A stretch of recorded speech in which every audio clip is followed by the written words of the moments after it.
Welcome to the ACCA Strategic Business Reporting, or the SBR Speedy course. I created the Speedy course for you to make sure that you spend minimum time to pass this paper.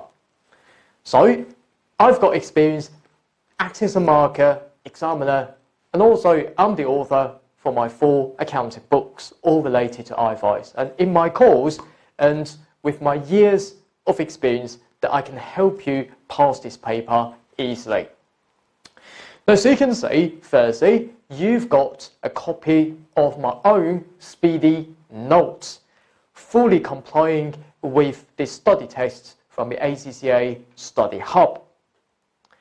And the course has been divided into several sections, ranging from the introduction to the standard related to asset, income, expense disclosure, and even some of the I will say that the reporting issues in your syllabus, the ethics in the question 2, the consolidation in the question 1, and also from the investor's perspective, that why do we find it very useful. So 9 blocks covering the whole syllabus in a very quick manner. Apart from this, you also have a copy of a Speedy note answer. It's just to be the full answer here, for example. But what I'm going to be doing is that, firstly, I would like to integrate huge amount of past exam questions in the Speedy course before you go through the revision parts later on, for more complicated questions. Now, firstly, introduction to the Strategic Business Reporting exam. I will say that this exam is 195 minutes, but I will highly recommend my student to spend the first 15 minutes in planning and reading the question 1. So that's why, if I were to take the remaining of 180 minutes over the 100 marks, I would like to allocate 1.8 minutes per mark to do each of the questions in turn. And of course, in this paper, there are 4 professional marks, 2 in the question 2, all about ethics. Another 2 may be appearing in question 3 or 4. This means that you will need to attempt all the 4 questions, total 100 marks, 96 will be the technical marks, and 4 will be the subjective or the professional marks. Achieving 50 or more, you can pass this paper. Question 1 will always be, firstly, you will be given the pre-populated spreadsheet about the consolidation, which means that the examining team has done the line-by-line adding work for you. And what you need to do is to adjust each line of figure using workings. Now, the pre-populated spreadsheet consolidation adjustment will be worth at 12 to 14 marks each and every time, plus various accounting treatment. Total 30 marks for question 1, and for the question 2 will be 20 marks about ethics and some of the accounting standard applications. Question 3 and question 4, some of the requirements will be linked from the investor's point of view rather than simply the accountant's point of view, and 25 markers each, of course. So, which means that the question 1, 30 marks, question 2, 20 marks, question 3 and 4, 25 each, and that comes to 100 marks in total.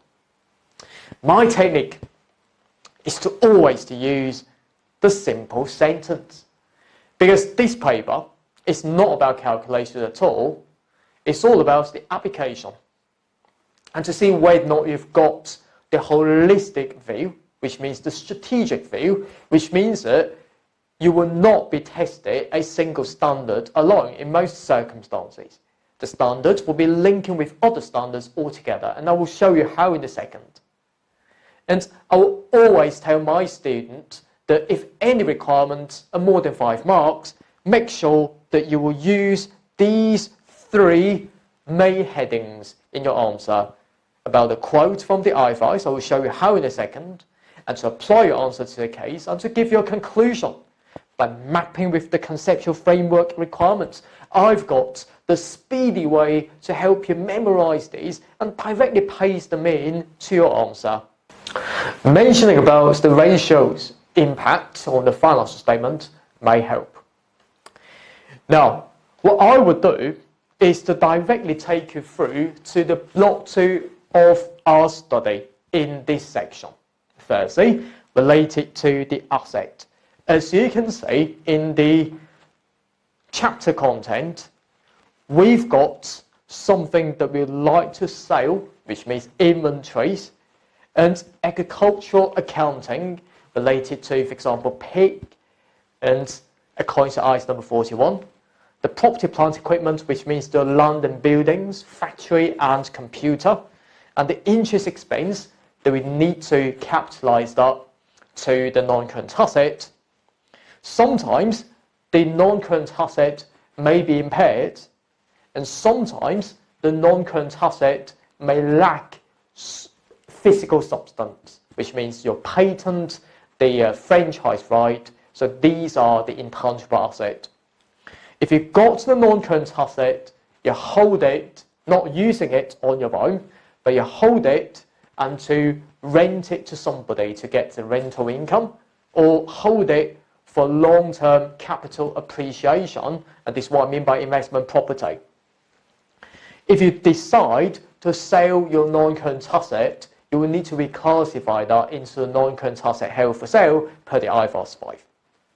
If you've got the contract that can be converted into cash directly, and this is what I mean by financial instrument. And of course, the financial instrument, as you can see, it's a huge standard, but I simply use several pages to summarize all the bits and pieces they need to know. Finally, we also have the IFRS 16 leases.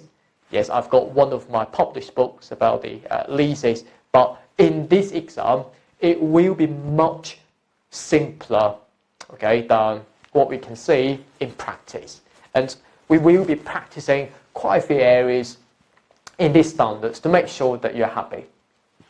Now, let's move on.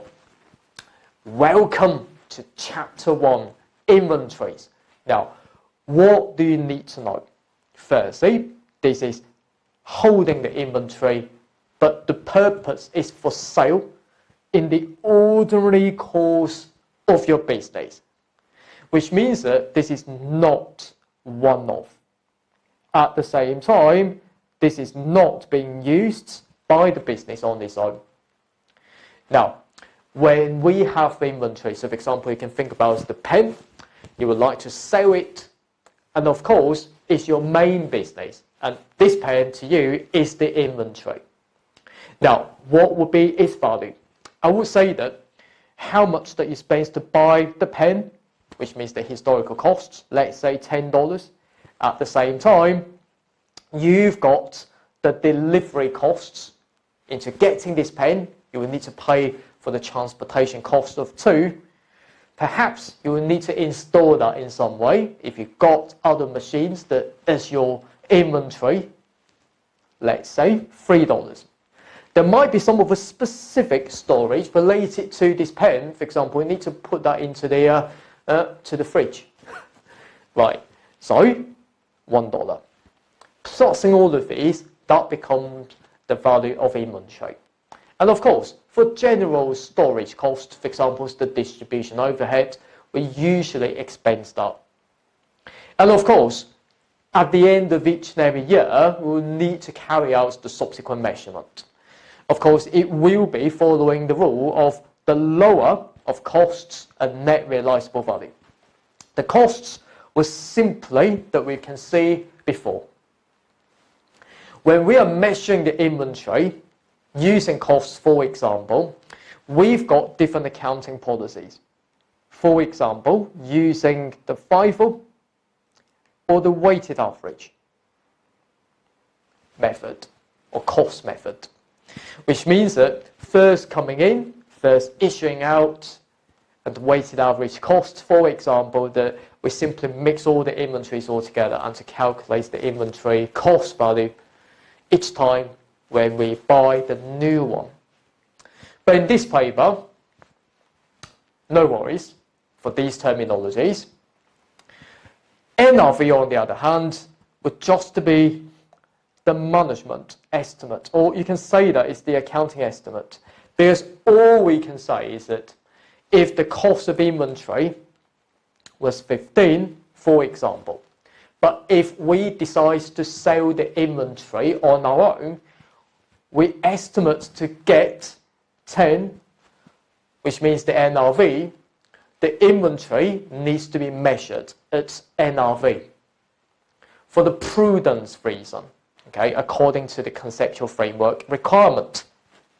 So that's why that when we look at the conceptual framework requirement, that if you've got the asset impairment related to the inventory, which means the inventory is valued at NRV because we can't recover all of our costs, that's according to the prudence reason, which means that we can't overstate the asset as well as the income value. Of course, changing the accounting policy, which means from FIFO to weighted average costs, and that would be a change in accounting policy. You will need to apply the retrospective adjustment, and I will tell you how in a second. And of course, if any sort of impairment, but subsequently we estimate that the market is becoming much better, then the cost is now more than NRV, so the previous impairment of inventories, for example, from 15 down to 10, that $5 of impairment, we can reverse it back. We can reverse the impairment. So make sure that you understand that we can always reverse the impairment if conditions saying that the inventory condition is quite good right now. How can we calculate the NRV? This is what the examining team in this paper is very interested in. I will say that firstly, you will need to estimate what will be the selling price of your inventory. Usually that we obtain the price lists of the inventory, even from some of the contracts that you signed with another party, but not yet being executed, which means not yet implemented. So you take the price from there. You need to minus any sort of related costs to sell the inventory and even to complete the inventory in order to complete the sale. So for example, in order to sell this pen, you will need to incur the commission costs, paying to your sales staff. And this is what I mean by the cost to sell. And even that you need to spend money out in fixing the errors in the pen, which means the cost to complete the sale. And you will need to minus all of these, but not the original of $15, because the original of the historical costs would just be the costs happened in the past. There's nothing to do when you sell the pen. And of course, finally, according to the conceptual framework requirements related to inventory, who actually controls the inventory, and we will need to put the inventory in that party's financial statement. Okay, and that's it. And of course, we'll see detailed examples later on, okay, that following the substance over form concept, the form, which means according to the contract, that doesn't really matter from the accounting's point of view. We need to account for the transaction according to the economic substance of that. And of course, we'll see a particular application related to who controls the inventory, or I can call it as the consignment, in a second. But it's more important that after we've gone through the ICE number 2, I will say this, the general theories. But now let's see how the SBR exam will be testing this topic. I've said that this paper would test each of the accounting standards in combination with other accounting standards altogether. And let's see how this is tested. Now, 1.1, housing. Firstly, 2 marks, okay? Now, with your permission, could you please take out a pen and a paper, or you can copy my answer if you're using computer, for example, and we will be solving each of the question line by line. Now, firstly, this question is called housing as a starting point. 2 marks, 2 points. We're told that the local government supplements the income by buying and selling property, and the housing department sells its housing inventory in the ordinary course of its operations. So as you can say, it's regularly, and this housing is in the ordinary course. I will say that firstly, it should be recognized as inventory because we've got the keywords regular and the ordinary course of its operation. Part of the inventory is to provide housing to low-income employees at below the market rent. The rent paid covers the maintenance. All right. So it seems that in substance that the house that we provide to our employees, that we are also incurring the maintenance costs, but it's the employee paying for that. But that does not really matter because per the ICE number 2 says that for the housing that we provide to those employees, that the internal use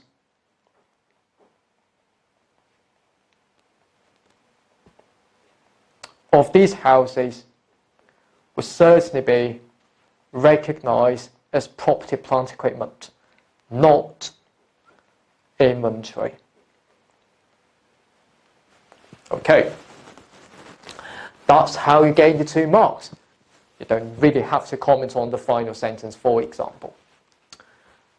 Next one. I mean, these questions are coming from a past exam, so make sure that you're ready. How to account for them? Now, we're given 4 marks here. Internal POC. Okay, let me just write them down. It's the internal POC. Receives lots of certificates from government for free, which can be sold to other companies. Now, firstly, this is recognized as inventory because the purpose is to sell to other companies. Okay, so bringing exhibit clues into your answer, that really helps. However, that receive certificate from the government, so it seems to me that it's a government grant because the company received from the government. Because as I said, when we are accounting for inventory, this should be accounted for as the initial measurements at historical costs, which means the price they pay for it. We haven't paid for anything because we got the certificate from the government.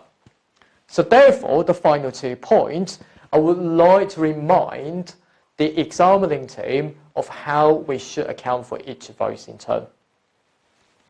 We receive the certificate from government, we debit inventory, and credit, I would say that is the deferred income liability. Now, of course, that should be accounted for under the ICE number 20, government grant. But let me explain. We've got the inventory, we'd like to sell it and to convert that into profit. So somehow in the future, we will get the income. But when we receive it, we'll put that in the deferred income liability. Now, according to ICE number 20, that's the bonus point, that you can say that, well, what would be the value of that? I mean, we acquire it for free. But according to ICE number 20, that we can say that we can either put the fair value to the inventory answer deferred income liability, or the notional amount. The notional amount usually will be $1. Okay, putting them into the account. Okay, right. We're also told that both these certificates are not sold at the year end, but I can say it's my final point. If you are given 5 marks, for example, we sold it, that becomes our revenue. Of course, per the IFRS number 18, that should be staying in the operating category and the associated cost of sales. So you can recognize the gross profit from it. Of course, gross profit subtotal is now not required by the IFRS number 18. Moving on. Next one. I would say that a bit tricky. Now, the application 3 here, 1.3, field. Okay, now, let me deal with our question with you, step by step. Here, that is all about the executory contract, which means that we've signed the contract already, but not yet implemented by both parties. Now, accounting treatment, 4 marks here. Now, we're told that it extracts coal besides day-to-day spot sales, which means selling to the public. It sometimes signs forward contracts with key customers to lock in future deliveries, which means that I'm going to be saying to you, okay, right, please, let's sign the contract. I would like to sell this pen to you in 10 months at $10. So lock the price today. We've got 10,000 tons of coals. We've got 6,000 covered by the forward contract. Now, as a starting point, I will tell the examining team that I've got 10,000 tons and 6,000 tons will be covered by the forward contract, which means that the remaining 4,000 tons not covered by the forward contract. Now, the forward contract says that the fixed price will be $34 in 3 years' time, which means that when we are measuring the value of the inventory, what we can do is that we can take the estimated selling price worth of 34 as a starting point to determine that NRV. Is the executory. All right. The contract term says that coals are for physical delivery only, which means that we will need to execute the contract in a cash market. Now, why am I saying this? Because later on we'll see another example that relates to the financial instrument. Because if we can do the opposite, which means we open the deal and we close the deal. When we close the deal, if it does not involve physical delivery at all, so if that's the case, that is not related to the financial instrument. Now, the cost to complete and sale will be $7. This means that in the forward contract, for those 6,000 tons, that would be the NRV of $27 per ton. Now, that's related to the NRV. How about the original costs? Well, the original costs, we're told, in the final point, was $28 per ton.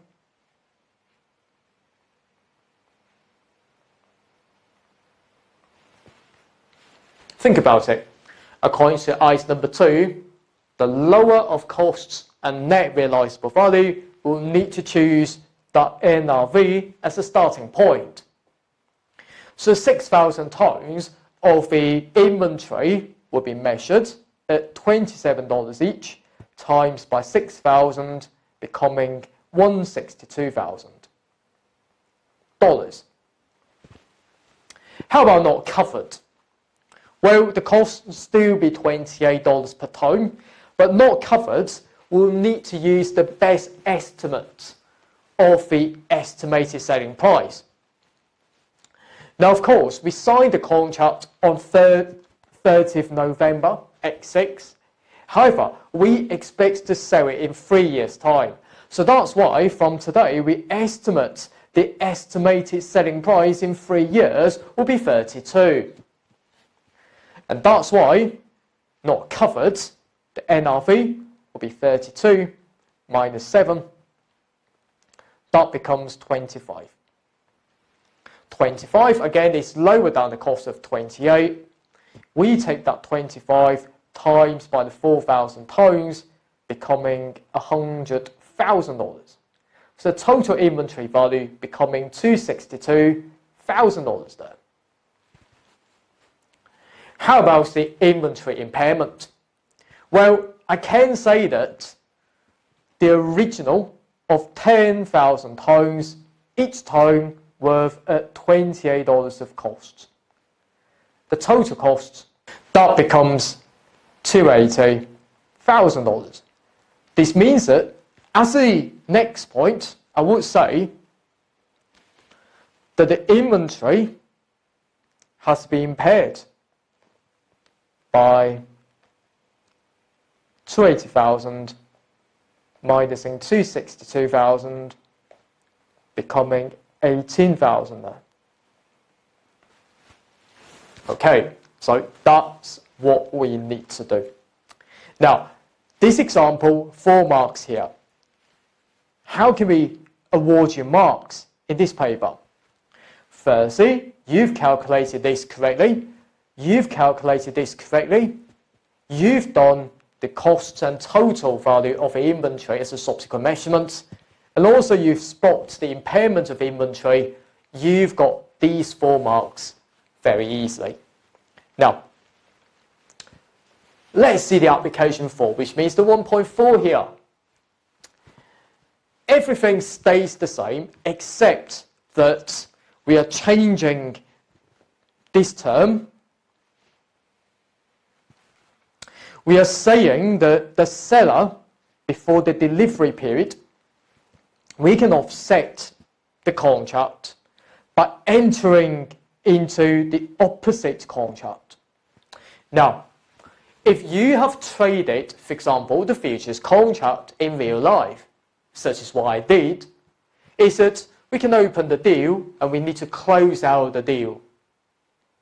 And of course, when we are talking about the financial instrument, I mean, that would be coming from another accounting standard, just to give you a feel that how the standards will be interlinked with each other. I would say that if you're a seller, if you sell something in the cash market, you can also open the deal by selling the futures contract, and we close the deal later on and you will need to buy it back. Because we profit from the financial market always by buying low, selling high, which means that initially we sell at high price and we close the deal by buying at a lower price. Later on we can enjoy the gain. From a buyer's point of view, if you buy something in the open market, in the cash market, buying an apple, for example, spend the money out. At the same time, you can open the deal, for example, the forward contract or the futures contract, by buying something always been the same direction in the cash market. You can close the deal by selling it at the higher price, and you can profit from it. All right, now, this example, fuel company extracts coal and sell it, which means I'm the seller. Instead of waiting for the end of the third year to carry out the physical delivery, but now we can enter into the equal and opposite contract to close the deal, which means we can buy it from the financial market. So if that's the case, then I will say that, let me point this out, the next question. I will be solving lots and lots of past exam questions with you. Firstly, I would like to say that this is a financial instrument. Do you need to quote the specific number from the IFRS 9, for example? But the answer is no, you don't really have to. Now, of course, I would like to point this out that this is what I mean by the fair value hedge. Okay, it's just to be an example of the fair value hedge. The reason why this is the case is because you can say that, well, we've got the inventory, which means the coals, in our statement of financial position already. And we would like to enter into the forwards contract. And the forwards contract, we also have got the gains and losses to offset against the value existed in the statement of financial position. So this is what I mean by the fair value hedge. We're hedging, we are protecting the value or the fair value changes.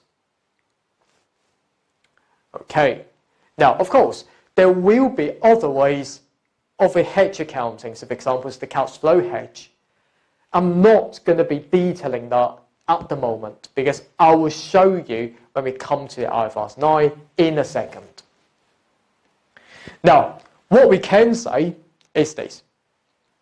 Firstly, from the previous example, the impairment of inventory was 18,000. You can perform the same stuff in this question. Now, the impairment would just to be the same, about 18,000 from the previous question. All you need to do, yes, debit cost of sales and credit inventories, but I don't think that really matters. But what really matters will be related to the forwards contract itself.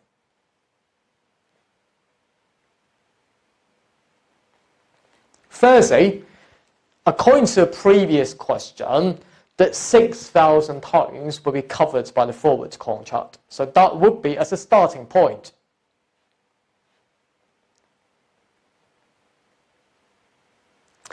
At the same time, we're also told that in the price that we signed with the customer worth of 34, but the estimate will be 32. Let me remove all these bits and pieces of nonsense just to compare these two figures.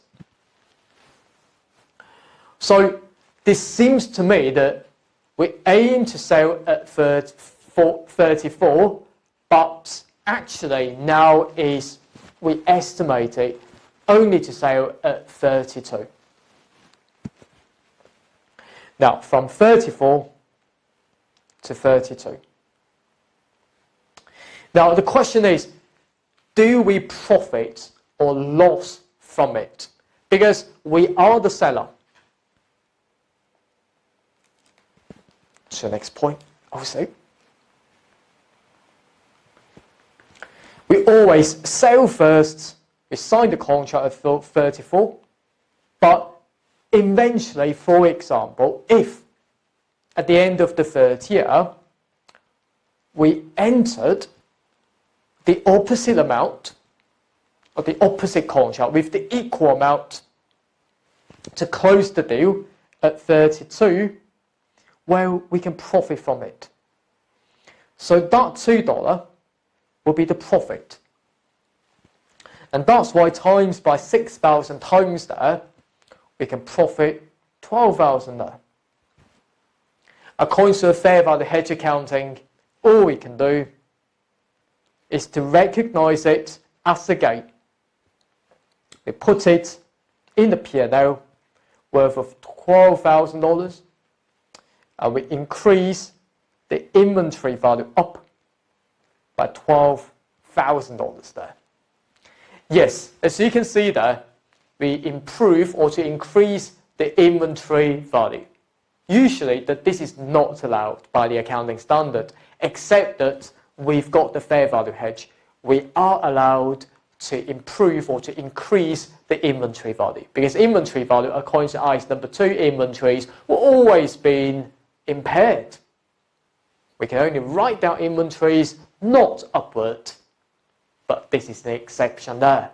Now, per the IFRS number 18, that the P&L of 12,000 go into which category? I would say that it really depending on the underlying item that you're hedging against with. Because you're hedging against your inventory, that's something to do with your operation. So the gains and losses from a fair value hedge of 12,000 but also go into the operating category. Make sure they're ready. Moving on. Number 5. Oh, again, it's the feel again, but this time it's all about the onerous contract according to IAS number 37, provision accounting. Which means that if we were to exercise the contract, we'll suffer a loss. Now, I told about 4 marks there, so let me write it down as a starting point. Feel again. So 4 marks, okay, 1, 2, 3, 4. But in the exam, you will need to write it in full sentences. You can always check the full answer, okay, for my questions, okay, in the back. Now we're told that Phil badly needed cash to pay a big mining bill. All right. A nearby cement factory said that you want cash. Okay, we'll give you cash now, but you must sell us 6,000 tons of your coal in 3 years for just $24 each. However, the historical cost will be $28, which means that we can sell at a loss. The best estimate price by management in 3 years' time, again, 32, and the cost to complete and sell was 7. Now, if we were to enter into this contract, I would say that firstly, the NRV, we can compute up to be 25 because we take 32 minus 7 as a starting point. And the historical cost was 28, so therefore for the 10,000 homes, they're subject to impairment. Now I would say that as a starting point, it should be the lower of cost of 28 and the NRV or net realizable value. Here, 32 minus 7, you know how to calculate that right now, worth of 25. On the 10,000 homes, that becomes a write-down of 30,000 of impairment. 1 mark is there. How about second mark? Because the inventory is now carried at the NRV worth of 25. This means that the inventory was now $25 on that 10,000 tons. That becomes $25,000 there. Okay. Now, here's the thing. Because if I were to sell that 6,000 tons just for $24 each, so if that's the case then, that would be the loss-making contract. Why? Because each ton, for example, now worth 25. But if we were to sell at how much? 24. We will lose $1 from it. So which means that we will lose $1 per ton. Apart from this, we'll also incur the cost of completing and selling the cars of 7. So for each time, we will lose $8 there. And that's why, per the ICE number 37 about the provision accounting, for the onerous contract, which means the loss-making contract, we always need to debit the P&L, which means related to the expense, and to credit to increase up the provision liability.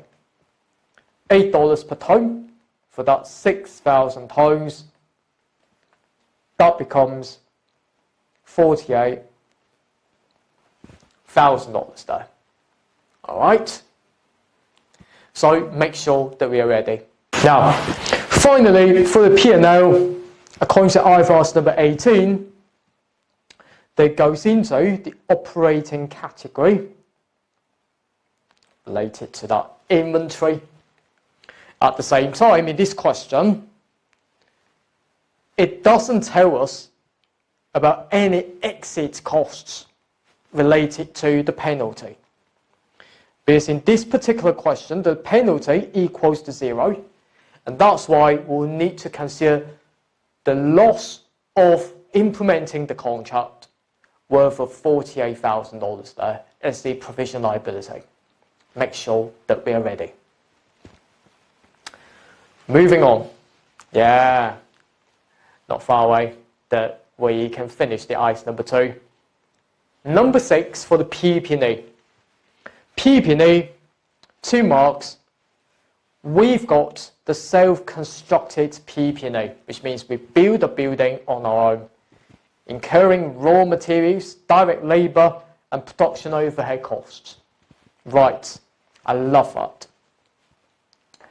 Now, related to this question, as a starting point, I will always say that the materials, labour and overhead,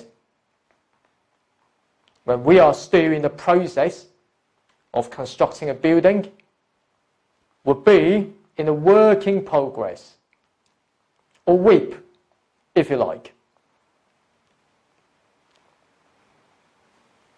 Because firstly, that we've got the raw materials, and then turning that to the WIP, and finally to the finished goods, and that's all we need to know.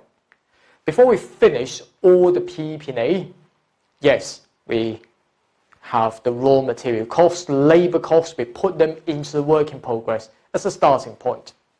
And after that's finished, all we will do is to transfer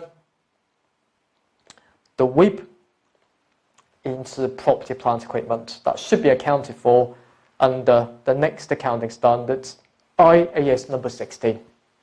That's it. Finally, right, we've got the application 7. It's all about the control stuff. We've got the consignment sale of cars to the dealer. Now, what that means is we've got the control company being the producer or the manufacturer of cars. It will sell it to the dealer, and it's up to the dealer to sell it to the final customer. Now, here's the key.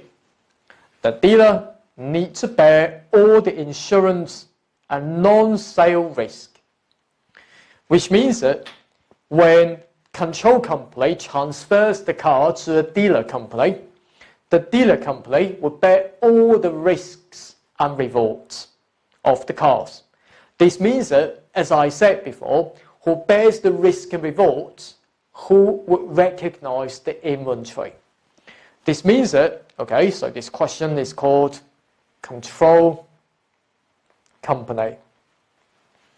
That who bears risks and rewards, who should recognize inventory. In this case, when the sale takes place, that the dealer would recognize the inventory in the account. That's all you need to know.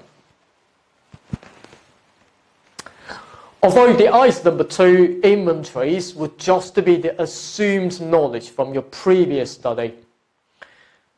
In this paper, as you can see, that we've got at least 7 applications. I would say they're a bit complicated, but it's fine.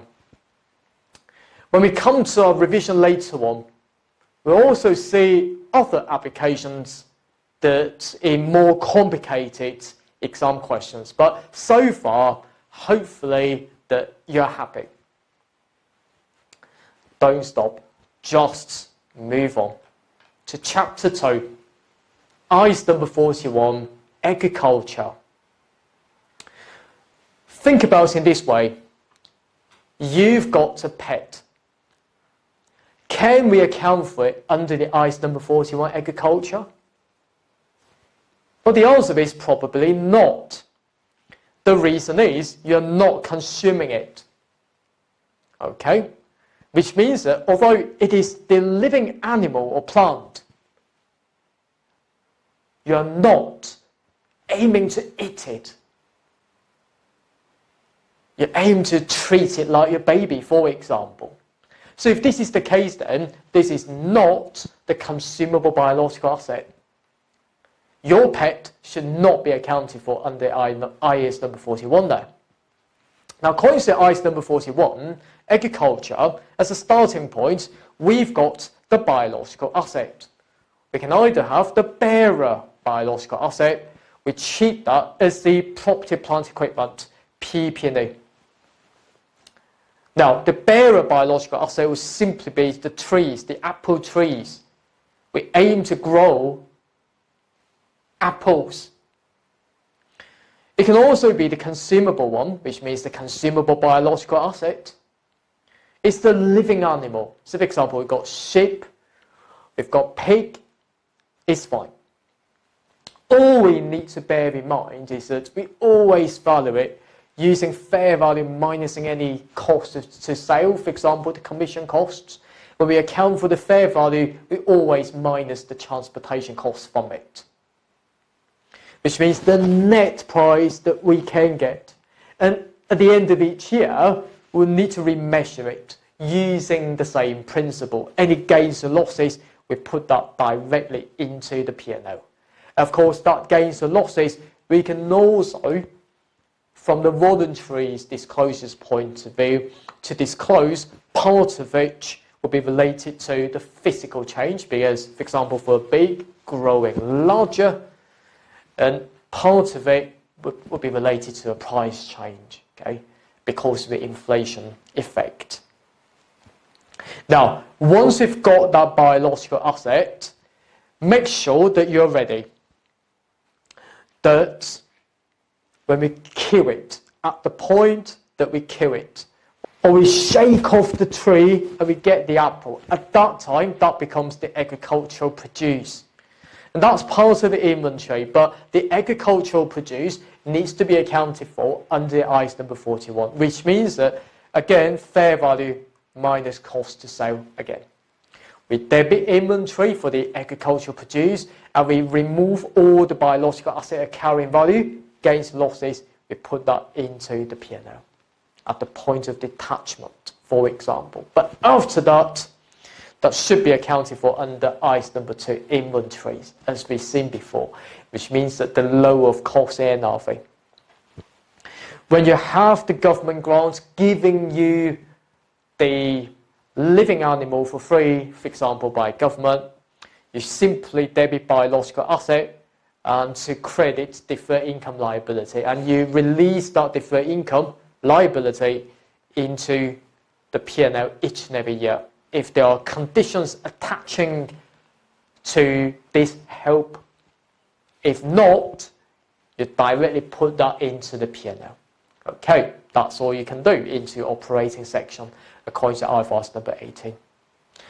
I must say that I've talked too much, but it's time to practice.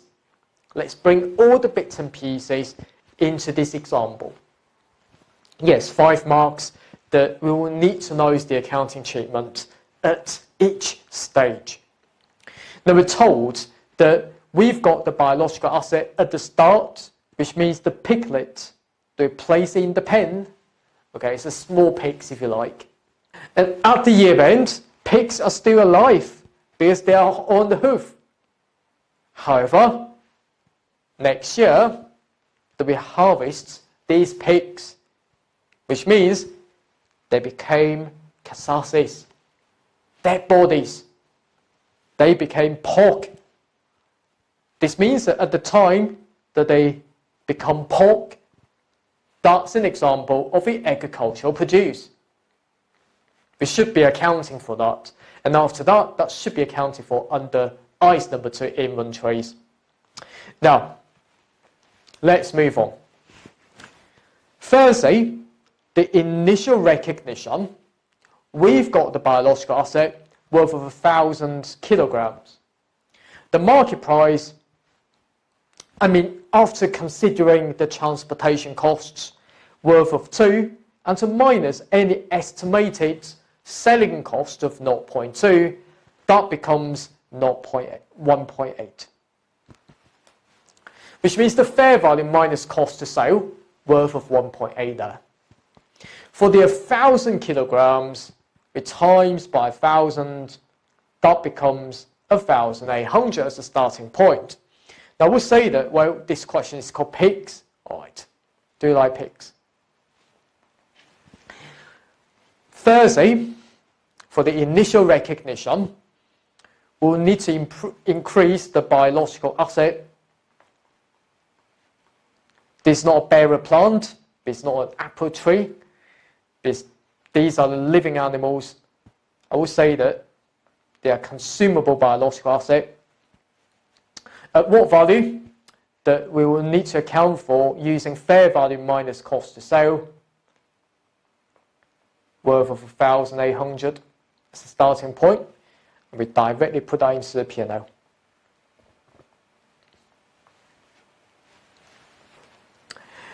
Now, at the year end, as you can see, the quantity now improves to 1,500 kilograms. And of course, the fair value minus cost to sale now becomes 1.9 times by 1,500, that becomes 28.50. So the fair value changes there.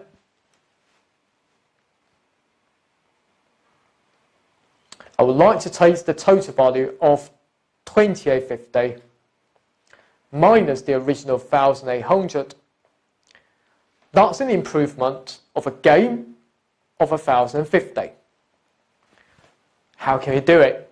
Well, all we can say, again, with debits to improve the biological asset, usually we put that in the non-current asset by 1,050, and we credit P&L in the operating section, the P&L 1,050. That's all we need to do. Now, so you can see the fair value changes there.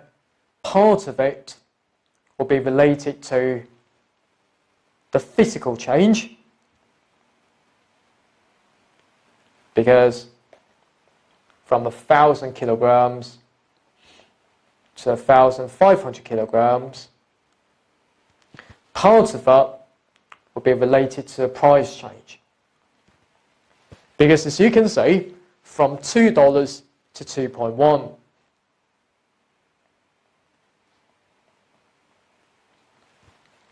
So we can disclose these sort of information on a voluntary basis.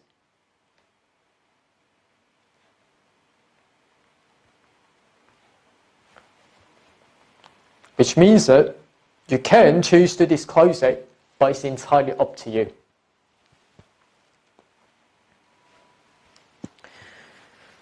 Now, at the point of harvest, that becomes 37.80.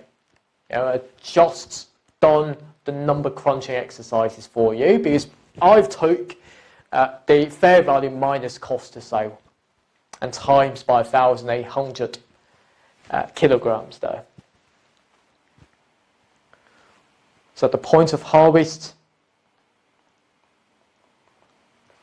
we'll need to recognise the inventory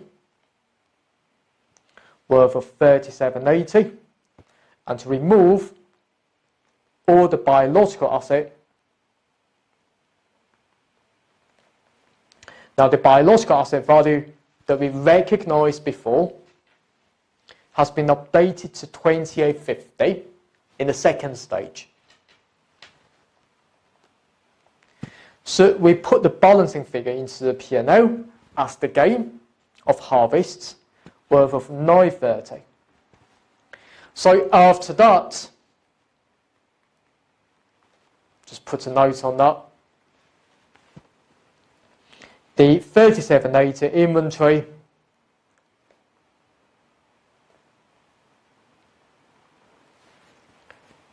should be valued at the lower of costs, which means that 3780 a net realisable value, okay, per the item number 2, inventories. That's all we can do. Hopefully so far, you're happy.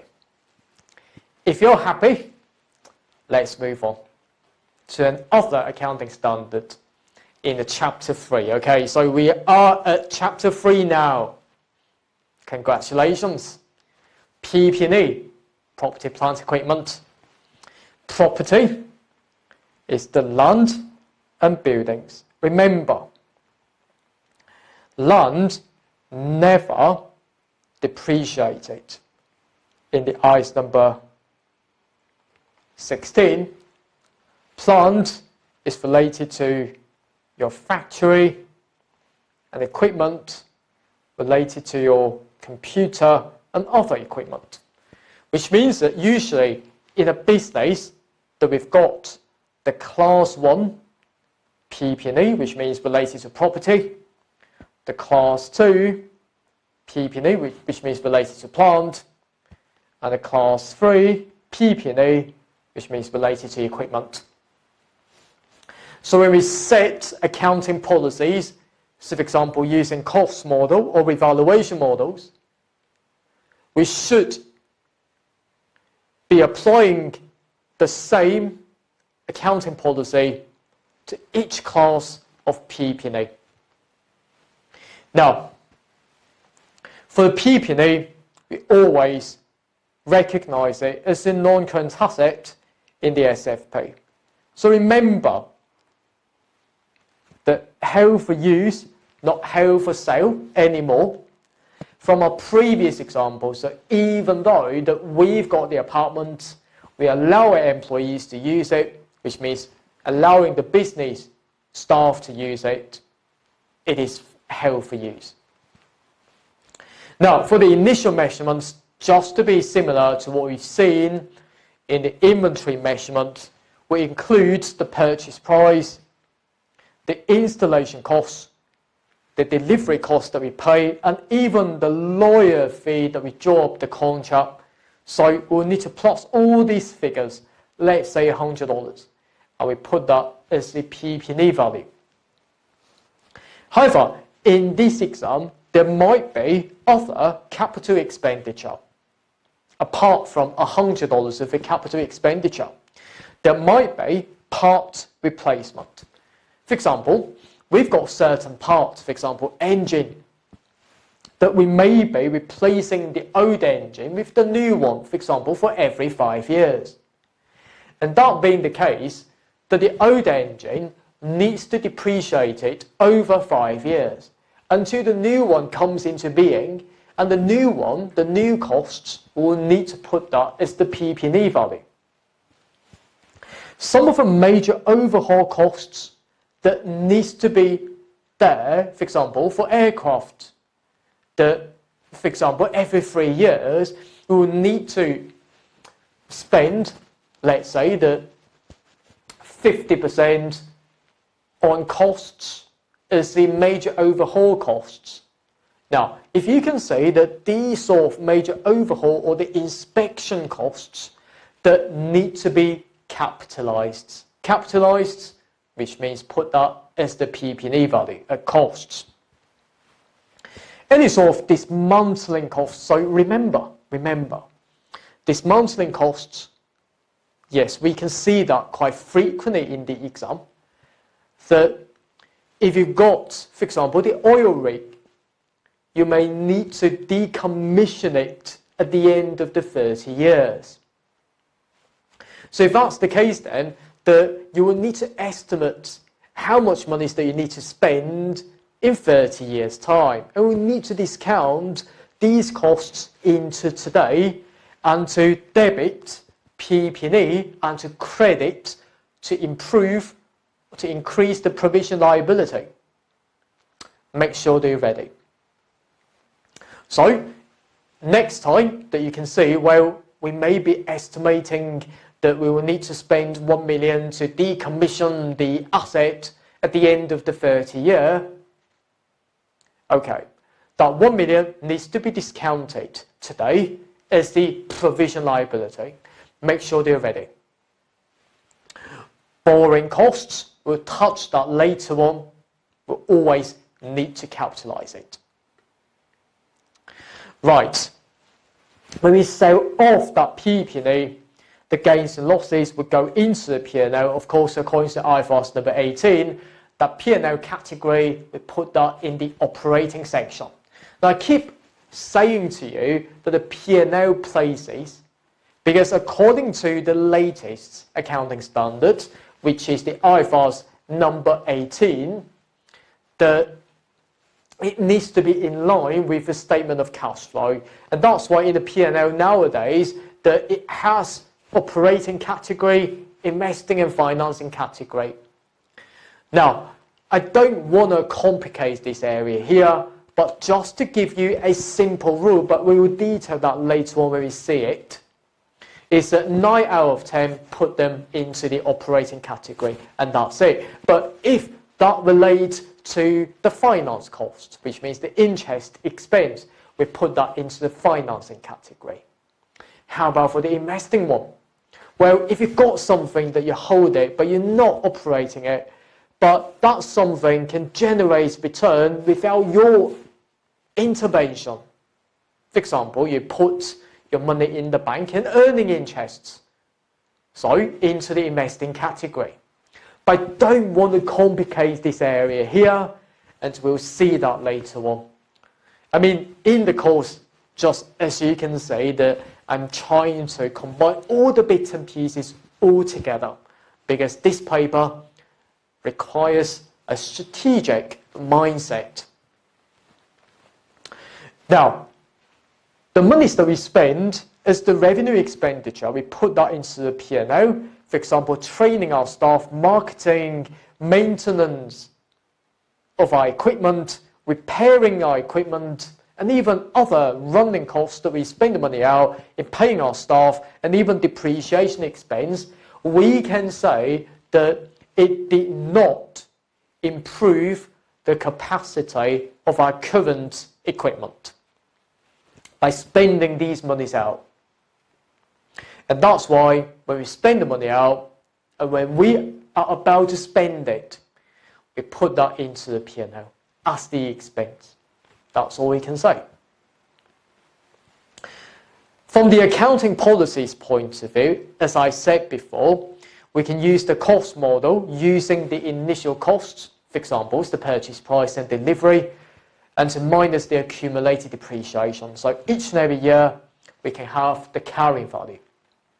But if we decide to revalue, that's a change of accounting policy. But according to the latest IAS number 8, although changes in accounting policy requires all the retrospective adjustment, which means adjusting all of your previous financial statements, but here is the exception that we don't really have to do it. We simply, if we were to change from cost to revaluation model, we don't really need to revalue the previous properties because that's not practicable. And that's why all we can say is that we will look ahead for all of our properties using a revaluation model. We will be applying that model for these properties from a current and for the future period. So we will need to follow a few rules. We will need to conduct frequent revaluation, but the IAS number 16 did not say how often. The new depreciation, we need to base on the new revalued amount, because the new revalued amount will automatically becomes the new cost of a PP&E. Any revaluation, putting that into the OCI, which means the other comprehensive income, in a statement of profit or loss in OCI. And then, at the same time, I will say that at the same time, into the revaluation reserve, into the SFP, which means the statement of financial position. When we sell off that property, any sort of revaluation reserve will need to be classified into the retained earnings. And that's all we need to understand. But let's apply all of these bits and pieces or nonsense into a few questions. Now, firstly, 3.1, traveller. Okay. Do you write this question down? Traveller. We'll need to see the depreciation accounting treatment. Now, it acquired a new factory on 1st December. The costs 50, residual value of 2, has a flat roof, replacing every 5 years, and the costs was 5. Okay, so this means that within that factory, you've got the roof as a starting point, and then the rest of the factory. You always need to depreciate your separate asset. That's very important. Now for the roof, we're told the cost of 5.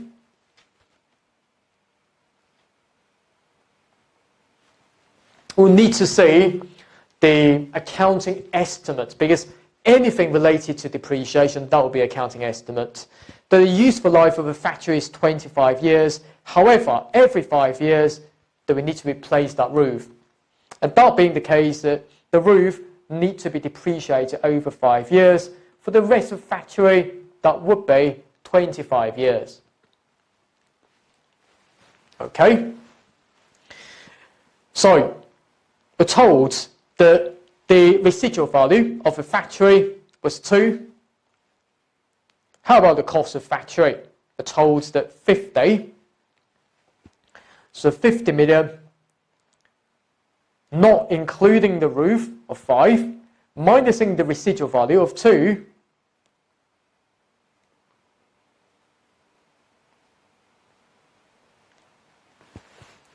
that becomes the depreciable amount. That becomes the depreciation for roof of 1 million and 1.72. So total will be 2.72 there. That's it. Of course, if you want to know more about the accounting entries, in this paper, we simply debit P&L, 2.72 in the operating category, and credit PP&E of 2.72 as a starting point. Of course, in real life, we credit accumulated depreciation. Moving on to rows 3.2 now. All right. We covered lots and lots of things so far. So excited about it. It's talking about the excessive depreciation, or the excess depreciation here.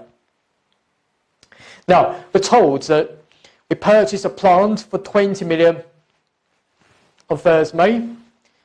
6-year life, residual value of 1.4. However, that 3 years later, the residual value changing that to be 2.6, which means an increase of residual value. Now, the best way to show this, from my perspective, is that in the actual exam, you will be given the spreadsheet, and therefore do the number crunching on the spreadsheet directly. Here, my approach will be to list down the timing and the amount. On 1st May, X7, they purchased a plant worth of 20 million. And for the 3 years, depreciation, or depre, if you like, I always like these words, depreciation. We take the cost of 20 million, minusing the residual value, the original residual value of 1.4 there, over 6 years. And 3 years have passed by. And that being the case, 9.3 there. So the carrying value after the 3rd year that we change the residual value being 10.7. That becomes the new cost, because at this date that we change the residual value to be 2.6. There'll be no change in the useful life. It's a change, something to do with the depreciation, and that's why it's a change to the accounting estimate. So taking a new cost of 10.7 minus the new 2.6 residual value over the remaining of 3 years, the new depreciation each year now becomes, I will say that it's a 2.7. Okay. Now, what the question is all about is that originally, if we took 20 minus 1.4 over 6, the old depreciation was 3.1. The new depreciation here is 2.7. Can you see that? So what's your thought? Well, I would say that the expense seems to be quite less than before. So this means that we can save 0.4 million if I were to take 2.7 minus 3.1. So saving that 0.4, all we can do, we can perform the entry. We can put that in the retained earnings.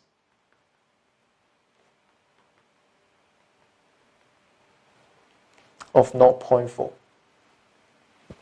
And we can improve that PP&E of 0.4 there for the saved depreciation. So make sure that we are ready for this particular circumstance. Moving on. A bit complicated, this one. Is the revaluation reversal, which means that we revalue the property upwards and then downwards. Now, again, as I said, starting point, you know that. A shanty.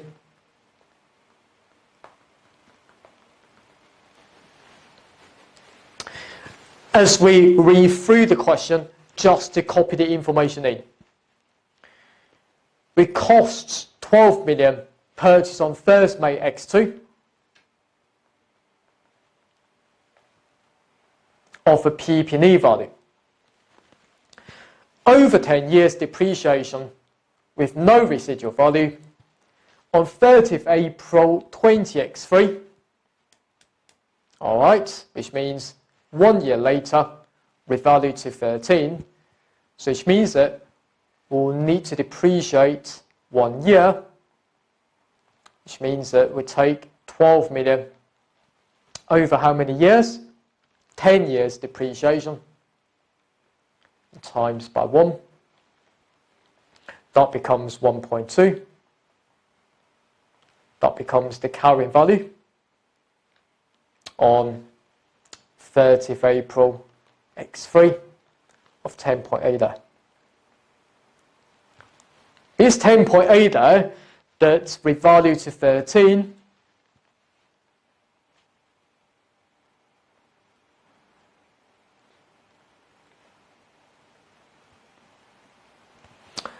therefore that we've got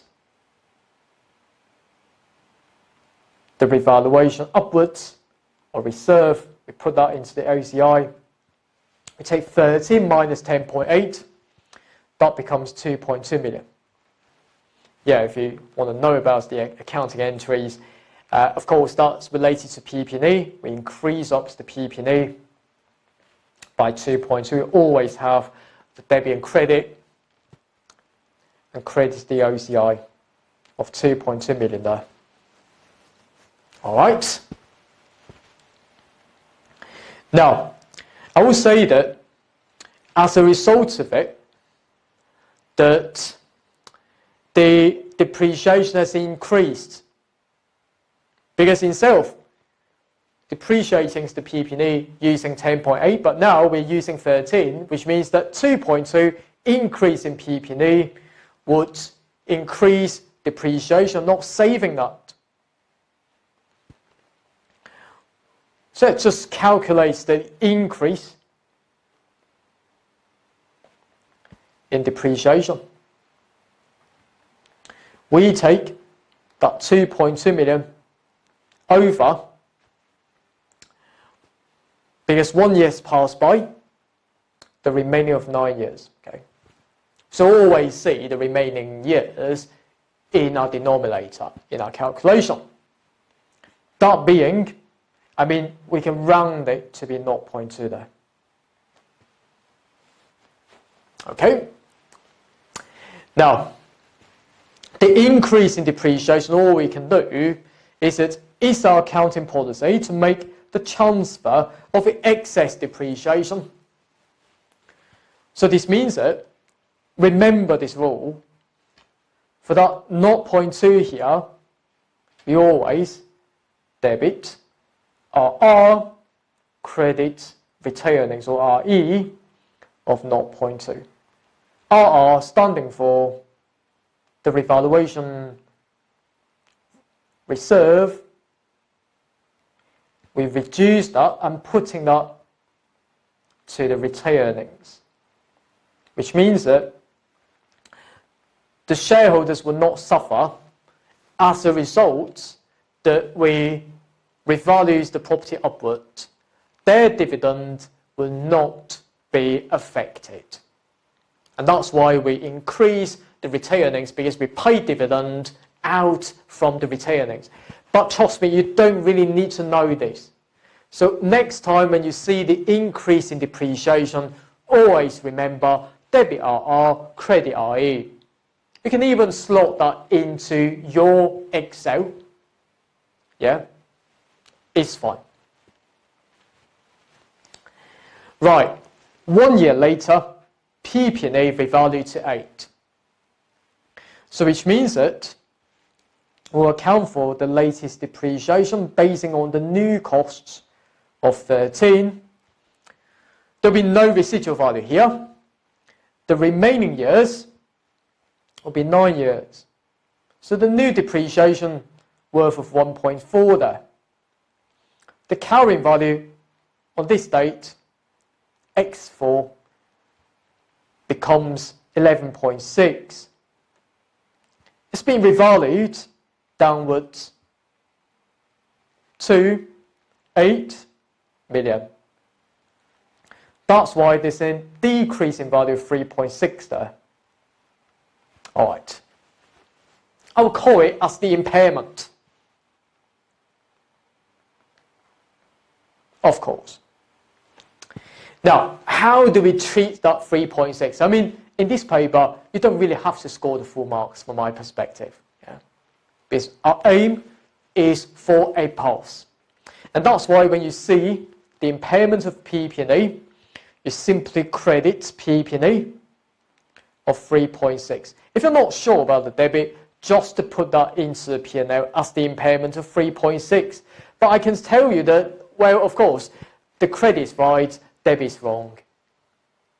It's fine. Just put them there. But if I were to correct it for you, I will say that you will need to see the previous OCI as a starting point of 2.2. At the same time, a reversal of 0.2 there. And that's why you will need to reverse the previous OCI. You take that 2.2 and take 0.2 out, and you need to reverse 2 million as a starting point. For the remaining balance, you can put that into the P&L as the impairment of 1.6, and that is the accounting entry. They need to understand that. Which means that, remember, without the upwards and downwards, we'll need to remove all the previous OCI and leaving the balancing figure going into the P&L at the end. That's very important. Make sure that we are ready for that. How about the 3.4? Again, field company again. Yeah, I love this question. Now, the field again. Question called field. 6 marks, about 6 points in there. Right. Now we're told that we estimate the piece of mining needs to be reconditioned every 2 years. Okay. As a starting point, the recondition every 2 years, this means that we need to depreciate over 2 years, each and every time. When the new, I will say that equipment, replacing the old one, per the ICE number 16, that needs to be capitalized. Okay, now 2 points are there for one sentence. The cost of 2 for parts and 1 for the direct labor for the OEM employees. So which means that the total costs of 2 plus 1 worth of 3 would be directly attributable to the equipment. Which means that all the 3 million needs to be capitalized as PP&E. The directors are proposing to create a provision for next reconditioning, which is due in 2 years.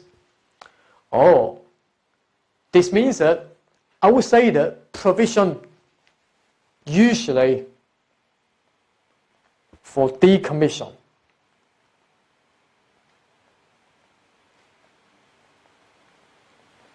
however, in this particular case, we will need to see whether or not there will be a probable cash outflow, that we will need to spend the money out, yes, because the directors propose to recondition it and incurring additional costs. Whether or not there will be a present obligation for it. We're told that no legal obligation that we have to do it. That's why this is not met. So even though the expense can be reliably estimated, I mean, if you've covered the ICE number 37 provision accounting, you know what I mean. I'm trying to say POR criteria there.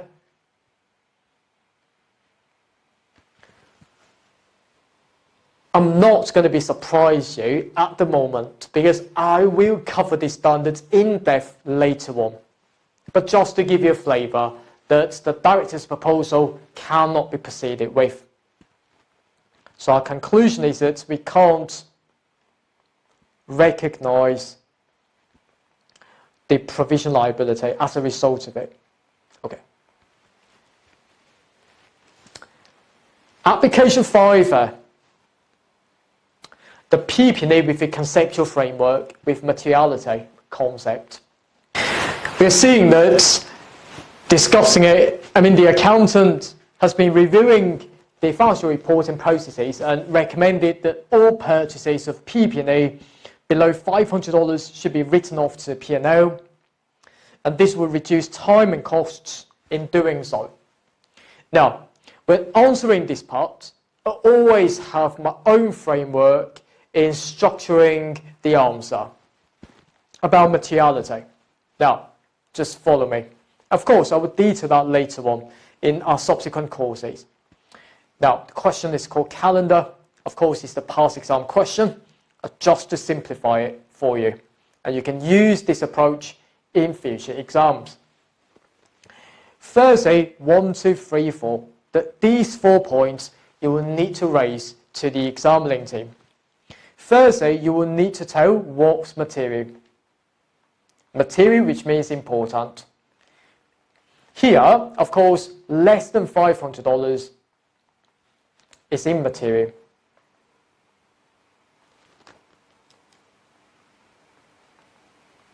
By amount. But you will need to say that, is it really material? Which means that although by amount it's not material, but if you've got repeated purchases, that for example, they split the 1 million PP&E into many and many pieces, that with each less than $500 by not recognizing it as the PP&E, and of course that is material by nature. Because in essence, the total amount will be material. And then you will need to consider how to present it. It's okay to consider the time and costs of preparing your financial statements is totally acceptable from the ISB's point of view. But you will need to regularly review it to find out the substance of a transaction. And therefore, it's my final point, because it's 5 marks here, and my conclusion is that if for small purchases and not material by nature, it's okay to simply write them off as the P&L expense, because it's like we buy the chair and desk each and every time. It's fine not to recognize it as the PP&E, is fine if the amount is quite small. Now, I think it's fine so far. We've covered 3 chapters already. These 3 chapters, not on the surface, not from your previous studies point of view, but it is in-depth coverage of these 3 chapters, covering huge amounts of past exam questions so far.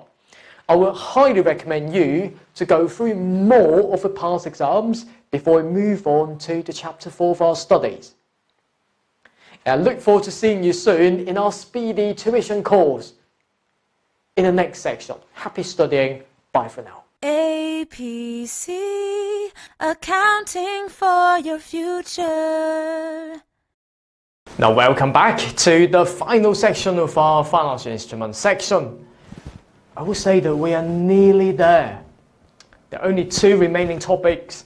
Firstly is the credit losses for financial assets. Now, what I mean by this is that when you lend money to others, there might be a possibility that you can't get the money back, which means the default risk. Now, we are looking at solely for the situation when you lend money to others, which means that you invest in debt instruments resulting in potential credit losses. Of course, the accounting entry will be relatively straightforward. All we do is to debit P&L. All right. Now, that P&L would just be the credit loss, or the impairment, if you like, expense. Now, usually we put that directly into the investing section because you buy or lend money to others. Except for a situation that you are a bank, that is your main business activity is to lend money to others, and that's why the P&L will be going into the operating section. But most likely it's the investing one in the exam. And we credit the allowance, or we call it as the loss allowance. Think about it, it's like your receivable that somebody's not going to pay you, and that's why that you provide for the expense and to credit the allowance for doubtful debt. And that's just to be the similar situation here. Now, when we are talking about the credit losses here, we are talking about the amortized cost, or the fair value through OCI, investment in debt. Make sure they're ready. How about for fair value through P&L stuff? Well, as you name it, it's the P&L, and that's why any sort of impairment would directly or automatically go into the P&L already. And that's why we don't apply this model here. Now, this model is called expected credit loss, which means that we would expect that the event may go through stage 1 to 2 and finally 3. Now, stage 1 is what I mean by the 12 months expected credit loss, which means that in the upcoming 12 months, what will be the probability that you end up with a loss? You times them all together. For example, that will give you $5, for example, and you simply debit expense and credit allowance of 5, or loss allowance. That's it. Now, stage number 1 is what we may expect. I mean, if the credit risk did not increase significantly, which means that there will be no clues about the client's company that it may default on its payment, even though there might not be any clues on that. According to the prudence reason, we still have to provide for that journal entry. However, if there's clue that the client's company's credit risk increased significantly, now usually that we've got the presumption that the client takes more than 30 days of not paying us, which means that the client should pay us, for example, 20 days later. And after 20th day, that waiting for another 30th day, which means at the end of 50th day, that we still haven't received the money from a client. So that will be a clue that the client credit risk has increased significantly. However, we are still guessing how much money that the clients may not pay us. But at the stage number 2 here, we call it as the lifetime rather than 12 months expected credit loss. And that means that the probability may be a lot higher than what we estimated before. And we times by loss, the calculations just to be the same. So for example, if you calculate that to be 30, so we need to provide for an additional of 25, basing on $5 we've provided before. But here's the rule that the presumption of over 30 days can be rebuttable.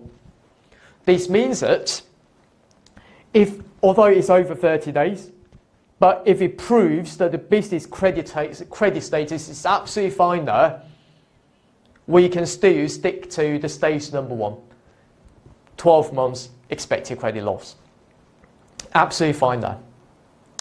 Now, when we lend money to others, we will get the interest income. Of course, we put that into the investing section. But how can we calculate that investment income? I will say that we would like to use the gross amount before deducting any sort of loss allowance. and timing by the original interest rate, and that's all we can do. Gross times by the original interest rate. However, if it reaches to the stage number 3, that means that the client's provided you with objective evidence that the client may not pay you.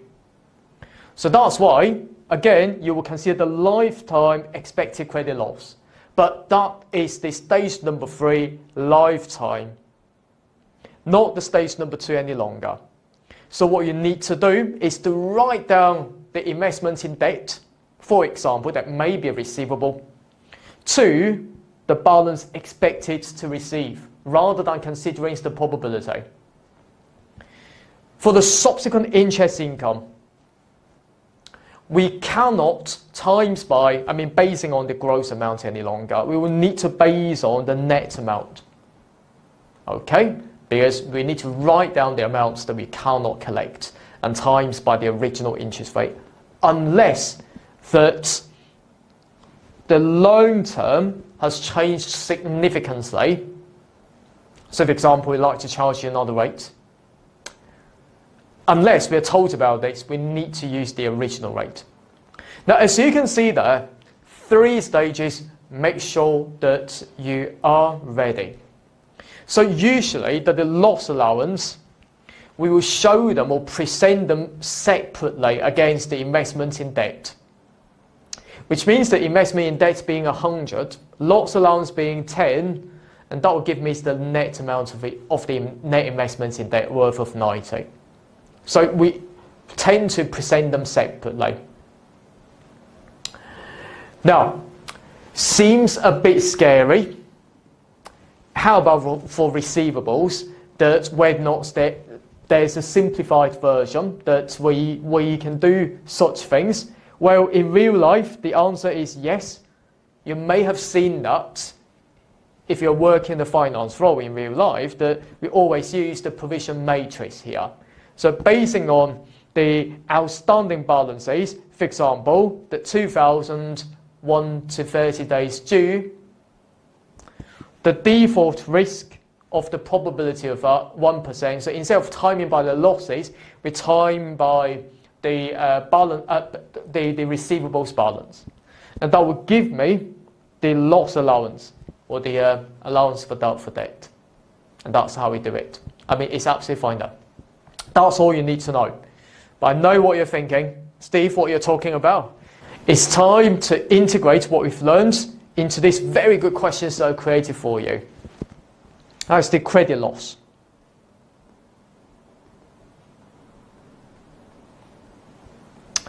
Now, we chose the loan is $1,000, so that will be the gross amount.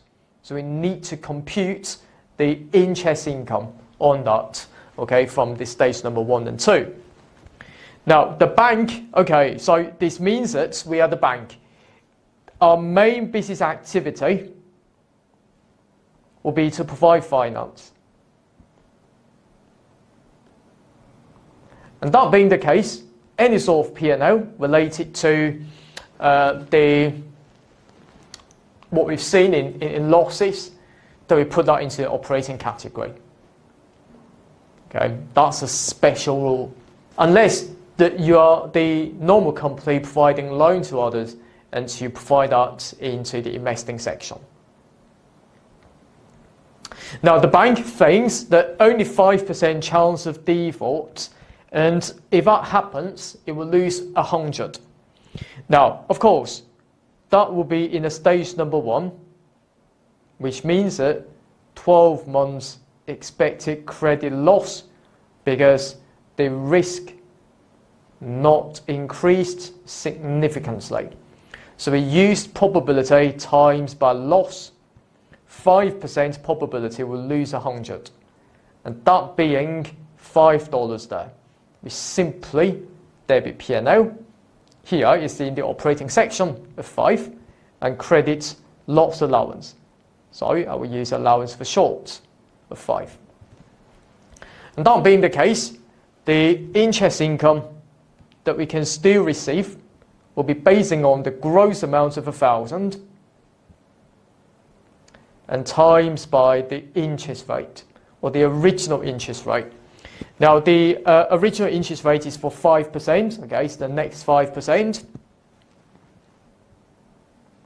that being 50. Now, the $50 will debit bank, they will receive the interest income from another entity, and to credit P&L of 50. Okay, and that's all we can do. Now, at the end of 20x7, so we're told that getting risky is now 40% over the life, and the expected loss for default will be 300. So this means that credit risk increased significantly. Okay, reaches to stage number 2. Now, reaches to stage number 2 is where risk increased significantly, and that would be the stage number 2, or the lifetime expected credit loss here. Again, we take probability times by the loss if a default happens. So considering the whole lifetime rather than the next 12 months, only 5%, but now it's 40% on that 300. That being 120. Because we've provided $5 before of the allowance, and that's why we'll need to debit 120 minus the previous 5, 115 here, and credit the loss allowance to increase up the loss allowance by 115. Now again, we receive interest just to be the same as what we've seen before. We debit bank and credit interest income worth of 50, okay, basing on the original gross amount. Business not been objective evidence happened.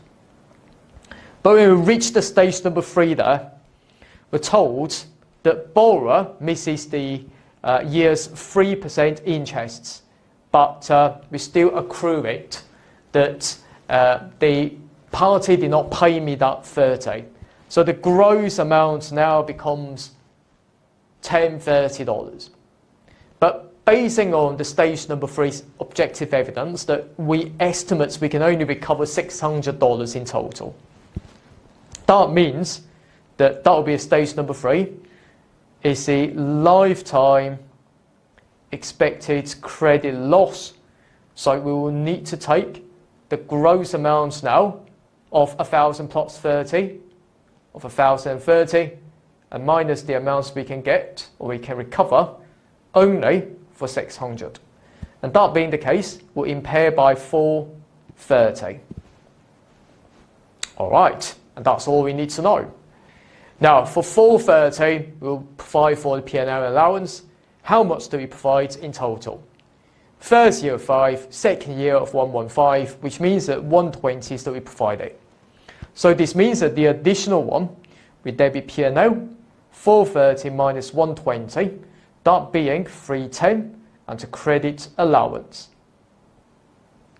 of 310. Okay, that's the starting point. Now, I will say that after writing down the investment in debt, the net amount, how much that becomes. Think about it. Think about it. Originally, 1,000 plus another 30. Write down 430. The balancing figure, or the net amount, will be 600 there that we can get. So that's why, for the interest income that we can get, will be based on the net amount times by the interest rate of 600 times by the original interest of 5, that being 30.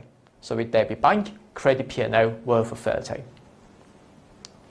Move on to the next one. Okay, the question called William. It's related to fair value through OCI, credit losses. Now we're told that you purchase a debt instrument or lend money for 1,000, the carrying value is 1,000, but the fair value fallen to 950, and we are told the expected credit loss is 20 there. Now the rule for it will be this. It's simple.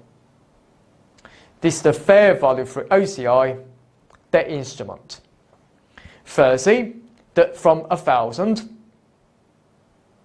down to 950. That's why you will need to credit your investment in debt, fair value for OCI, worth of 50. The expected credit loss will always go into the P&L of 20. So now, because that's related to the OCI, the balancing figure would go into the OCI. We debit the OCI on that. So make sure that you're ready for it. Another one, from the past exam, that required a calculation discussion of how the bonds should be accounted for in the financial statement for 20x3, 20x4, including any impairment losses. Wow, 11 marks there. So that's why stating a bit of theory would be fine there. But let's read through the case. Now, in X3, that we purchased 10 million 5% bond, I will say that that would be the gross amount.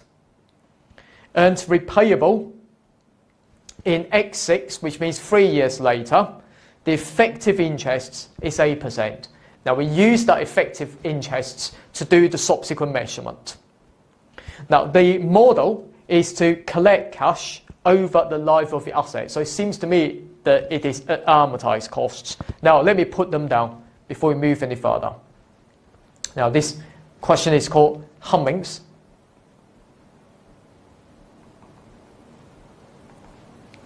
As a starting point, this is at amortized costs. Because when you read through the case later on, the cash tests, you collect interests and the principal. At the same time, the business model is to collect all this interest and principal. So that's why, for the subsequent measurements later on,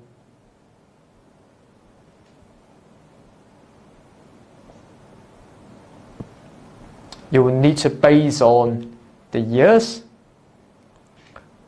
opening balance, easy, or the effective interests, coupon interests, which means the interest written in the contract, and closing balance there.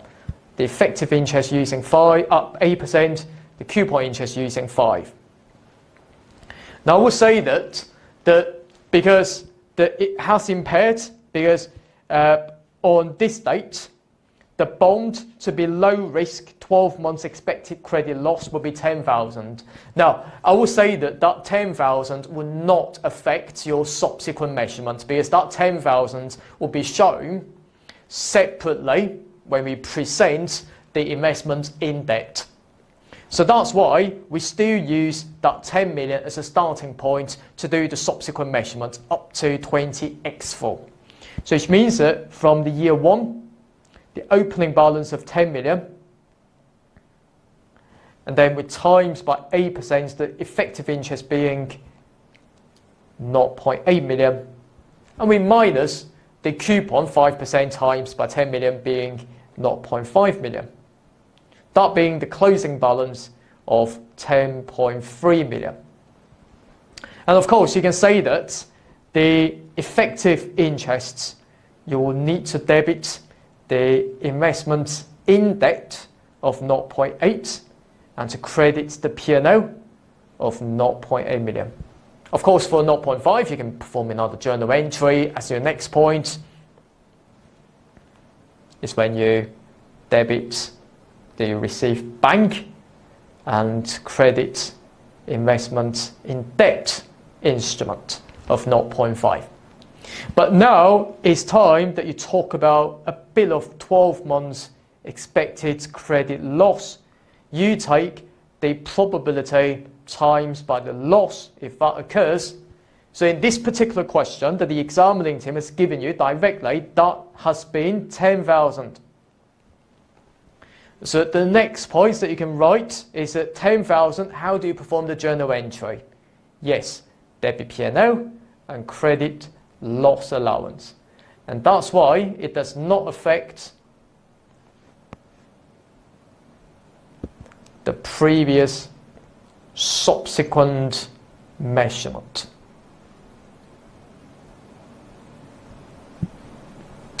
But I would wish to show the net amount at the moment.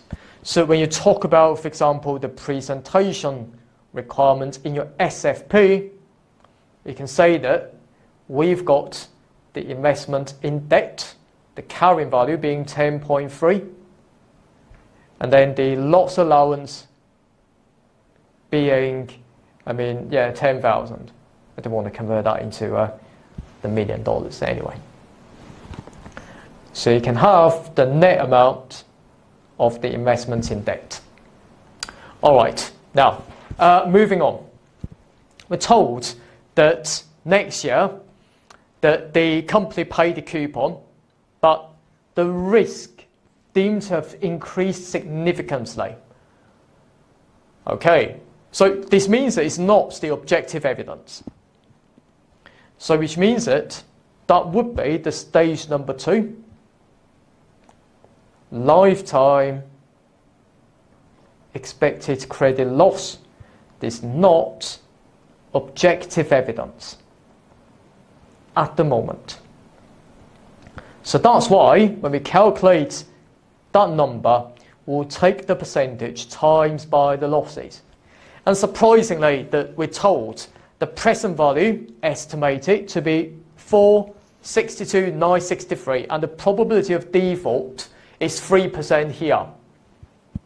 So this means that we take, we may collect 462,963 and anticipated no further coupon to be received, only a proportion of the nominal value of this bond to be repaid, and the present value of this cash shortfall would be this one, and the probability of 5%. Which means that, all right, so we have got the loss worth of 462,963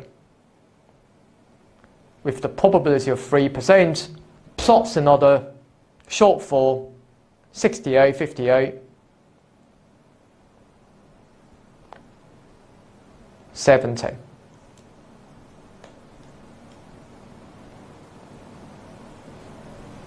With the probability of 5%. So, plotting them all together, that becomes 356,825. So, what we need to do is that because we just debited P&L worth of 10,000 and loss allowance of 10,000. Now, from 10,000 up to 356,825, that has been an increase of 346,825. Okay, we need to use Excel anyway. The increase amount would debit P&L and credit loss allowance by this amount.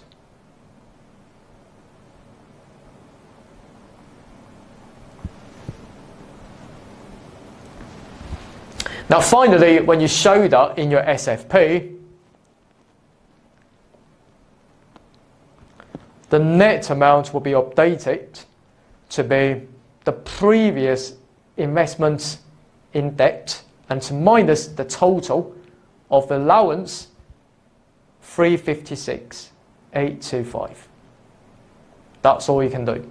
Of course, when you comment on the interest income, if you like, still that basing on the gross amount times by the original interest rate. And that's all you can do. Now, if you're happy, I think it's quite fair that you pick up every point in the past exam. I don't think that will be a problem for you. Who knows? Anyway, right, let's move on to the final topic. I must say that this is the final topic. I find it to be one of the most interesting topics, but a lot of students struggle with that. But let's talk about something called derivatives. Now, derivatives, which means that the value of the instrument, for example, the futures forward, will be deriving from what you're currently trading. Now when you go to bank next time, that you can ask the bank that how much money is that we need to pay if I were to enter into the forward contracts to fix the future exchange rate today. But the bank will certainly tell you, well, there'll be little or no investment at all. It's just to be the setting up the notification in your account when you receive the future money or foreign currencies that will be translated at the agreed rate today. Now the transaction will certainly be for the future, and of course the value changes per the underlying variable changes, of course. The forward contract, the futures contracts, that the price will fluctuate each and every day and each and every second. That will basing on the supply and demand for the underlying, for example, variable such as the commodity, let's say it's the apple or gold and silver and oil, alternatively interest rate, forex rate. So that's how you do it.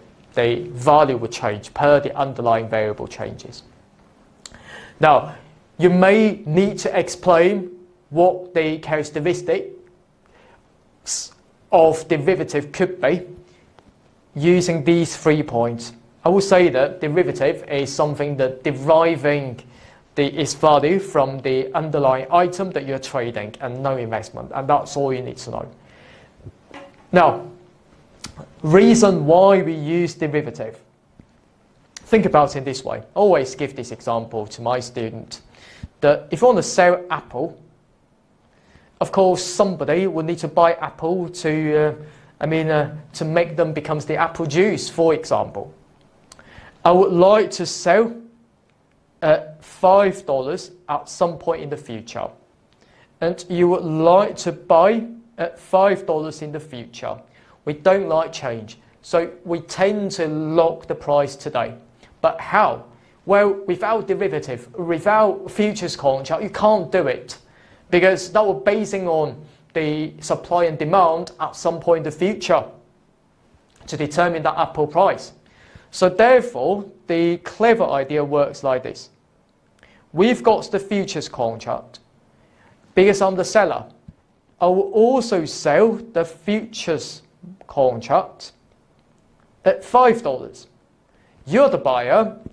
You will buy the futures contract, okay, not future, but futures, at $5. Now, let's look at the magic. What if that in 3 months' time per apple, the price had decreased to $3? Now, if that's the case, then I will say that from a seller's point of view, in the cash market, it has lost $2. Do you agree? Because instead of selling at 5, I can only sell at 3.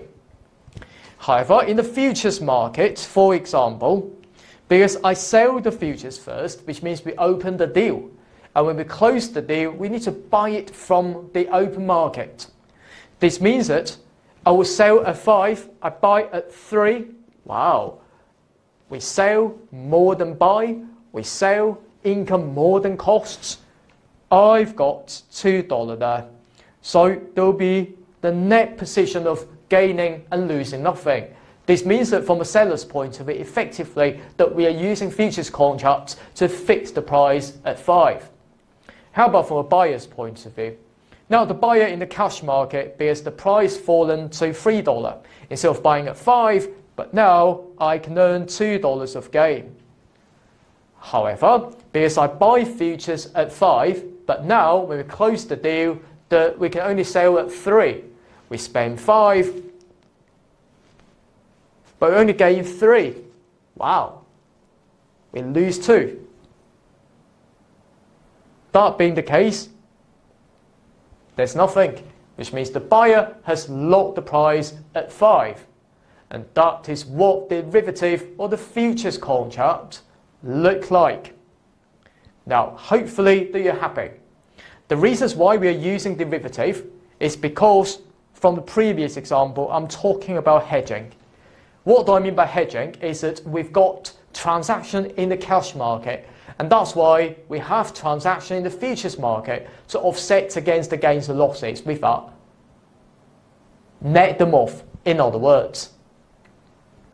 But some of the investors may not really sell Apple in the open market, but only to trade the futures contract, which means that it's just to be a gamble.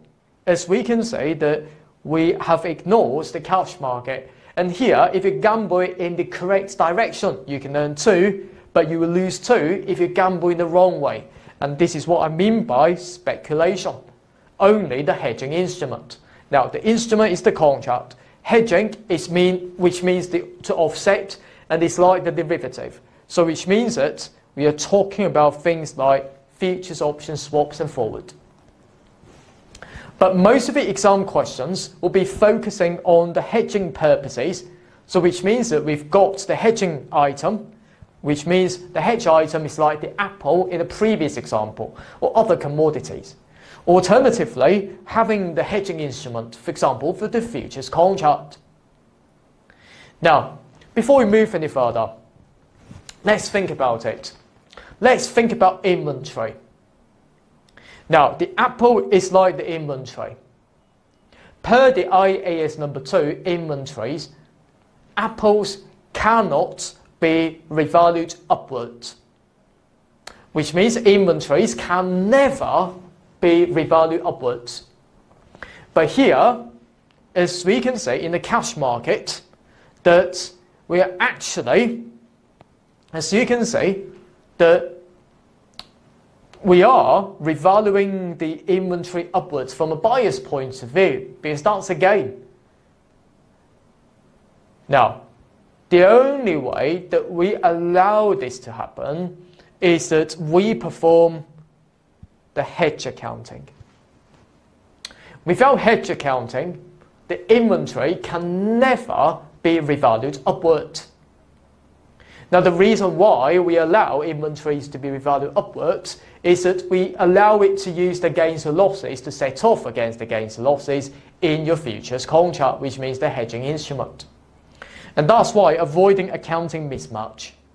Because if you were to enter into the futures contract, and the futures contract, as we can see, incurring substantial loss from a buyer's point of view, if that loss is not hedged against with the particular inventory value going up, and that would worsen the performance of the business.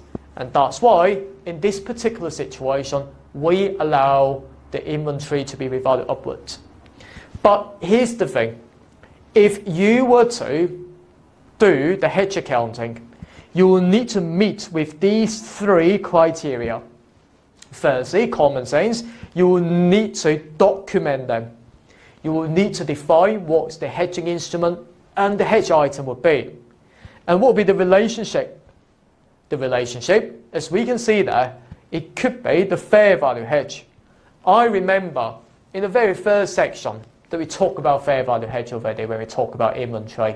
It's something that existed in our financial statement. We've got a value in there. We are afraid that when we sell them off, that the market price will change. But it does not really affect the price that we pay for that inventory any longer. The reason is we've bought that already. We are very much care about its fair value or the market price changes. And that's why in hedge accounting, type number 1 is the fair value hedge. Another type would be, or another relationship would be the cash flow hedge. Cash flow hedge really talks about that we are afraid that when we buy the inventory at some point in the future, we may be spending more money because we haven't bought it yet. Finally, if you're operating overseas, that's not only you've got the foreign asset, but you also take out the foreign loan to offset against the change in foreign asset value. And that's what I mean by net investment in foreign operation. Now, one of these 3 relationships needs to be there. And finally, you will need to pass the effectiveness ratio tests. So that being the case, for example, here, either from a seller or the buyer's point of view, if I were to take the gains and losses divided by one to another, and that would be 100%, because 2 divided into 2. It's the perfect hedge. It's falling between 80 to 125% there. Now, let me give you another example. What if that in the futures market, we've lost 100. In the cash market, we've gained 50. What do you think? I would say that that's a huge loss. If it is vice versa, that would be a huge gain. Is it protecting the item? The answer may be no. The purpose is not to protect the item at all. Because if you take 1 divided by another, and that would be 200%. If vice versa, that taking 50 over 100, that would be 50%. It's 50 to 200%, not falling into 80 to 125%. Now, we're saying that when you're hedging something, that should be effective, that should be demonstrating the fact that you are protecting or offsetting the gains and losses from what you have in the cash market and in the futures market. But if you end up with substantial gains and loss in one particular market, I would deem that that would be the speculation purpose rather than the hedging purpose. So that being the case, that if you're not demonstrating that you've got or met with the effectiveness ratio tests, that you should stop using hedge accounting. Okay, now, Thursday, let's talk about speculation. Now, very straightforward indeed. The day one, when we enter into the agreement, we will look at the fair value. So if you are the buyer, always be in the fair financial asset, because you've bought something. If you're the seller, because you want to get the options contract, for example, or the futures contract, you can either acting as the buyer or the seller's point of view. The seller sells something to you, and having the liability when you exercise it, I will compensate for you the losses. So we'll need to recognize the financial liability at P&L. Now, at the year end, any changes, directly put that into the P&L, into the investing section, and that's it. But bear in mind, in practice, that if you're hedging against not for commodity, not for inventory, but in the exam, very likely is to be inventory. But in practice, that may be hedging against the interest rate. Now, the interest rate is for financing, and that's why the P&L changes would go into the financing section. But I don't believe that the examiner is mad that asking you so much depth in the exam. So no worries for that. Anyway, for banks, of course, into the operating section, but you simply ignore that anyway, putting it to the P&L. That's all you need to know. Now, here's the funny note I would like to share with you. Sometimes the transaction price may be zero. Now, especially that you're dealing with the swap, for example. Now, when we price the swap, I mean, in other papers, especially in financial management papers, that you can see that we will need to make sure that the two legs would just be the same value, okay, at the time that we enter into the swap agreement. Now, for example, that the company may enter into the swap agreement where the interest rate is higher than the current market price. The reason is I would like to pay higher interest rate later, but I would like to get cash from you to compensate for my losses. So that's why that usually I can get $3,000 at the very first start to compensate for my losses, that I will pay higher interest rate. So we will recognize the financial liability of $3,000 there. So even though that the transaction price being zero, but in essence the monies that I can get will be $3,000, that we use that to price the fair value of the financial liability in day one. So make sure that you're ready, that the fair value does not always be equal to the transaction price when we deal with the derivative. But let's put into practice for the speculation here. Now, the accounting treatment. Now, let me just write out the question name, as always. Speculation. It's a starting point. Now, we buy one call option. It's an option that we can buy at a low price at some point in the future. To purchase the commodity X, all right, at $100 at any time, the premium that we pay on day one is 4. Okay, so that's the fair value. So, because that's the buyer, day one, that we debit the financial asset into P&L worth of 4, and then we will credit bank worth of 4, because that's what we pay for the premium that we enter into the options contract. Now, the fair value at the year end was 6. So that being the case, 4 to 6, an increase of 2, debit financial asset fair value for P&L of 2, and credit P&L in the investing section worth of 2. Now, we sell for 12, okay, later on. So when we de-recognize it, we sell for 12, so we debit bank of 12. And we credit all the financial assets that we recognize up to this date of 6. And we credit the P&L as the gain on disposal or de-recognition of 6 as a balancing figure here. Moving on. Now let's talk about the hedge accounting. 3 types. Type number 1, that we are afraid of the market value changes. Now that commonly exists where we have hedge items such as the fixed rate debt, which means that the interest rate fluctuates. That does not really affect the monies that we pay for, because that's the fixed rate. So we pay at 3%. So even though the market interest rate increases to 5%, that does not really matter. We still pay 3. But we are afraid that when we price that debt, because we would like to use the coupon sitting in the numerator over 1 plus the effective or the market interest rate sitting in the denominator. If the denominator increasing, of course the price would change. And that's what I mean by the fair value changes.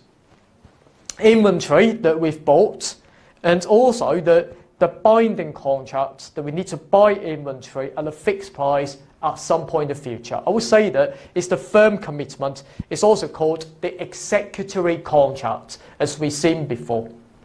Because the price is fixed, that we will pay $10 for that inventory, even though that we haven't exercised that contract. But what if, when we buy it, that the market would discount that inventory to be 8? Well, effectively, that we should have bought at 8 rather than 10, but the cash flow does not really matter because it's fixed at 10, but the market value actually changes from there. Now, what we would do is that we will match the hedging instrument's value changes into the P&L with the hedge item changes in the P&L, and that's all we could do. When we settle the transaction later on, the hedge item, we do nothing in there because we've bought it already. Or if that's the binding contracts to buy inventory at fixed price, that we will buy it later on. Alright, for the hedging instrument, for the financial asset liabilities, that you convert them into bank, putting the balancing figure into the P&L. Now, as always, let's deal with the 10.15 fair value hedge question.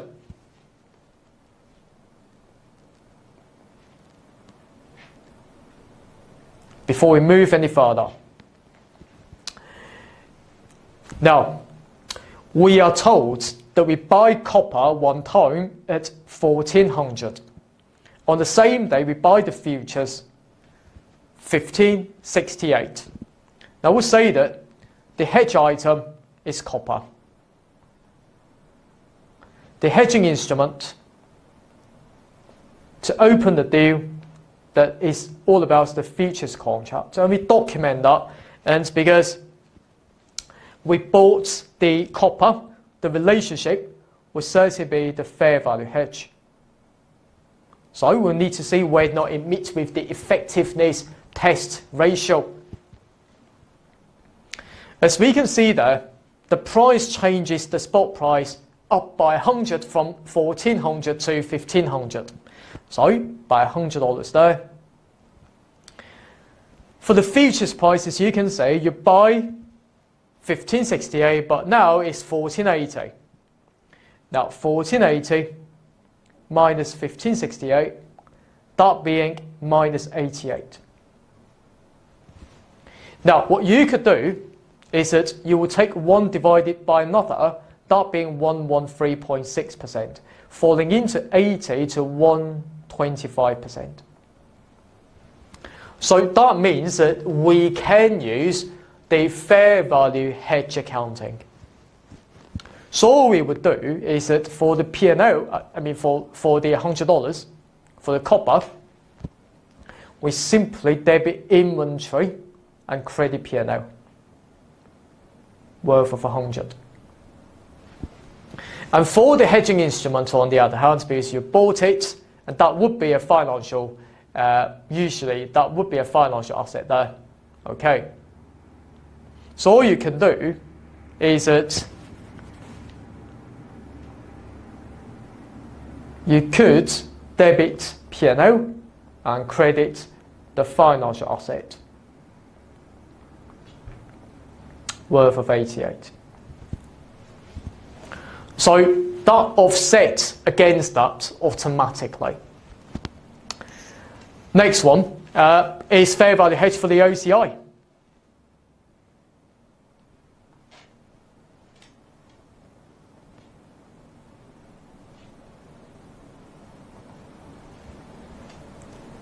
Let's do it together. Now at the year start, the company purchased equity instrument 900,000. The fair value changes will go into the OCI with the futures contract. Okay. Now the item here is that you buy shares, which means the investment in equity instrument. The instrument here, you're using futures contract. And the fair value of the shares fallen to 800,000, which means down by 100,000.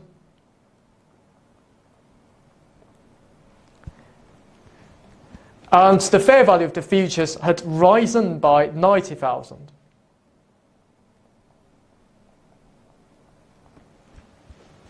Now, if you take 90 over 100, that would be 90% of the effectiveness ratio tests.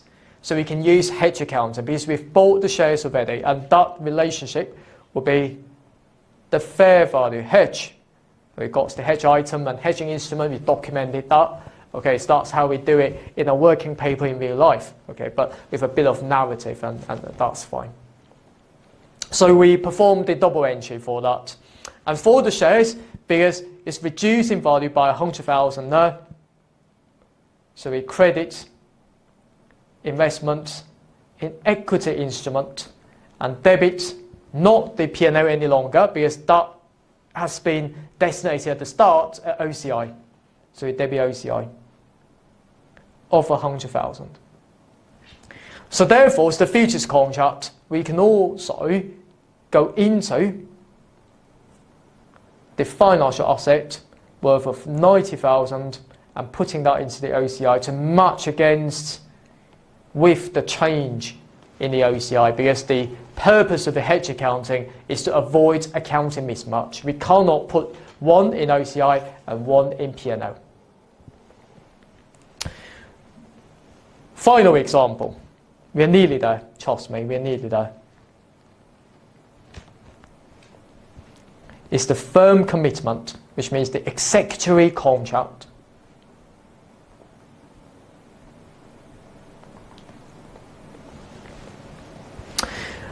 Now, the company has a firm commitment to purchase machinery next year.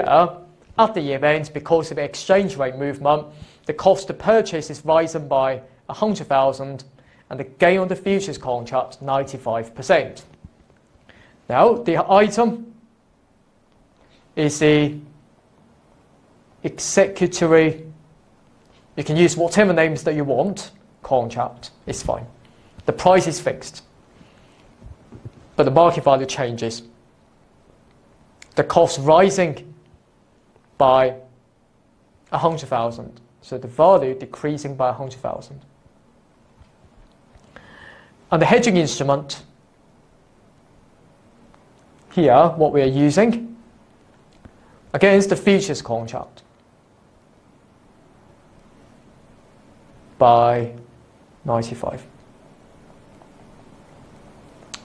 Now the basic math telling me that 95 over 100, that would be 95%, falling into 80 to 125% effectiveness ratio tests. So that being the case, that we are afraid of the market value changes, and the relationship would certainly be the fair value hedge. So all we do is that, although it's for machinery, but for the firm commitments that we haven't bought it yet, and therefore for the 100,000 we will debit the P&L and credit the firm commitment liability by whatever liability names that you want. Okay, so this liability value worth 100,000 would just be the temporary account. Okay, so we need to net off any sort of purchases that we made. Okay, later on we make that purchase. The futures, as we can see, that we enter into that because we bought it, and that's why that we always debit the financial asset and to credit the P&L worth of 95,000.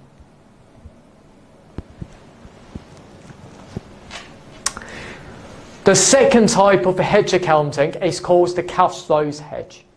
And that means that we are afraid that the monies that we need to pay will change. For example, we take out the floating rate debt, and that's why if the future interest rate changes, that we end up paying more interest expense.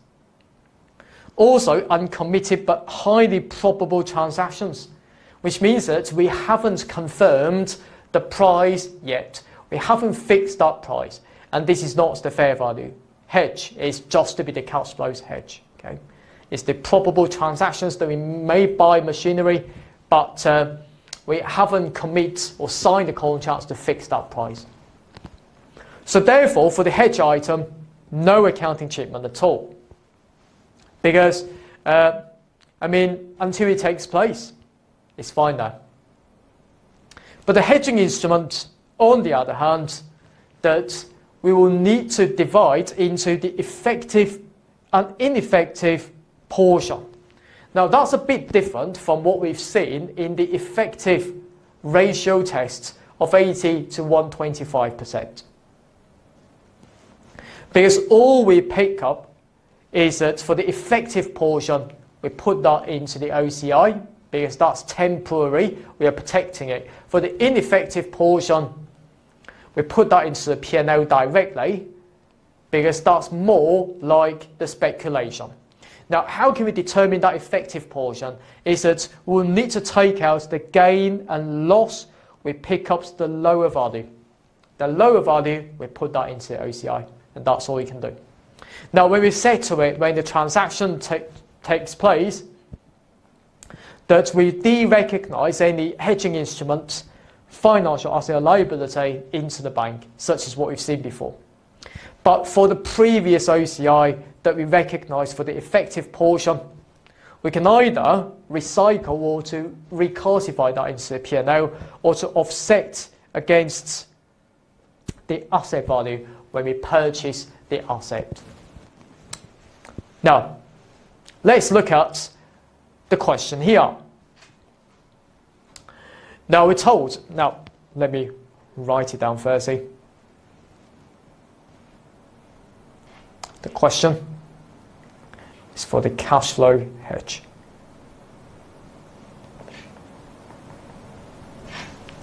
told the forecasted sales in a foreign currency is expected with a loss of 100 as a result of the changes in forex rate.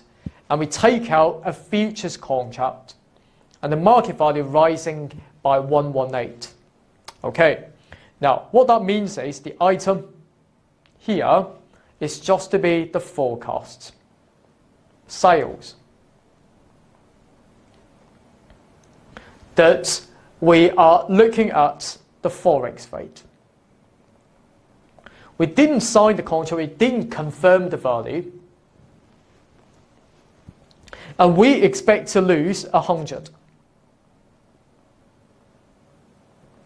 How about the instrument? Now the instrument, on the other hand, is that we took out a currency futures contract. Now the value has risen by 118.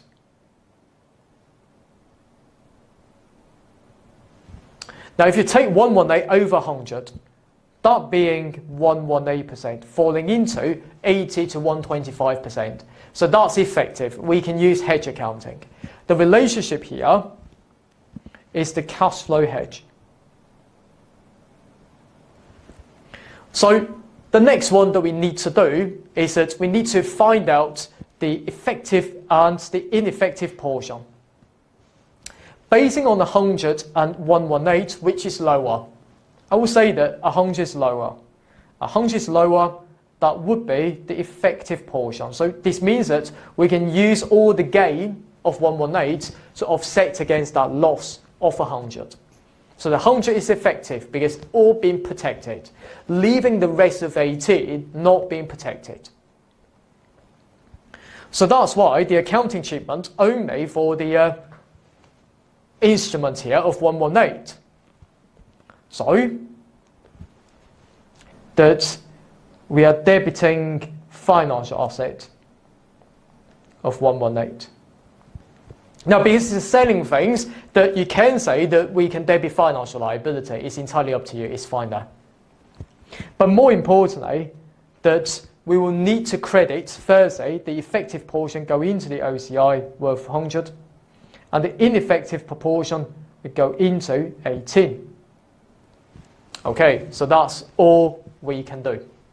Now, at some point in the future, that if the sales revenue, actually decreasing by 100, but my futures contract increasing by 118.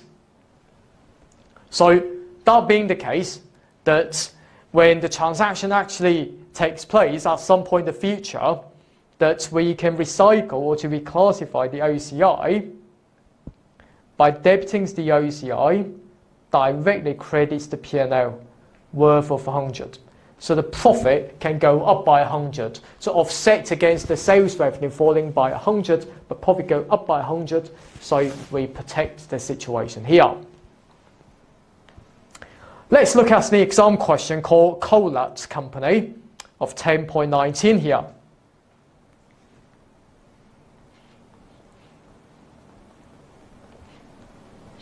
So it's the Collat Company. Let's do it all together. Now, discuss accounting treatment. Now, the Collat Company hedges commodity price risk in aluminum. Such transactions are classified as highly probable, which means that we haven't fixed the price today. So firstly, I will tell the examining team that the item is aluminum and the instrument, I will say that the purchases were considered highly probable before the natural disaster, but no longer expected to occur now. All right. Now the instrument can be any sort of derivatives. The second point I would say that is highly probable. This means that it's a cash flows hedge. And you will need to meet with a effectiveness test ratio of 80 to 125 par in order that you can do the hedge accounting. You can also say that the accounting treatment, the effective portion, they pick up the lower of gains or loss into OCI, and the ineffective portion going into the P&L. I think that's fine. However, one word that, because no longer expected to occur, this means that we don't use the instrument now to hedge against that future item. That qualifies as the discontinue the hedge. Now, when you discontinue the hedge, all you would do is that you will need to remember into P&L. Any sort of OCI finally would go into the P&L if you discontinue that, if you stop using that, okay, because of a natural disaster, for example. And that's why, as we can see from your next page, we have discontinuation of hedge accounting. Now, when do you discontinue that? Is it when you have no hedge item or no hedging relationship? So all you need is that any sort of things would directly go into the P&L, and any sort of financial assets will not be existed any longer. Now, let's deal with the 10.21 example before we move on to the final one. Now let's read through the case. The interest rate swap was used to hedge against that borrowing, something to do with the financing. So any P&L would go into the financing section. For the loan, we adjusted the fair value, there'd be P&L and credit financial liability, and the hedging instrument. We recognize the financial asset worth of 28. But the company wants quick cash and deciding to keep the loan to maturity, and that's why we discontinue that hedge accounting. So we need to reverse the hedge item P&L 30 and the financial liability, because we credited the financial liability worth of 30, and we debit the financial liability of 30, and to reverse that P&L worth of 30. That's a starting point. So subsequent measurement, because you want to hold it to maturity, so we'll need to use the amortized costs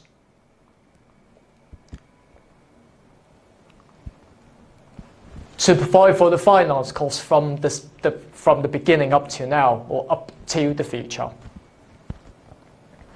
And for the hedging instrument, as we can see there, we want quick cash, and that's why for that 28, we will convert into bank worth of 28 and credit financial asset worth of 28. Because we haven't got any OCI at all, so we don't need to worry about to reclassify that into the P&L. Now, second one, it's all about the cash flows hedge. It's now terminated for the probable transaction in the future. So that's why firstly, for the financial asset, we convert that into cash. So we debit bank worth of 100, and we credit the financial assets worth 100. At the same time, because we've got the OCI worth 100, so we need to reclassify the OCI into P&L. Here, the P&L referred to as the it's just to be the highly probable transaction. So if that does not relate to the borrowing, and we will put that into the investing section. So if it relates to the borrowing, we put that into the financing section there. Now finally, I would say that finally is the net investment in foreign operations. So what that means is that we are afraid that when we invest our money overseas, that the exchange rate may change. And that's why, similarly, that what we've seen in the cash flows hedge, we'll need to divide into the effective and ineffective portion. So let's look at an example here. A invested in B and took out a loan to hedge against B's equity value because of the forex movement.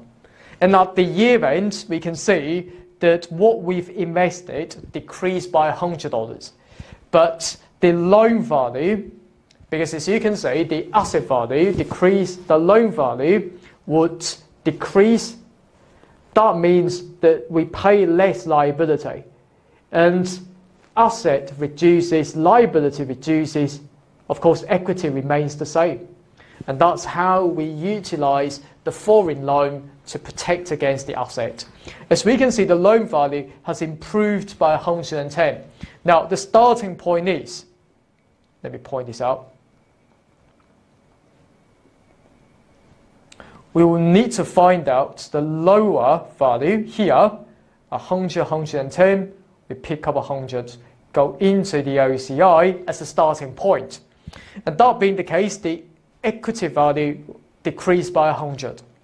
That being, debit the OCI 100 and to credit the investment in B company decreased by 100. But at the same time, because of our loan value has increased, we debit the financial asset worth of 100 and we credit the OCI to match against that worth of 100. But what about the ineffective portion? And the ineffective portion by another 10 has the increase in value, so that's why that we debit the ineffective portion worth of 10 into P&L and debit financial asset worth of 10. There you have it. So far that we finish off the whole financial instrument section here. I hope you're absolutely happy. I would say that it's a big standard, but it's fine. From next chapter onwards, we will be covering something that's more exciting, and I can't wait to see you very soon in the next section. Bye. APC, accounting for your future. Welcome to the past exam question from the ACCA Strategic Business Reporting, or the SBR, for the March and June 2023 exam question go through. Let's see the question called cut third company from the question 2. Now, as always, let's break down the requirements. Now, we have got part A, B and C within our exam. The best practice firstly is to copy the requirements into a word processor and break this down. Now, firstly, discuss, which means you need to put the words because in each of your points. How the advancement of the IT impacts on the ethical responsibilities of an accountant. Now, firstly, as the professional accountant, our responsibilities would be firstly to make sure that the control system of the client's company, of the companies that we are working in, will be okay, will be effective. And therefore, we can bring confidence to the shareholders or investors. Now, 4 marks here, there'll be no need to refer to any specific exhibits to answer part A. Right, but from my perspective, always link your answer with the case so you can see a big picture of why the examiner is setting the requirement like this. So in this exam, of course, 1 mark equals to 1 sentence, and make sure that you always follow that rule. Part B is to discuss the ethical issues faced by the accountant. Now, this means that we are always focusing on Mr. Imbrima, okay, this person, and the internal auditor. Okay, so we have got Mr. Franklin Ishwell. Okay, so there will be 2 guys here, and that's why we just split our marks, 6 marks. I would say that, okay, equals to 6 sentences again, and possibly I would be allocating 3 marks related to Mr. Imbrema and Mr. Franklin. I would like to split 2 marks in that. And of course, and any actions that you should take to address these issues, I'll allocate 1 to 2 marks or sentences related to the final part. So do remember that we have got 2 marks here. So when answering the ethical issues in the SBR exam, my top tip for this kind of requirement would be, firstly, always use the word because or as. So it will force you to think why you're going to be giving that point. The second element within each of the point in your answer is to be very specific or detailed. You can't say that simply, okay, so from the scenario like that, it seems that he's breaching the familiarity threats to objectivity and full stop. No. Possibly will gain 0.5 marks for giving that point. But in order to get 1 full mark for each point that you've made, it will be very important that you need to be specific. Okay, so we've got a clue from the case that we are friends or we have been an accountant for many, many years, and we are not really be very careful enough to check the details and so on. So this creates familiarity, threats to objectivity, that kind of stuff. Okay, so you need to be very specific, tailored your answer to the case. The best way from my perspective to tackle the part-based is always to focus on each sentence, okay, from the case scenarios, so you can link that and to comment on that. Part C, okay, is the traditional accounting treatment requirements. Explain the effect of the IAS 38 intangible asset and IAS 36 impairment of asset on the accounting treatment of the purchase of a company's procurement system and development costs, and in the financial statement for the year ending 31st December X8. So this means that A marks will be allocated for related to intangible asset according to IAS 38 and impairment according to IAS 36. And as I said, my top tip for the SBR for the accounting treatment is to see whether or not the requirement is more than 5 marks or less than 5 marks. And here, clearly, it's less than 5 marks. Of course, we will need to, we need to follow 3 steps approach here. So firstly is the general IFRS requirements, and then talking about the application, and finally the conclusion. So in this case, I would rather put 1 mark related to the IFRS general stuff, okay, talking about that, and I would like to allocate 2 marks related to application, and for the conclusion, I'll allocate the final 1 mark related to it.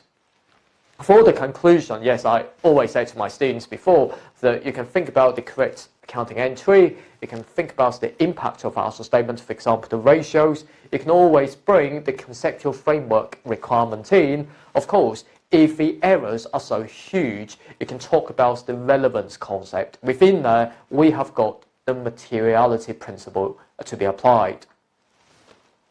Now, let's see the case backgrounds. The third completes a successful division within a multinational company called Herding Company. Right, so if you're reading the question like this, okay, you can always use the highlight function in the Excel. I'll show you how in a second. But more importantly is to draw a diagram or a picture so you are not mixing these 2 companies. So for example, within that group is called Herding Company, and within there we have got a specific division called third company. Right, we are told the year end 31st December, we've got the following. Exhibit by clicking on that on the left hand side regarding the new system describing the purchase of the unauthorized procurement system, which means we're going to buy something, buy raw materials and so on, and it is by the third company on 1st August, which means before the year end. So always in this exam that you may be told about some sort of information that is after the year end. So therefore, the IAS number 10, it meant after the reporting period may come in. And here, it's not related to IAS number 10 at all, but we are focusing primarily on the ethical issue that we are buying this, which is unauthorized. Okay, it's not authorized by the head office, something like that. And the implications of that decision, so this means that we're going to be seeing that whether or not the purchasing decision will result in the financial performance being impaired of a company later on. Now, by clicking on the exhibit, okay, so you're going to be seeing that it's all about the new procurement system, right? So this year, the holding company, which means the head office, which means the parent company, something like that, upgraded the computerized system and to centralize its procurement processes. So the reason why the head office would usually centralize the purchasing option is to, for example, we are buying in bulk to enjoy the bulk discount in certain circumstances. So to decrease the purchasing cost for the company as a whole. All divisions of the holding company were required to use the same procurement system, and this is quite usual in practice, and I can certainly understand that.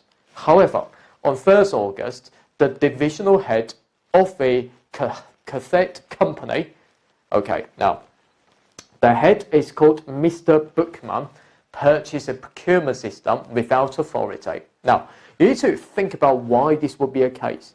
So, we can certainly use the system provided by the head office or to be required by the head office and to centralize our purchasing decision and to make sure that we are using the approved supplier in all circumstances to decrease our costs and something like that. But why does the divisional head use an alternative system?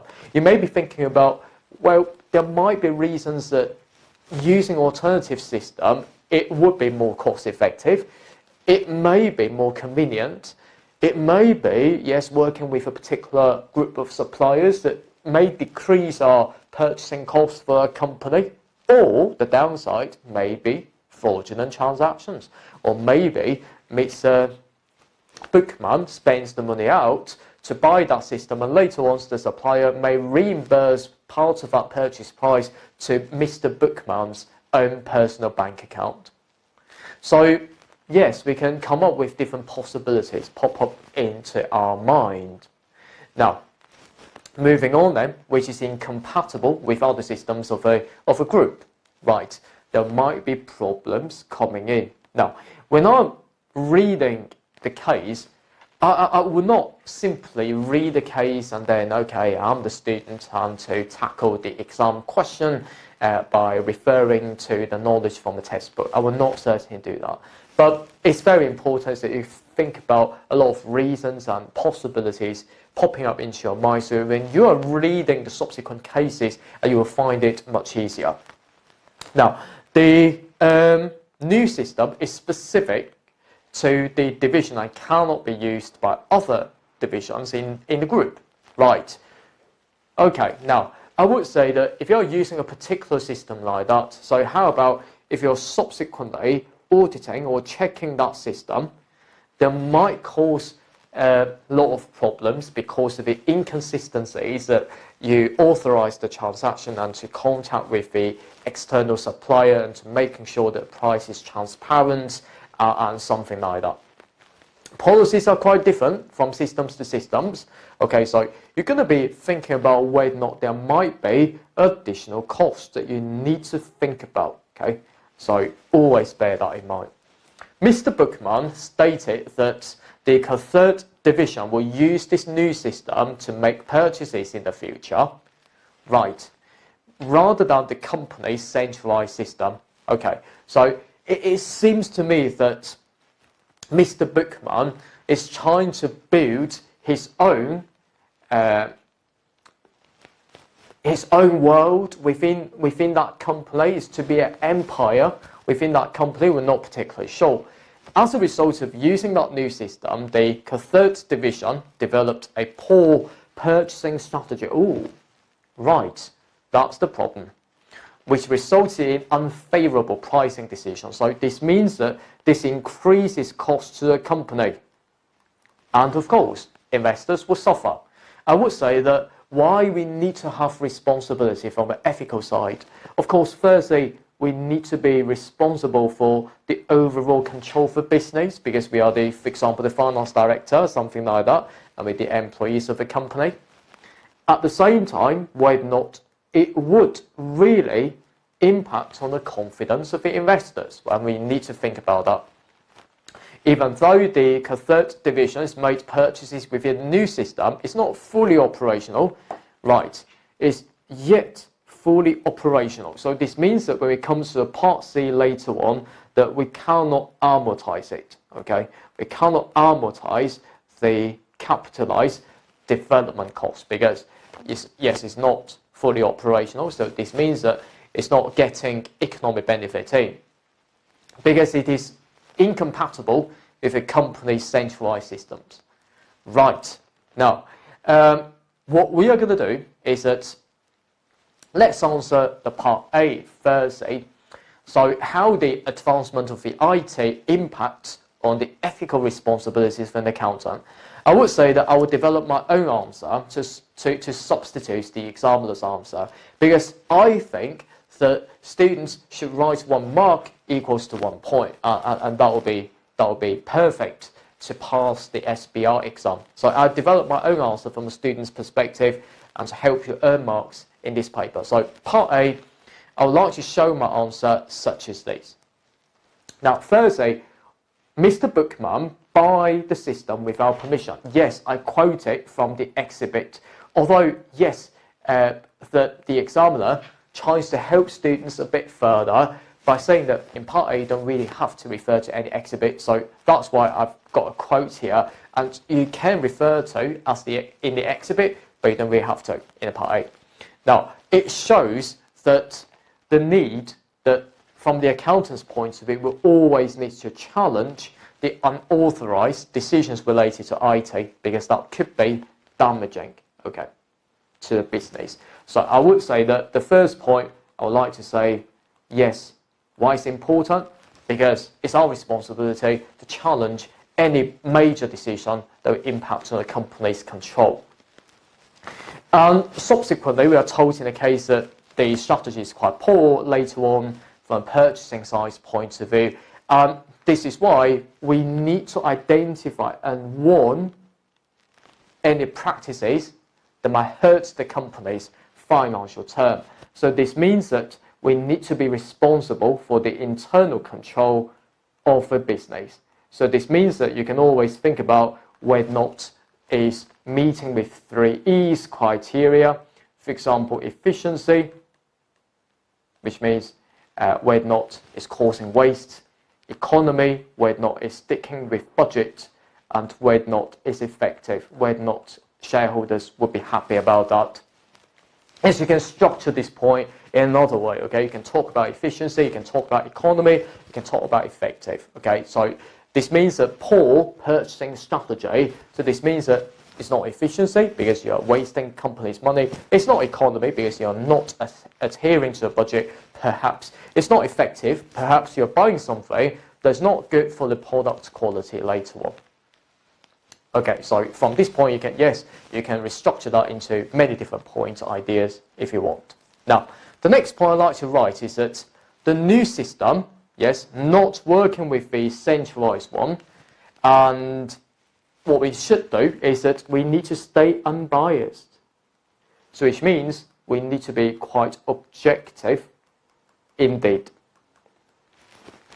Because when the new technology or new system comes into our company, we do really have to be very objective in assessing that we cannot fully rely on the pricing information given by that system or captured by that system. We need to be very detailed and very cautious about any changes or any sort of information that are popping up in the system. And finally, yes, what we need to do is that within that case, it's our duty to protect the confidentiality and safety of the system Because as we are told that firstly, we buy the system that is not authorized. So why you're buying the system without letting the head office to know about this? So possibly there might be reasons like potential errors, potential fraud, and perhaps the system is quite cheap, but Mr. Bookman later on may get the reimbursement from a supplier. It may be the corruption, that kind of stuff. So this is why it leads to the unauthorized change in that system. So we care about the safety issues of that. At the same time, we also care about the confidentiality. Whether or not the supplier supplying us with that system would certainly have measures in place in making sure that system is safe. If it's not safe, of course, our system information may be leaked to the third parties. So this is why we need to care about that. Of course, I've developed you with 4 sentences there, and of course the examiner's answer is absolutely different from mine. And yes, you can develop your own answer based on the points that I've said to you. So for example, based on the confidentiality, you say to the examiner why the system purchase is unauthorized, perhaps implying fraudulent transaction, and the supplier is not inputting sufficient budget into perhaps making sure the system functions correctly, leading to, for example, confidentiality issues. The system data may be leaked to a third party. You can say that, okay? So different students would get different answer for the part A. I would say that from the marker's point of view, that the part A is quite straightforward, and when we are awarding marks to students, generous, okay, quite generous indeed. So as long as you are saying 4 sentences, so that will be absolutely enough there. Now, let's move on. Let's move on to the part B, talking about the ethical issues. Now, so we are told in this exhibit, we've got the accountant and the internal auditor. So we've got 2 types of persons that we need to be dealing with. Firstly, the accountant is called Mr. Brimmer. He's considering the impact of the poor purchasing decision and how to improve the control over the division. So it seems to me that you're only considering the impact rather than take immediate action against Mr. Bookman. And this is incorrect, okay? So it seems to me that maybe you're afraid of taking immediate action against Mr. Bookman. Maybe you're afraid of him, something like that. We're not particularly sure. So we can comment on this, okay? You can copy that sentence and to comment on this. But a more viable approach, okay, from the examining team is that don't really just copy the whole paragraph or whole sentence, okay, to your answer. Yes, you can certainly do that, but the best practice is not to do it like that, but to summarize into your own point. Because I must say that some markers, when marking the script, they may not read your answer very, very carefully. So if you're copying the whole paragraph into your answer, it may be seen that you're simply copying the information from the case, and it earns you no marks at all. So even though you finally make a few words as your comment, maybe the marker cannot see this when he or she mark your script quite quickly, tick a tick, tick a tick, tick a tick for that, and skip your answer, and of course you will suffer. So in this case, developing my own answer, as we can see there, firstly I would say that Mr. Brimmer knows that Mr. Bookman, by passing the procurement system as centralized system, but to purchase his own system, and faces the dilemma here and breaching the ACCA Code of Ethics by not actively confronting the issue. Okay, so it seems that he is not taking immediate action against Mr. Bookman. Okay. Now, However, it does not wish to introduce controls which Mr. Bookman feel are excessive. All right. It seems that he's afraid of Mr. Bookman, yes, because Mr. Bookman is a dominant individual who often puts pressure on him. Right, so it seems that, yes, I can draw a conclusion that the accountant is afraid of Mr. Bookman because of the intimidation threat to objectivity. So I would say that I will bring my comments as the first sentence, okay, otherwise when I'm making comments in a part B, that I don't want my answer be seen that I'm copying the case information only without making my comment at all. So I would say that he experiences an intimidation threat, so being threatened by somebody else. I would say because of us, okay, because Mr. Bookman's pressure compromises the objectivity. So which means when we are making decisions, we are not objective, we are not thinking about the standards, we are thinking about the personal stuff. Challenging the ability to act impartially or objectively in line with ACCA's Code of Ethics. Okay. Now, this is my second point now.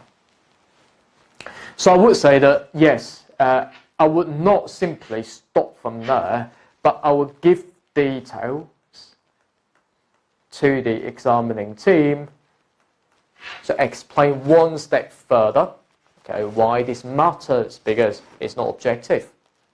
That's it. And of course, we are reluctant, or the accountant is reluctant to implement controls, okay, because Mr. Bookman's dominance. So this means that I would say that, yes, it's not objective because you're not sticking to a rule, but I've said that in the second point. I will not duplicate my points, and therefore in the third point, I would say that it's lack of integrity. So always think about this. I'm reluctant to do something. Yes, you may be afraid of others. You may be accepting the interest from others, which means intimidation threat or self-interest threat. Or perhaps you're not meeting with integrity principle.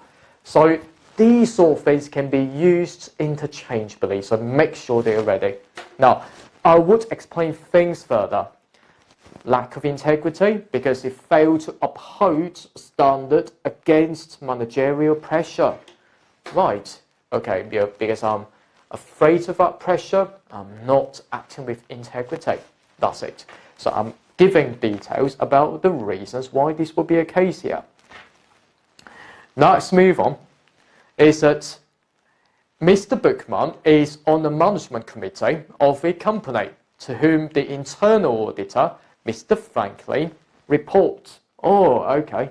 Now, the internal auditor directly reports to Mr. Bookman, and I'm the accountant. I'm afraid of Mr. Bookman because he's on that management committee. I'm afraid that my job will be lost. It's simply be the ethical dilemma here. And we've got the internal auditor also reports to Mr. Bookman. Right, Mr. Bremer has reported his concern to the internal auditor, which means the IA internal auditor reports to Mr.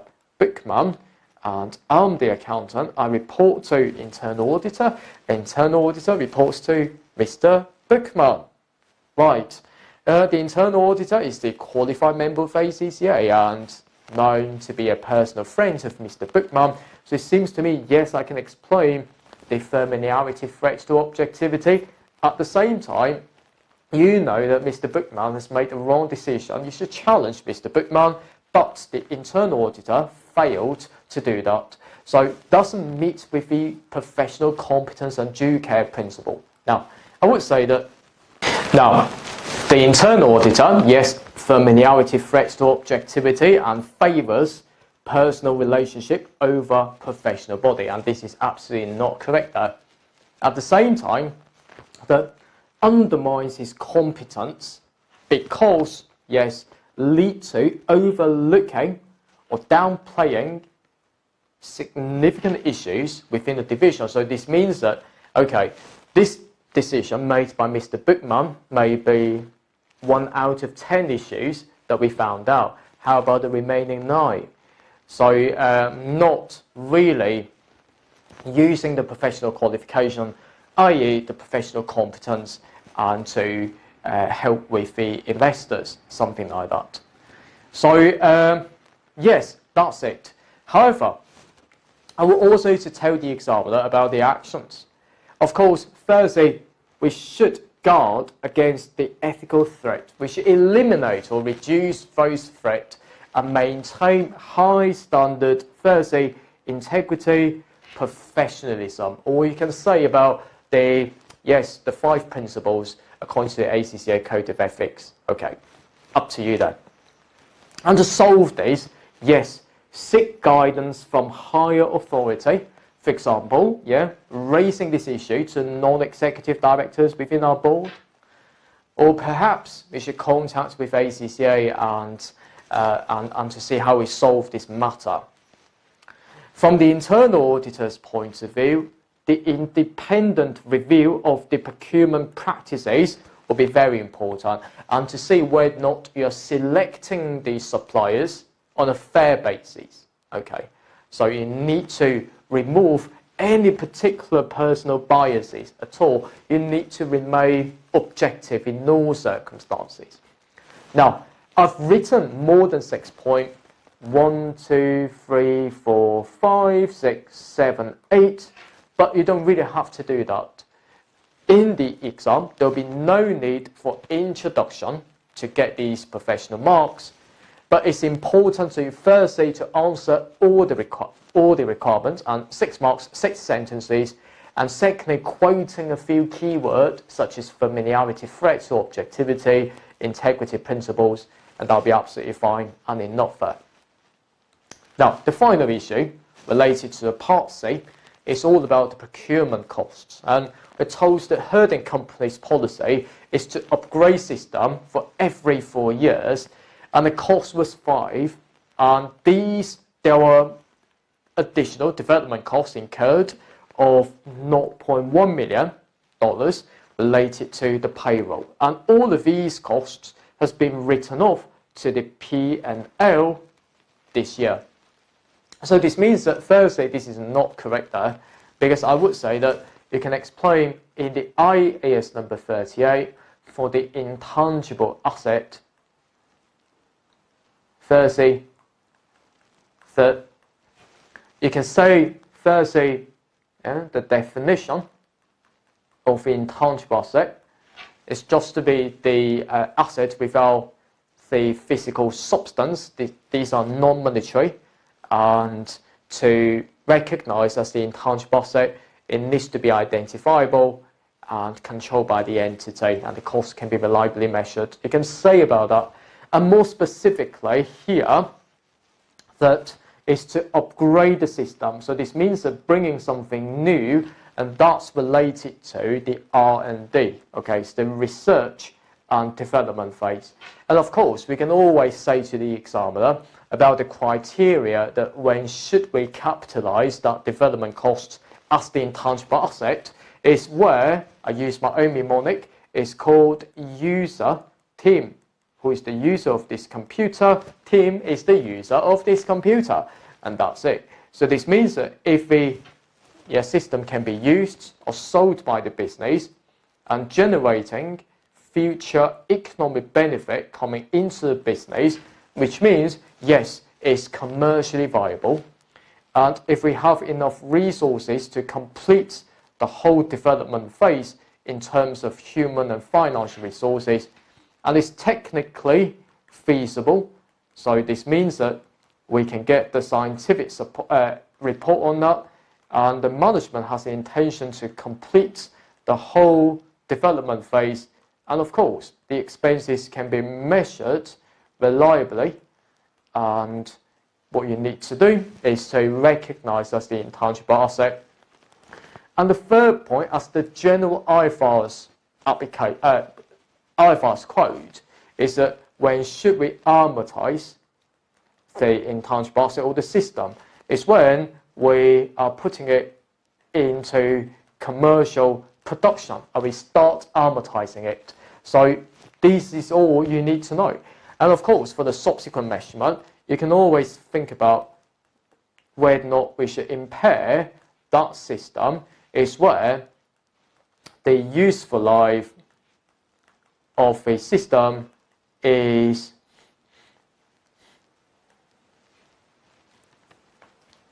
indefinite, which means we're not particularly sure how many years that we should use that system. Now, I would say that in my answer, I created for you, is that following the 3 steps approach, is that firstly, for general IFRS requirements, I've talked about the identifiable non-physical, okay, in terms of substance, which means we've got a piece of paper confirming that system belongs to the entity, but it's not being touched, such as the PP&E, property, plant, equipment. And applying to the cases that the $5.1 million, yes, we should capitalize as the intangible asset. But I would say that because the system cannot generate into benefit to the business right now, because we are subsequently told that previously that the system, yeah, is yet fully operational, okay, because it's not compatible with the centralized ones. So this means that whether or not we can generate benefit of that, this needs to be challenged. So I will bring this as a separate point and to see that applied to a case that the 5.1, it seems that we are not using it. So this means that it does not fulfill with the economic benefit criteria, so it would be okay to expense that. Now, I would say that if the conclusion, the correct entry, is that if it qualifies the intangible asset, yes, capitalize it and then amortize it when we put it into commercial production or commercial use. And I would say that another point is that the impact on financial statement, you can bring it as a separate point there, is that it will certainly affect the SFP and the P&L related to the recognition of the intangible asset, putting up the value of the non-current asset, at the same time recognizing the amortization expenses to make sure the profit is brought down. Now, the second one related to the ICE 36 is that they also doubt about the security of the system and potential short-term technological obsolescence. So it seems that we're not putting the system into use. So this means that whether or not the system or the intangible asset needs to be written down in value is that firstly, according to ICE number 36, you don't really have to quote the numbers, but the example directly gives you that. Now, firstly, for each entity, at each of the reporting periods end, we should assess whether or not there will be indicators indicating that the system will be impaired. That indicator could be from internal, or it could be from the external indicator. Internal, which means it's damaged, obsolete. External, so for example, is out of date, okay, and the government does not allow you to use that.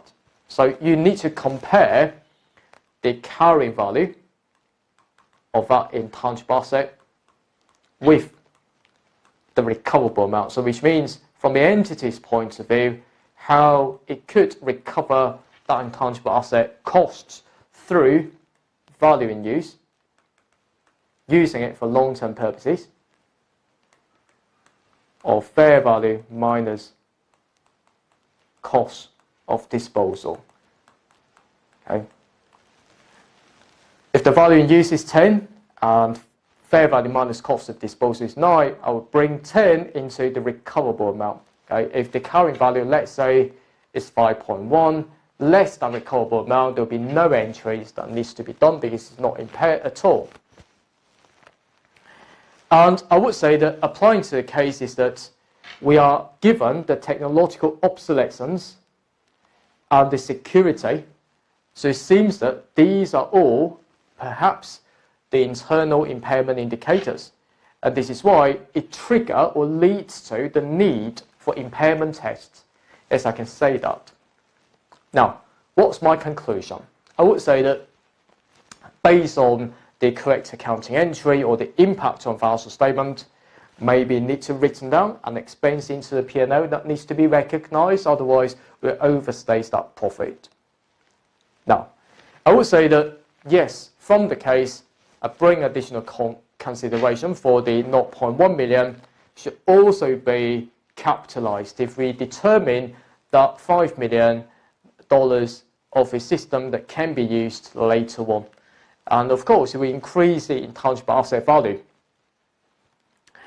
At the same time, the $5.1 million that if we have capitalized it, but we still question about the technological obsolescence issues, that kind of stuff, yes, we'll need to write them down, and it will significantly affecting the reporting profit and, yes, materiality principle. And this means that we need to be very, very careful on that issue.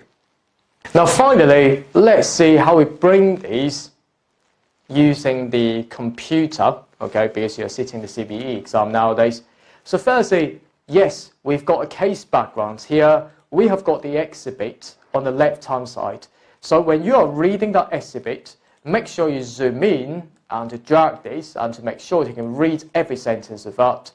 At the same time, you can copy the information by pressing Ctrl+C and Ctrl+V into your word processor like this. But more importantly is to look at the requirement firstly and to select, okay, all these issues and to put them into your word processor. And then trying to make sure that you know what the examiner wants. Part A, Part B, and Part C. But firstly, discuss how the advancement of the IT impacts on the ethical responsibilities. I would say that I don't like this word discuss, and I don't like the note of that, but you don't really have to cancel this, but saying to the examiner, okay, this is my heading, and I need to write 4 points to earn this 4 marks, so just leave them there, it's absolutely fine there. Okay. Now, Part B, discuss the ethical issues faced by the accountant. Okay.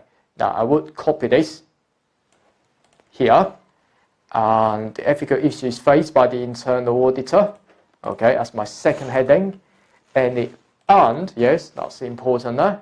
Okay, we've got 2 and here, and this means that we need to copy the subsequent one, and the actions to take, okay. Now, we're given, yes, 6 marks and 2, so this means that I need to write, when planning my answer, 6 sentences in that. And applies to Part C as well. Okay. Now, when we are reading the case, it's important that you notice that all the things that can be copied to get into your answer. Make sure that you copy into your answer, and don't just simply copy the whole paragraph. So, for example, the accountant considering this, okay, copy this into the question B. Okay, I'd like to make this point, is that the accountant considering the impact, okay, it's the accountant considering the impact, right, I would like to copy this. I would bring my point firstly that the accountant should take immediate action to protect shareholders' interests, i.e. to act with professional behavior. But the accountant, okay, change the word, but the accountant of holdings considering impact of poor purchasing decision, and this is against the principle in the ethics code.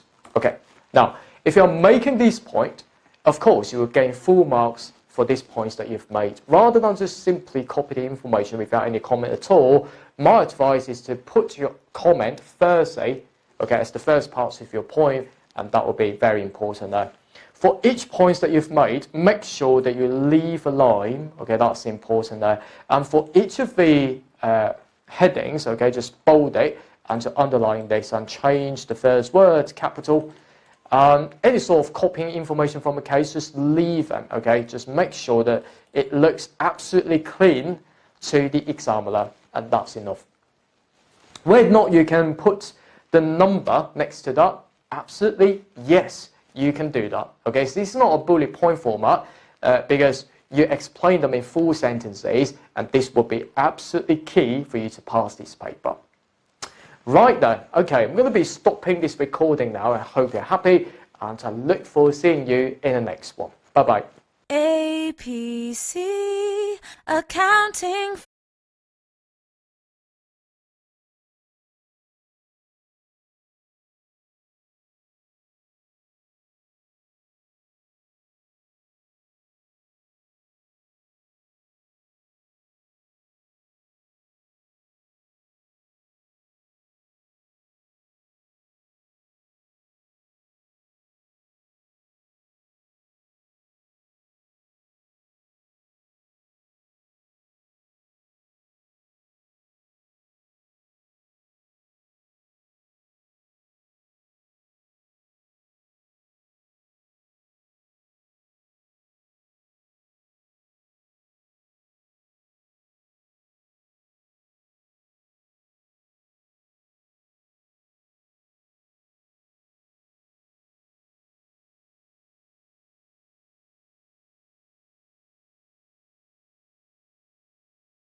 The IFRS requirements, making your own conclusion about the impact on the financial statements. So make sure that 7 marks, 7 discuss the acceptability of a company. 1, to disclose a contingent liability for the estimated cost of redeeming the put options. Right, so what do I mean by put options? Don't be scared if you see this term. It's relatively straightforward. It's just to be an option to sell something at a particular price.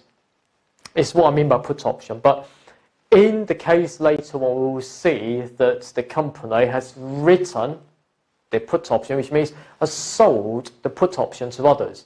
So this means that if the buyer exercises the put option at some point in the future, from the company's point of view, it will have an obligation to exit. Okay, so it seems to me it's like the financial liability that we need to recognize. And yes, IAS number 32, the financial instrument accounting standards knowledge pops up into my mind. Okay, so making sure about the presentation part, we make this right. Number 2, to record the non-redeemable preference shares as equity rather than a compound financial instrument. Okay, so we are given 6 marks here. Again, these 2 requirements are related to IAS number 32. To recognize the compound financial instrument, we need to see that whether or not a contract contains both of a liability and the equity element in, and we'll see that later on. Of course, yes, we are given 6 marks here. Any requirements that is more than 5 marks, make sure that you follow the 3 steps very carefully. The 3 steps includes the general IFRS quotes with the detailed requirements in there, and application to the case, okay, I'll show you how in a second. And finally, the conclusion part, my advice to be to focus on these 3 stuff: the advice to the company about the correct accounting treatment, and the impact on the financial statement, particularly for ratios, something like that. Alternatively, the marking team and the examining team of the SBR said that the conceptual framework requirements can always be quoted in your answer, and you will get reasonable marks by doing so. So make sure that you follow these 3 steps here. Now, as the final requirement is that, yes, okay, wow, IAS number 7 statement of cash flows tested here. Now we are given A marks for this 1, 2, 3 requirement. So make sure that in the CBE exam, I will show you how in a second. First is to copy all these requirements in the word processor and make sure you use them as headings and write 8 sentences, okay, in total. Now, number 1 is to explain the importance and the distinction between classification of cash flows from investing and financing activities. So make sure that if I were you, I would like to use investing activities and financing activities as my subheadings. And within each of the subheading, I will need to tell the examiner, firstly, what will be the importance of showing cash flows in both of these headings. At the same time, the differences in that. Okay, so making sure that you write enough sentences. So if I were you, I would like to approximately allocate 3 marks at least to the part 1.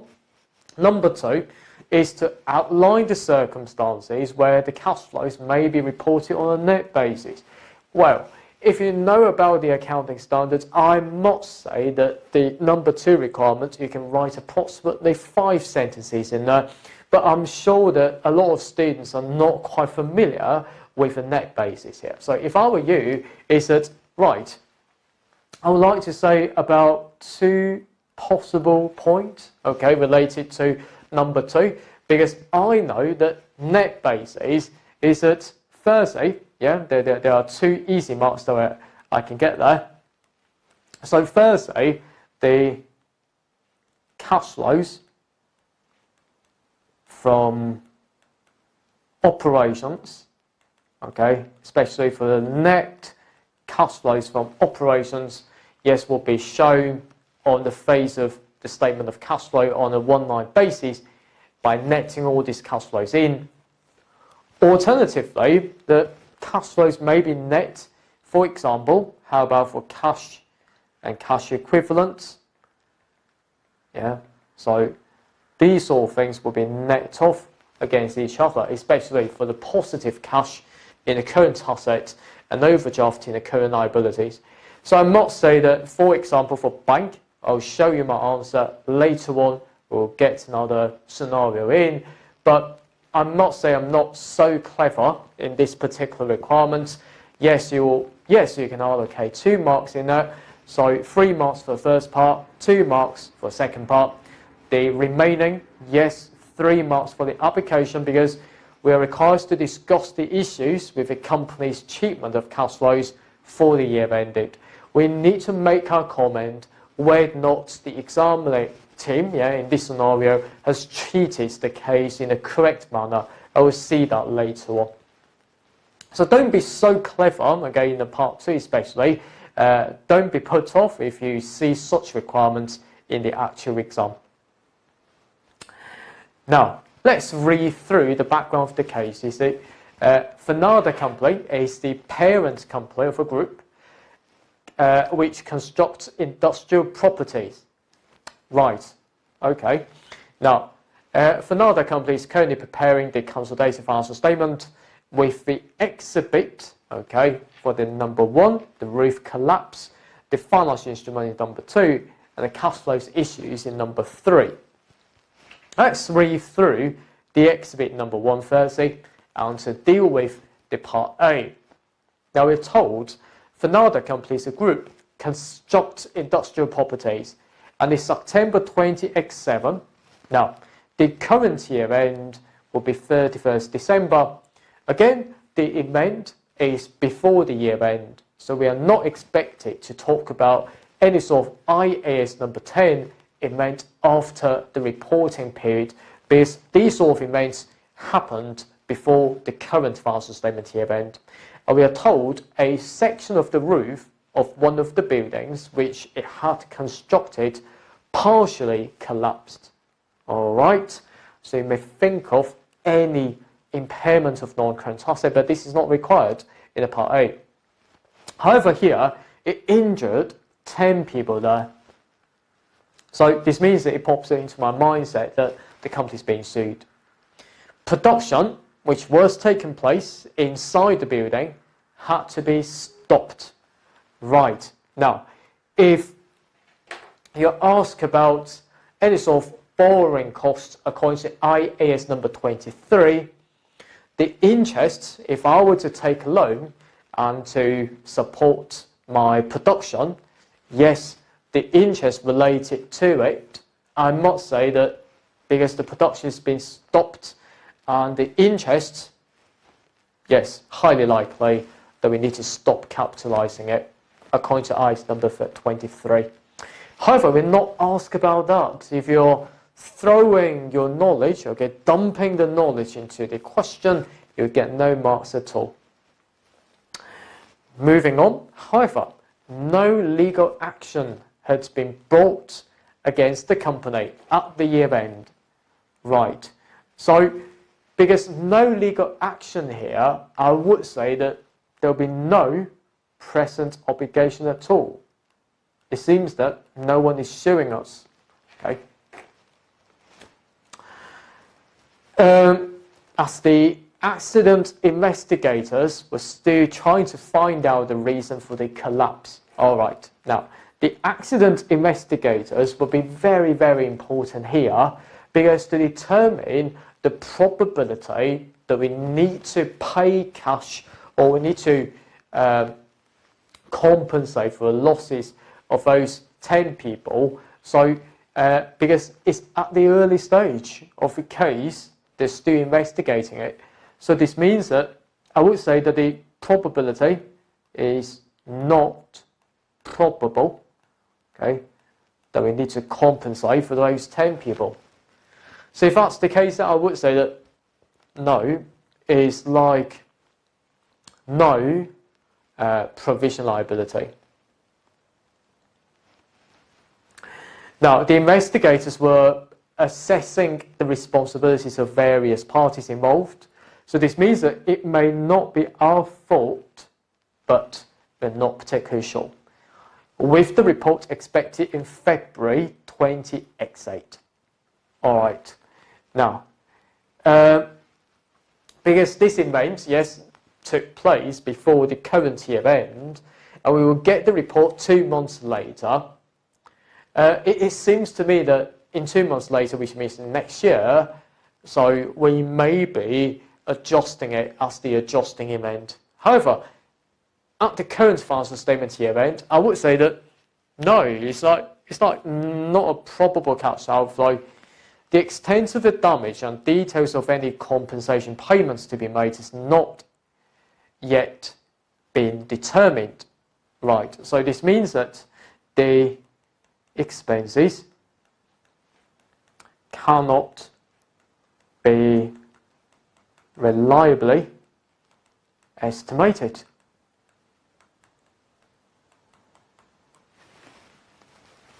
All right. Now, we're not sure whether or not it's our fault, but I would say that it's highly likely that it's our fault. Okay, so I would say although there will be no legal obligation right now because no one is suing us, but I would say that according to the prudent reason, I would disclose as a contingent liability there. Now, finally, the company failed that given the current stage of the investigation into the accident, there's no requirements to record any sort of liability in a consolidated account. I would say that yes, I will support your claim in this time, especially as the company failed that any compensation payable will be covered by the insurance. I would say that because we're not particularly sure about any sort of expenses that we need to pay for, because firstly, it's at the early stage. Secondly, we're not sure how much reimbursements that we can claim from the insurance company. So this means that expenses cannot be reliably estimated. So, of course, yes, no need to provide for provision liability. Because, for example, according to the IAS number 37, I would say that, yes, this is the provision accounting, but you can write them in for provisions, contingent liabilities, and contingent asset. We need to fulfill the POR criteria to recognize the provision liability. Firstly is the probable cash outflow, which means more than 50% of chance we to make the compensation. Secondly is the present obligation, either arising from the laws and regulation or you have set that before, which means constructive obligation. Finally, there should be reliably estimating the amount that we need to pay for. Now, all these criteria are met. We need to debit the expense and to credit the provision liability. Alternatively, regarding the contingent liability, on the other hand, if it is only possible cash outflow, which means not more than 50% chance here, I would say that yes, it's like possible cash outflow in this case. You will also say that, well, it seems that you have no obligation at all. You haven't set that because it's not a constructive obligation. It's not arising from the legal side because nobody is suing you. But I would deem that, yes, you will be sued, okay, because it's highly likely that you have injured these 10 people. So bearing certain amount of responsibility according to the practical experience, it's highly likely that this will be met. And, well, whether or not we can reliably estimate the numbers or the amounts that we need to pay for, but the answer is no. Firstly, it's at the early stage. Secondly, the amount reimbursed by the insurance company, we're not particularly sure. By the insurance company is questionable. And therefore, yes, we meet with the contingent liability criteria here, and we disclose the contingent liability with the detailed disclosure about the nature of the event, possible outflows, and we are not really estimating the amounts that we need to pay for reliably. Now, let me show you my answers. This requirement only gives you 7 marks. If I were you, I would like to certainly write sentences in this paper, okay, to get these marks. Now, because it's more than 5 marks, the step number 1 will always be the quote from the IFRS. But you don't really have to tell the examiner about the IAS number 37. You don't really have to quote the numbers. You can still get the full marks. You don't really have to quote the exact, correct accounting standards name. But if I were you, I'd like to simply say, per the IFRS, provision accounting. Now, a provision liability is recognized if POR criteria, okay, are met. Now, moving on to the second step there, you may say, well, Steve, it's like quoting the IFRS. You simply quote the IFRS related to provisions. Can I quote the IFRS requirements related to contingent liability? Yes, certainly you can. But can I quote the IFRS related to impairment of asset? Because I think that because the roof has been collapsed, and therefore, yes, the asset is being impaired. Why not stop production, stop capitalizing the interest expense if the company takes out a loan for that? No need to do that. There's no marks for those irrelevant points because they are not asked by the examining team. For the application then, firstly, I would say in this year, the damages have not been determined, which means that it's not probable cash outflows, no present obligations, okay, because no one is suing you, and also investigating various parties' responsibilities by the investigators. And the expenses cannot be reliably measured, estimated, because it's at the early stage. At the same time, we're not sure how much insurance that we can claim from the company. So this means that moving on to the final step there, my conclusion, yes, according to practical experience, yes, disclose the contingent liability, including the nature, the early stage, okay, so meaning that the possibility is only possible, and uncertainties over payment to be received, and making the estimate of the payment to be cannot be made reliably. Now, pick up 7 points in there. Of course, you will get the full marks related to Part A. From my perspective, I think that's fair. Now, let's move on to number 2. Number 2, Part 1, is that the company has already disclosed a contingent liability to redeem the put option. Whether or not that's correct there, we need to see that. Exhibit number 2, put options, that relates to Part B, number 1 now. It said in this year, as a result of the business combination, okay, yeah, we combine with each other, buy another company. Our company has written, what do I mean by written? Yes, sold. Now, if a party, for example, party 1, written into the contract and sold the put option to the buyer. Number 2 would be the buyer. Buyer buying the put option means that the buyer will have a choice whether or not to exercise it.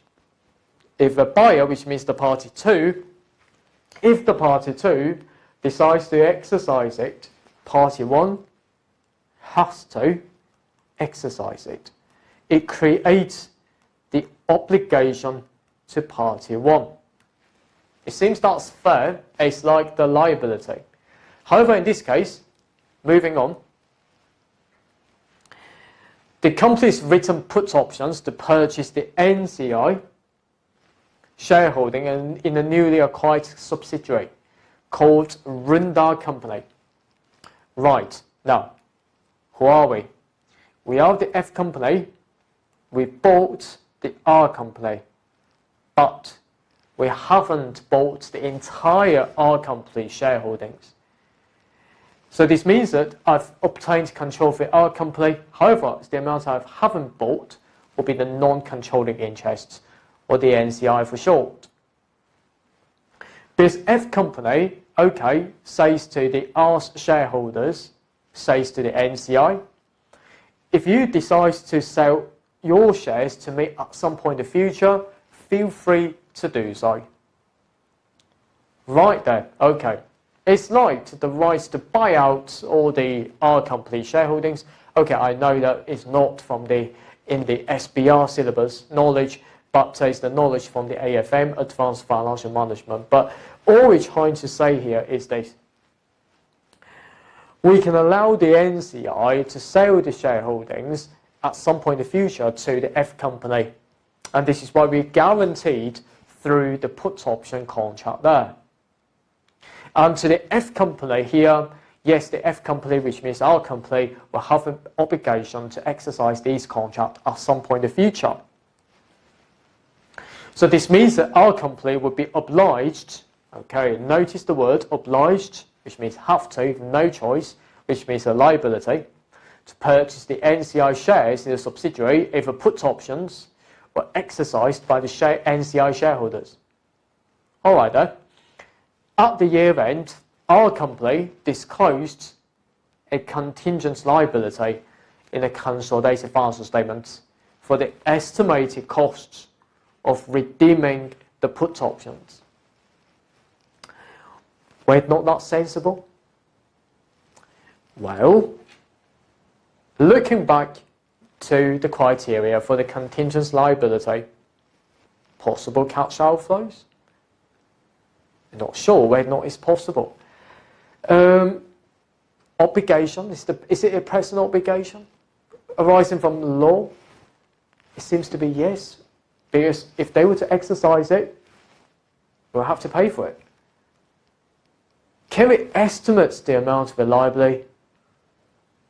The answer is yes, it's written into the contract for the amounts that you can sell, okay? So to exercise the contract using a put option. it seems that, yeah, it needs to be three criteria here. Disclosing a contingent liability? I'd rather say no. No, in this case. The reason is because we've written the put options. Now, the put options, because from this contract, it can be turned into cash directly. So it's more like the financial liability that we need to recognize rather than the contingent liability, because it's like the contingent liability usually exists, firstly, for example, someone is being sued, alternatively, that you're in breach of the relevant laws and regulations.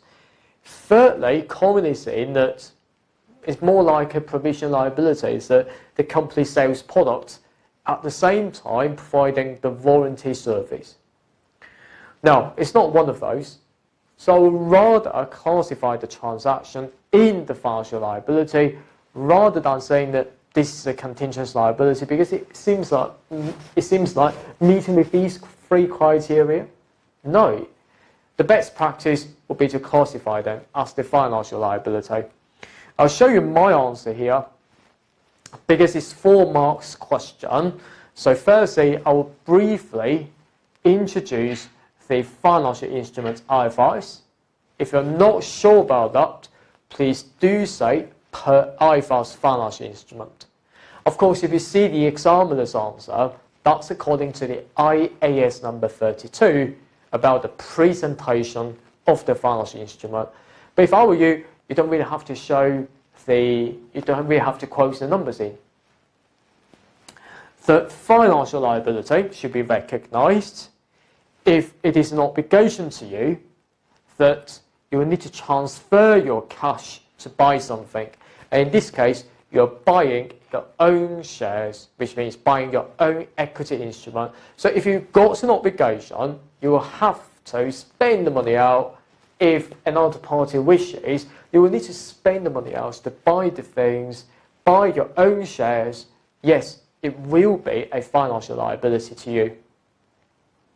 Now, let's apply that to the case, is that it seems that the shares contract, namely the NCI put options, okay, now putting the words in, these are contract, including within there, inside there, we've got obligation to buy shares for cash. Okay, so this is why, yes, it's the financial liability, and make your own conclusion.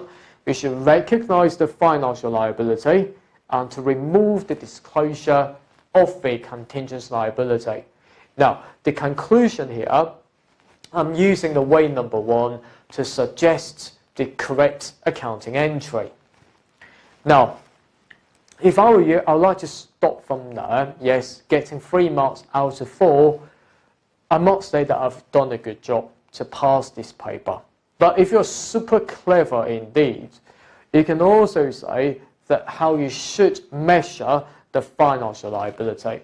And of course, according to the IFRS number 9, to measure the financial liability, that should be at the fair value. And more specifically, in this particular case, is that the amount that you will redeem, you will need to discount them as the present value, because present value still is one of the examples of the fair value. So make sure that you're ready. Redeems or to redemption amount, which means the amounts that you need to pay for, okay, pay for the NCI shareholders, discount them at present value, and that would be the financial liability value.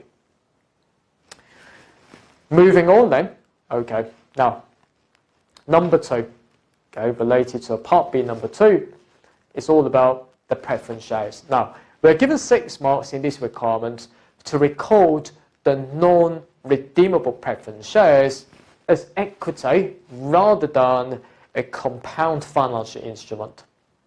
Right. Now, firstly, it's non-redeemable, which means we are not paying back your investment at some point in the future. So which means you buy my shares, but never think of that I will pay the money back to you, which means non-redeemable. It's a preference share, okay, so this means that it's not an ordinary share. It's highly unlikely that you can attend our AGM or annual general meeting. So in most circumstances, the preference shares, if they are redeemable, yes, it's like a liability to a company. If it is non-redeemable, it's like the equity.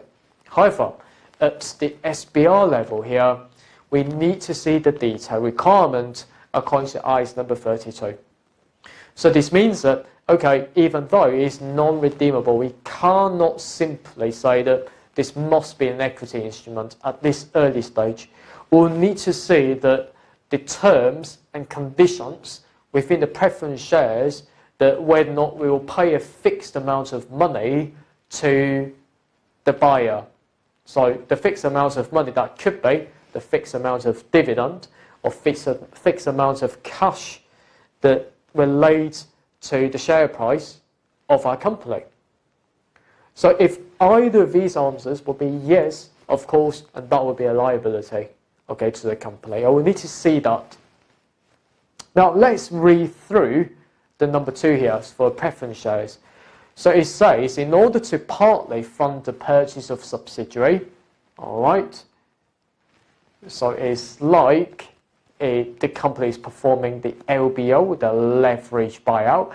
Again, yes, this is not in the SBR syllabus, but it's in the AFM syllabus later on. The company issued non-redeemable preference shares and recognized them as the equity instrument. Right. So this means that it increases the share capital or possibly the share premium. Now, the preference shareholders receive an annual fixed cash dividend of 5% now. Right. So we are paying the fixed amount, which means we have to pay to those preference shareholders. It's like the obligation to the company. And a participating dividend, 7% of the ordinary share dividend now. So this means that the 7% now is like variable, okay? So we're not particularly sure from time to time how much that we need to pay to our preference shareholders. Right, so it seems like we've got a characteristic of both liability and also the equity instrument. We're issuing ordinary shares, something like that. We've got both. We are not having only one. So it seems to me that according to IAS number 32, for the financial instruments presentation, it's highly likely that this will be the compound instruments that we need to recognize. And the company stated that the instrument had the characteristics of equity capital because it provided for participation of future income of the company. So therefore, the company concluded that in compliance with IAS number 32 would be so misleading because it will conflict with the objective of financial statement set out in the conceptual framework. I would say that, yes, you're absolutely right there. You are quoting the requirements from the IAS number 1, which means the presentation of financial statement about the departure of IFRS. So this means that if you think that following the IFRS would not result in the faithful representation or improving the relevance of the transaction, just depart from it, okay? Just stick to your local GAAP, okay, to prepare for the account. It's absolutely fine now. But you cannot use that as an excuse that because I think the shares is like share. So this means that it's like share and put that into equity. You can't use the IAS number 1 presentation of FS for departure of the IFRS as your excuse. Because according to the IAS number 1 presentation of financial statement, it said that in quite rarely extreme cases that we can apply this exception rule in our accounting treatment. And the company considers the classification of preference shares to be equity rather than a compound instrument. So if you were to correct that mistake, all you need to do is to move your equity element, splitting that into the financial liability and the reserve.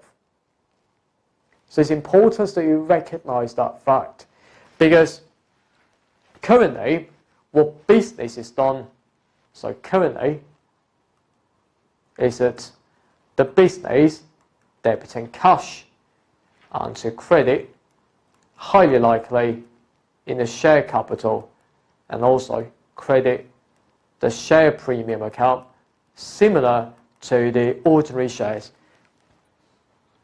However, if I were to correct that mistake, I will need to reallocate the share capital and premium into firstly the financial liability, usually in the non-current liability section, and the reserve, okay, it's like the capital reserve in our statement of financial position. So after correcting it,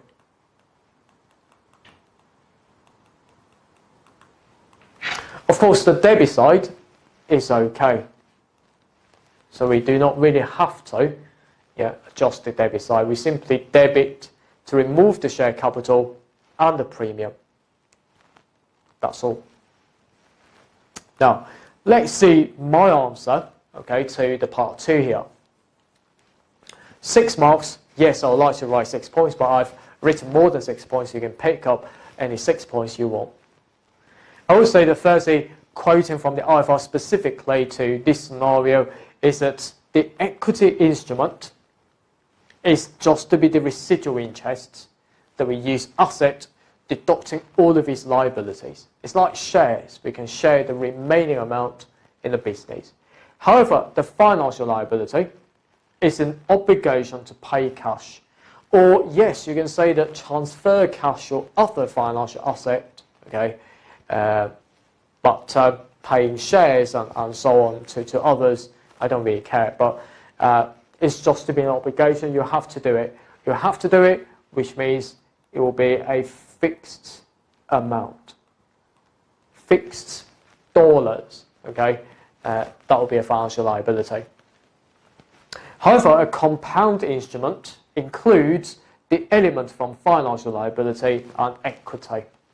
Yes, this is my third point regarding the quote from the relevant IFIs. And also I would say that according to ICE number 1 presentation, that if the departure results in more relevant financial information, yes, you can depart from the IFRS accounting treatment. But from my perspective, it's highly unlikely that students can spot this. So make sure that you focus on the first 3 points from the IFRS quota. Now, let's apply to the case. Firstly, although it is the preference share which is non-redeemable, it contains equity and liability element. I will have to tell the examiner, firstly is the cash dividend of 5% on the par value will be the liability element, and the participating dividend, about 7% of the ordinary share dividend, to be paid as the preference share dividend, would be like the equity element, because the amount will not be fixed each and every time. And therefore, I will need to measure the financial liability. Yes, you can say that it's like we are paying interest and we discount all of them. But you can also say that because it's the non-redeemable preference shares, it's highly likely that the carrying value of the non-redeemable preference shares due to a fixed dividend will be a financial liability. So what do I mean by that is that the fixed dividend into first year, second year, third year, let's say $10 each, and we need to discount them into today's value.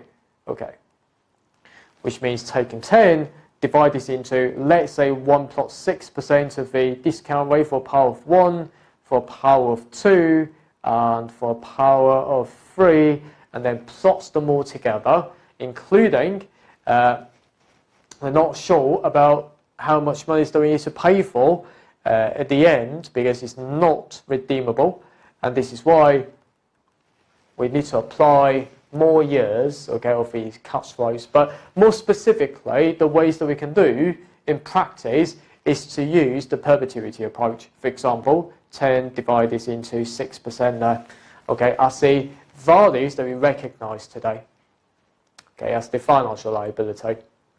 So depending on how much money that you can get, with the residual value, classify that into reserve. So in other words, for the initial measurement, we should debit cash and to credit financial liability, and the balancing figure goes into reserve.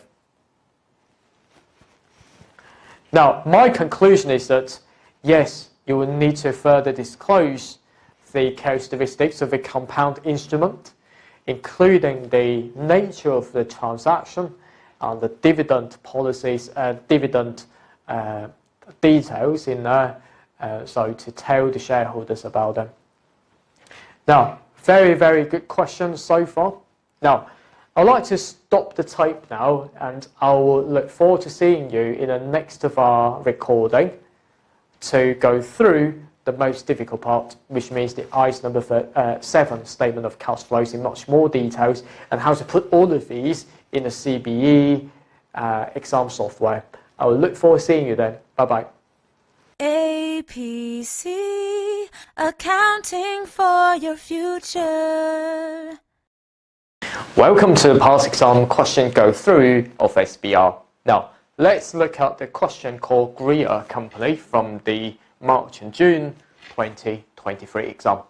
It's the question 1, and we are told about 30 marks for this question, and we are given 4 requirements there. Now let's see the requirement part A. So we are required to use the Exhibit 1 information and to evaluate the reasons why the company called G Company, rather than the layout, can be identified as the acquirer in the business combination. So we know that business combination is according to the IFRS number 3. Now, within the IFRS number 3 there, firstly, you know that there would be clear guidance of how to identify the acquirer and the acquiree. And secondly, you will need to think about the acquisition accounting, okay, within the IFRS number 3, including the calculation of goodwill. But in this particular requirement, we are required to identify why the G Company is the acquirer. I'll tell you how in a second. So usually the IFRS number 3, that the acquirer will be a larger entity. So for example, the G Company must be larger than the L Company to a certain extent, and this is why the G Company is the acquirer. Of course, in the part A, when we are answering this question, we can also bring the IFRS number 10, the consolidated financial statement concept, in how to determine control. So in other words, the parent should be the acquirer. And if you can confirm that the acquirer, for example, the G Company is the parent, of course, G Company would be the acquirer here. Now, part B then, using the Exhibit 2 information, and we're going to be required to explain with calculations how the goodwill arising on the acquisition date. So this means that the subsequent measurement, including the impairment of goodwill, and also the foreign exchange rate changes, differences, we are not required to consider into them in this requirement. So we are given 5 marks here. So if I were you, I'll allocate possibly the majority of marks, for example 4, in terms of calculation, and also because in this paper I know that when we are calculating goodwill, 9 out of 10, that would be a step acquisition. And this is why the treatment of the first consideration for the gains and losses, we're going to be putting them into the P&L, and that will earn me another mark. Now let's move on to part C, using the exhibit to explain with calculations. So the examiner will always tell you that in this paper, the main focus will be the explanation rather than simply the calculations. how the G company will account for the investment in G, okay, in another G company, which means the G company in the consolidated financial statement. Right. We are given 9 marks there. Okay, so we could be seeing the Exhibit 3 in a second, but just to give you a flavour here, is that the Exhibit 3 really talks about from the trade investment in fair value through OCI to the investment in associates of how we account for it. Part dot then using the Exhibit number 4 there, okay, it's quite clear by the examining team, calculate and briefly outline in accordance with IFRS 9 financial instrument how the loan would be accounted for during the period from 20x6 to 20x7, okay, these 2 years. Now we are given 6 marks here. I must say that this requirement, if you want to get the full marks, it will be quite difficult indeed. But if you were to get 4 out of 6, and that would be absolutely easy enough, because there would be a very complicated accounting requirement in the IFRS number 9 regarding the modification of that loan. Okay, so we're going to be determining whether or not that would be substantial or not substantial. And of course, in this requirement, that the examining team has specifically said that it is not substantial, okay, in this particular case. And this is why we're going to be bringing the differences into the P&L, and that's it. But if you want to achieve the full marks, and that will be very, very difficult indeed. But if you want to pass this question 1, and that will be absolutely easy for you to do that. So make sure that you always stick to that rule that 1 mark equals to 1 sentence. Now let's see the case background firstly. It's called the Greer Company. It's a listed parent, right? And it's the manufacturing group and preparing for the group financial statement. We are given the following exhibit. Firstly, buying the layout company and goodwill related to layout, and the investment in another company called G, and the loan agreement. Right, so this is why we are required to answer 4 parts here. So now let's see the Exhibit 1. So Exhibit 1 relates to the Part A. The Part A going to be evaluate reasons why the G company can be the acquirer.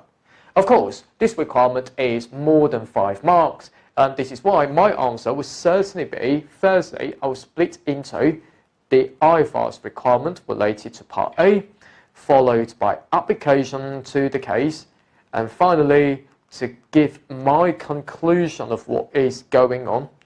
Okay, so this is important to split your answer into 3 parts there. Right, now moving on then, Exhibit 1. We are told the Greer company, whose shares are listed, and the layout company is an unlisted company entered into a business combination in 2 stages. I mean, when I was reading the Exhibit 1 information, it was so complicated indeed. And my best approach, okay, the advice I can give to my students is that always draw what is going on, okay, onto the piece of paper. Now, this means that we have got the G company and the layout company, or L company for short. And G company is going to buy the layout in 2 stages. Right, let's move on. On 1st January X7, G company purchased 35% share capital of L and voting rights for cash. Right, okay, just put them down. On 1st January X7, the G company buys 35% shares in L company for cash. And of course, the voting right is 35% now, less than 50%.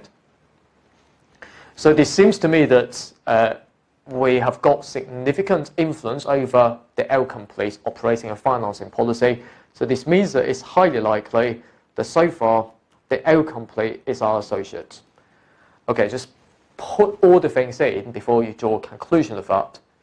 And then on 1st April, that the G company acquires the remaining 65% shares. So this means that initially 35% and then 65%, no NCI, because we've got control and obtaining 100% of the L company. And by issuing new shares, Right, so we are not spending our cash out, okay, to purchase the remaining 65% shares. So this means that on 1st April X7, the G company buys 65% shares in L using share for share exchange. So this means that no NCI at all, because we own 100%, which means the controlling interest being 100% now in L company. So of course, so far, the L company should be the subsidiary of the G company. And we are told, next paragraph, on 1st April, that G company has a market value of $70 million and the L company has a market value of $90 million. Right, so, which means on this date, I would say that the market value of G and L, respectively, that would be 70 and 90.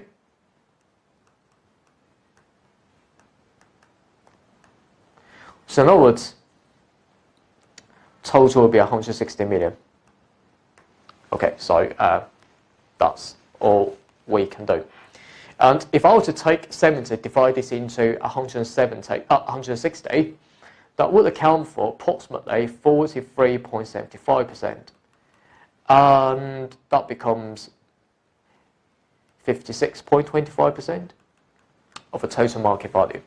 So it seems to me that in terms of market value, as we can see that the G company is a smaller company.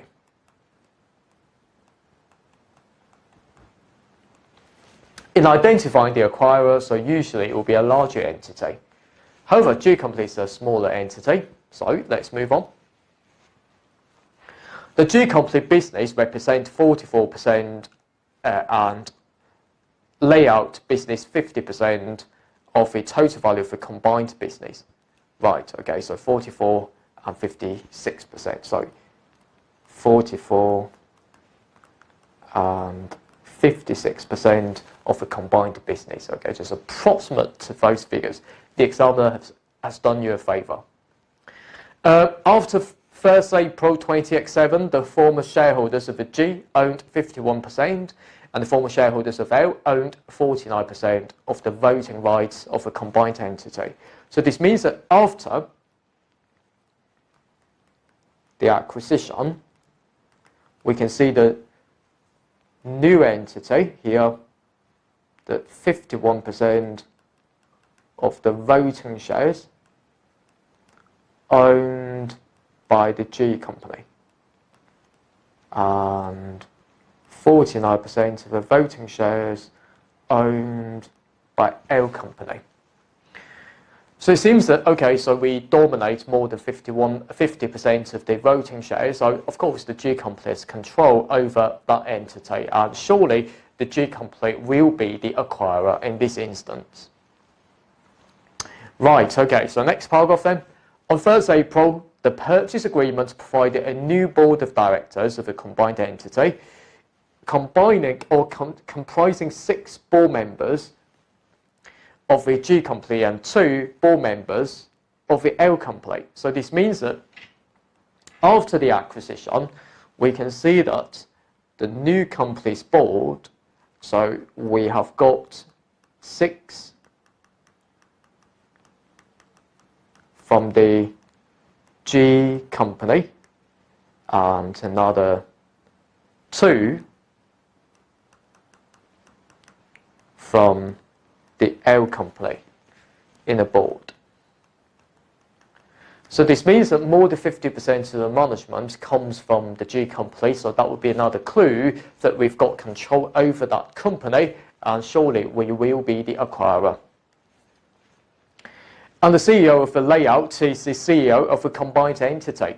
Okay, so that adds a bit complication in this case, is that the CEO of a new company comes from the L company.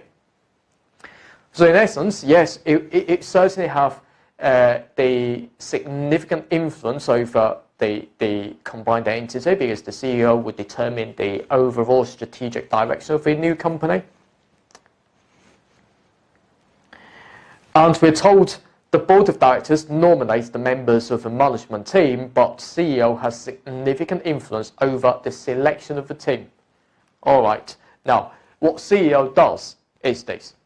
The board members, yes, will need to determine who will be the new members coming into the board and will be nominated by all the board members. However, CEO will certainly have a say that who should be coming to the board. But this would not necessarily mean that L company will control the whole board. It seems to me that still the G company controls the whole board, because whoever wants to join the board, okay, of the new entity, that all board members will have a vote, okay, for that. Finally, we're told the management team comprises the CEO and 5 other members, 3 from the G company and 2 from the layout company. Okay, so we have got the, using other color, is that the management team members that 3 and 2, sorry, 5 and 2 plus the CEO, and CEO is from the L company, 2 from the L company, and 5 from the G company. Oh, so in terms of numbers in the management team, still the G company can dominate the management team, and it seems to me that, of course, the G company will be the acquirer in this case. I would say a very complicated scenario indeed, but you need to know what is going on. So if you don't know about the IFRS 3 business combinations for this particular IFRS, the specific requirements related to the acquirer and acquiree accounting, before we determine the acquisition accounting in the IFRS 3, and it's highly unlikely the students can get any marks regarding this treatment or requirement. Now, I would say that per the IFRS, sort of things I can say to the examining team is that firstly, according to the IFRS, which means the business combinations, of course I will show you my full answers in a second, that what I would do is that firstly, I would say that the acquirer would usually be controlling the acquiree company. So what we can do is that we can say usually we will spend cash to buy shares. In this case, it's the original 35%, but subsequently, if we use share for share exchange, we need to determine that who will be the acquirer. So there will be several rules or clues that we can find from the case.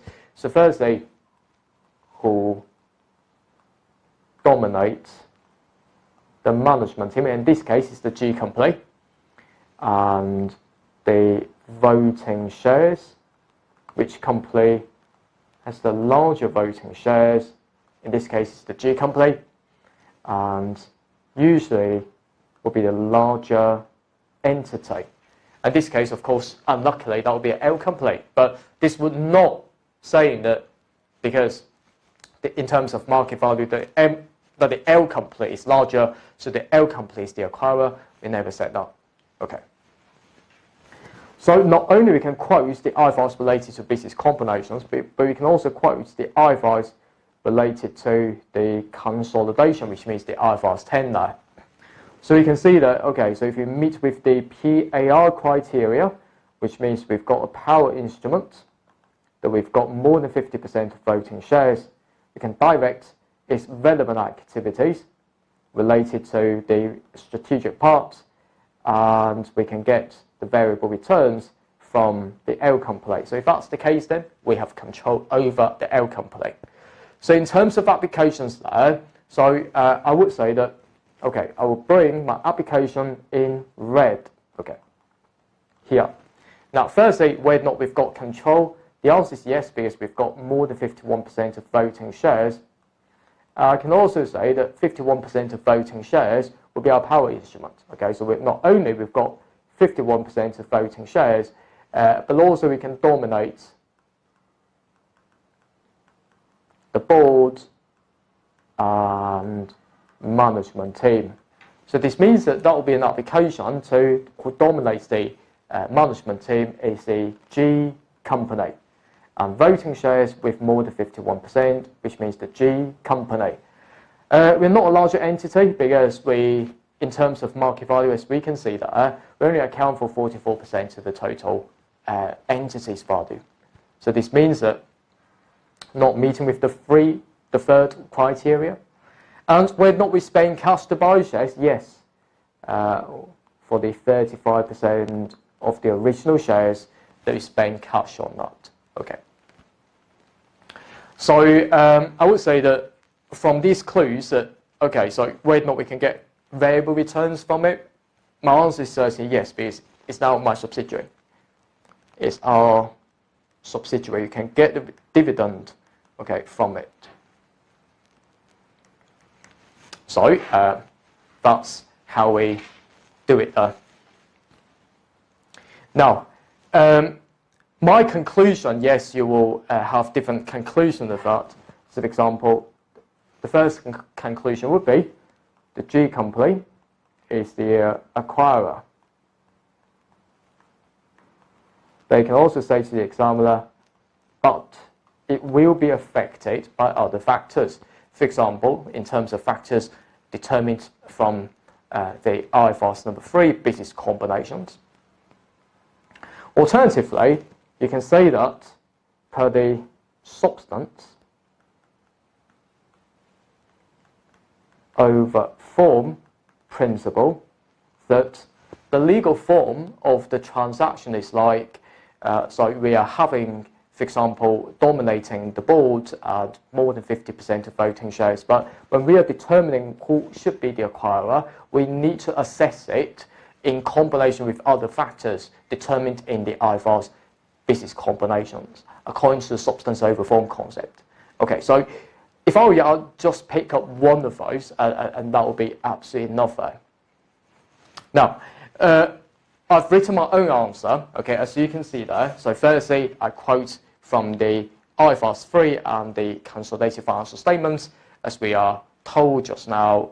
And with the application, okay, for each point, yes, in the actual exam, you can use this point format. It will be absolutely fine there, okay? This is not what is so-called the bullet point format, no, because I write it in full sentences. Now, for example, I would say that with Spain cash and 35%, it will be quite significant part of the total purchase consideration, because out of 100% of your shares, 35% belong to my company, and that's quite huge. And on 1st April onwards, yes, we own more than 51%, more than 50% of voting shares, means that we've got power instrument, and you are my subsidiary. And then the CEO, yes, we talk about, although it's from the L company, but actually dominates the whole board. And in terms of market value, okay, so we are less than the L company, which means the G company is less than the L company. So this means that this criteria is not met, but this will not stop us from classifying the G company to be the acquirer.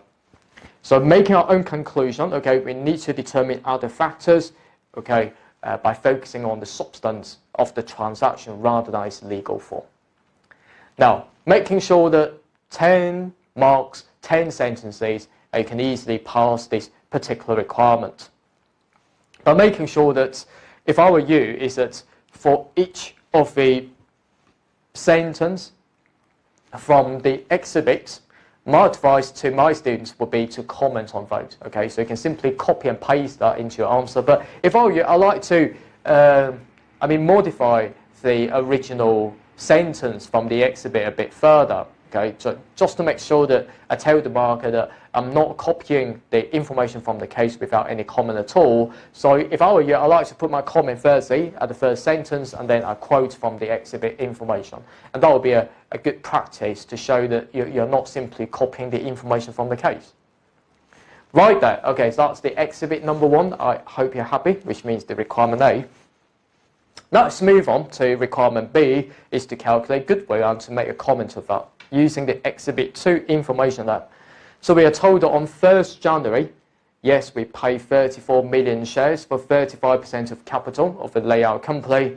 On 1st April, yes, we issued, because we performed the share for share exchange, we issued 25 million shares at $1 each to acquire the remaining 65% of the target company. And our share price would be 2.85 on 1st April, which means at the date of acquisition, okay, of the remaining 65% shares. And we also told that, okay, so the market value of GRI would be 70 and 90 for the layout, and we treated the 35% shares as the associate, yes, because more than 20%, and that will be associate. And the carrying value on the date that we've obtained control was 36, and we need to update that to fair value, okay. And we are also told the identifiable net assets of the L company was 87. So this means that in order to compute the goodwill, we are actually calculating how much we're overpaying to the L company. So we need to subtract that 87 in order to arrive at the goodwill figure. Now, my advice when we are calculating the goodwill is firstly is to lay out the formula and then slot the figures in, and that's it.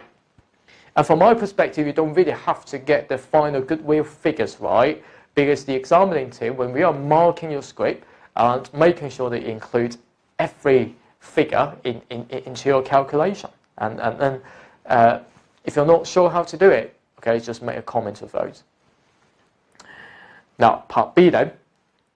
My mnemonic to calculate goodwill would be DCNN. So firstly, we've got considerations, and we need to update them into fair value. In this particular paper, there will certainly be the first investment at the fair value, not the carrying value, and the second investment, because that will be a step acquisition, which means before having control to having control. The NCI in this case will be 0 because we have obtained 100% shares of a target company. So you need to plot the NCI and need to minus the net asset at acquisition date. Now, so this will give me how much that we are overpaying the L company there. Now, let's see then. On 1st January, we paid 34, and the 34 has been updated to the carrying value of 36. All right. So what will be the fair value of that then?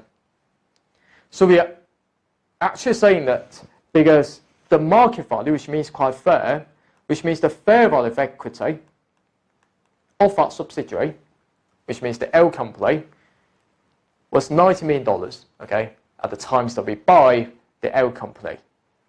And the amounts that we are not buying, okay, is 0 because we now bought 100% of those. So this means that for the 35% of those shares, at the fair value would be, I would take the market value on the acquisition dates where we obtained control and times by the original 35%. So this means that what will be the fair value for the original 35% shares there. The L company's market value, we're told 90 million. So that being the case, the first investment fair value of consideration would be 31.5 million there. And after that, we also issued 25 million shares, and the share price, yeah, because we are paying that, we're paying with our shares, the share is actually worth 25 million times by $2.85 each. So we take 25 million that we are issuing times by $2.85 each. That becomes $71.25 million. At the same time, we're also told that the equity value, yes, the fair value of the identifiable net asset, right, so the outcome play was 87. Now, 87 there.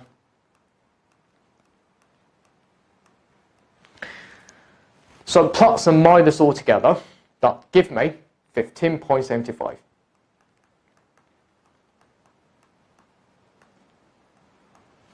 Okay, that's it. Now, it's totally acceptable from my perspective that for the first investments, when we are computing the fair value of that, which means the 35%, what you can do is that you can use the fair value of that equity for 87. It's absolutely fine now. Okay, so you can score reasonable marks by doing that stuff. Now, in terms of calculation, yes, you get the full marks regarding this. And if I were you, I know that there will be one easy mark that we can get, which means for the first investment, how about changing from the carrying value to the fair value? Now, because the carrying value of that associate, we are told it was how much? The associate's carrying value was 36. Okay. We update that to the fair value. The fair value we're told about 31.5. So this means that there's been a decrease in value by 4.5 million. So this means that I will say to the examining team that this will be one easy mark. The 4.5 million loss should be taken to the consolidated P&L. So making sure they directly put that into the P&L as a loss. Okay, so that's how we do it.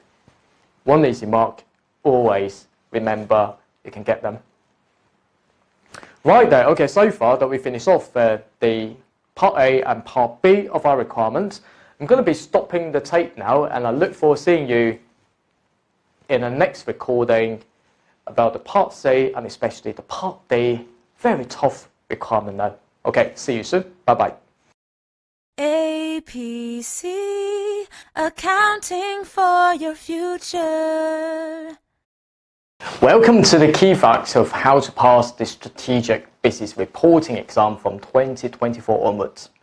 Now, this exam, again, is 195 minutes in total. This means that 3 hours and 15 minutes of time to tackle this paper. 100 marks in total, but there are only 4 professional marks, so split into the question 2, or perhaps question 4, or question 3. Now, in the question 1, there will be 30 marker question with 10 to 14 marks related to the preparation of the consolidated account, related to consolidated SFP, consolidated statement of profit or loss, consolidated of statement of cash flows. So one of these will be tested.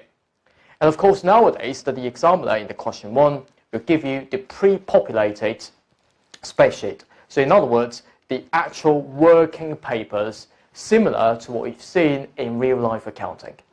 Now we've got the working papers and we've got several notes below that, and what we are required to do is to make certain adjustments and to comment on them properly, and that's all we can do. So for example, related to associates, okay, now the note for associate, you've made the adjustment in your workings, for example, the working 1 there.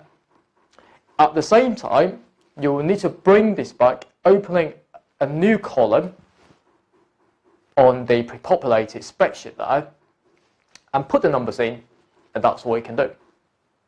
And of course, inside the working, make sure that you demonstrate to the examiner that we've got the calculations inside. So not just in the cell, for example, equals to open a bracket 348 minus 286 and times by 30%. But at the same time, I would like you to show that you put a upper comma here and then 348 minus 286 times by 30% now. So, because showing both would really allows the marker to track your answer more clearly in this paper, in this Excel. So make sure that you get this right. Okay then, now, this paper, of course, question 2 is all about ethics and accounting treatment, whereas the question 3 and 4 were all about the accounting treatment. But make sure that you're aware that, okay, when we are tackling the ethics question, you will need to, from my perspective, the exam approach would be to make sure that you will comment on every sentence given by the examiner. So for example, perhaps the finance manager is threatened by the CEO to make the accounts look right. So if that's the case then, according to the ACCA Code of Ethics, okay, make a comment of that, and that would be the intimidation threat. Because the accountant may become not objective if he or she is intimidated or threatened by the CEO. And of course, you will need to tell the examiner of what to do. So for example, simply ignore the request from the CEO. And that's all you can do. So simple as that. Making sure that you bring the keywords, for example, the ACCA Code of Ethics, related to, for example, professional behaviour, integrity, competence and due care, confidentiality, objectivity, and different threats to objectivity related to self-interest, self-review, and advocacy, intimidation threat. So make sure that you bring these keywords with associated actions taken by the, for example, accountant in the actual exam. And of course, for the question 3 and question 4 there, the examining team has a style to set the accounting treatment question both from the accountant's point of view and the investor's point of view. Of course, most students, when seeing the question from accountant's point of view, yes, will be absolutely easy enough, okay, so comment on the accounting treatment and something like that. So I would say that the exam approach for this will be to see how many marks for this requirement.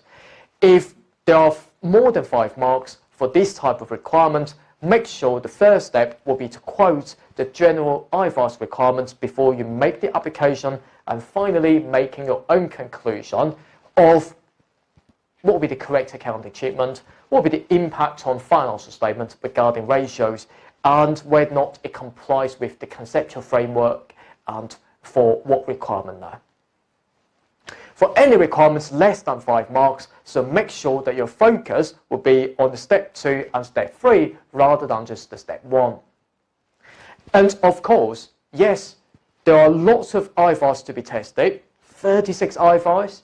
Of course, in my course, I would divide the IVAS into the assets related standard, income related standard, expenses related standard, and disclosure standard, and also certain current issues. Of course, the current issues from 2024 onwards, the headings for current issues have been removed.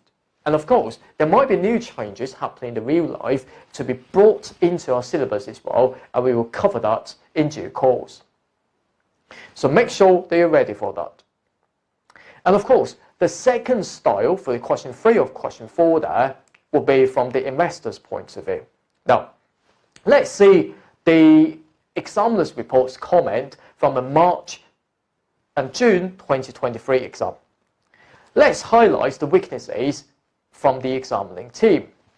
Poor time management, lack of depth in answers, okay, the correct accounting treatment, they're not sure about that. What will be the impact of financial statements in terms of ratios and the ethics side and the conceptual framework requirements. So no 3 steps approach has been used in the answer, so this means that lack of depth. So limited focus on investors' needs. Of course, in March, June 2023, the question 4 part C, the examining team has set a question regarding the IVAS 8 segmental reporting. So what do I mean by segmental reporting? would simply be we divide the total revenue, asset and profit of an entire business into different industries or based on different geographical areas and something like that. Simple. But we are asked why segmental information is important to investors. Now, a lot of students struggle with this requirement and to misinterpret the question by saying that segmental reporting is according to IFRS number 8, and firstly, we need to identify whether or not it's a business segment. Second, we need to tell the examiner about the criteria of whether or not that would be a reportable segment and something like that, related to the detailed accounting treatment related to disclosures. Of course, this is not the examiner wants. And for my students, I would highly recommend my students, when talking about the investor-related questions, you always think about what investors actually want. For example, investor wants this information because it helps them to diversify business insight. It helps them to understand what is going on in terms of total revenue split into different industries and which industry is the most popular industry, and we've got lots of potential inside there, so helping investors to determine whether or not the investment is correct.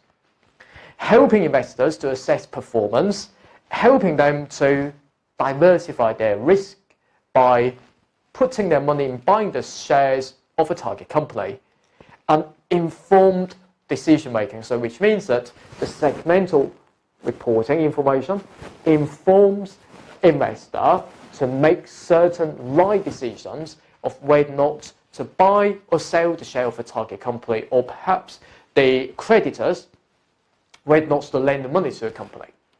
So this means that providing this segmental information or certain disclosures will help with the investor in these 4 aspects. So make sure in the actual exam in the future that the type of question related to investors will be relatively straightforward indeed. Always bear that in mind, that why it's important to investors, why the information is relevant and faithfully representing the company's specific information is important to investors. Well, it's because it can help them diversify business insights, helping them to assess performance, helping them to diversify risks, and helping them to make right decisions. And this is why we need this information. With a bit of application to the case, you will get these 7 marks and 2 professional marks right in the SBR. And of course, it will easily turn a failed into a pass in the SBR exam. Make sure they're ready. Let's read another examiner's report from the September 2023 again. Of course, a lot of students, poor time allocation in September exam, or perhaps because the pre-populated spreadsheet has been given by the examiner. Students are struggling with that. Lack of application, weak spreadsheet technique in dealing with numbers, right, in the pre-populated spreadsheet. With a bit of practice, that would be no problem whatsoever. Misinterprets the question requirements and inconsistent presentation. For example, I highlighted here. So sometimes students will use dollars, sometimes in thousands, sometimes in millions, and making a marker feeling absolutely confused.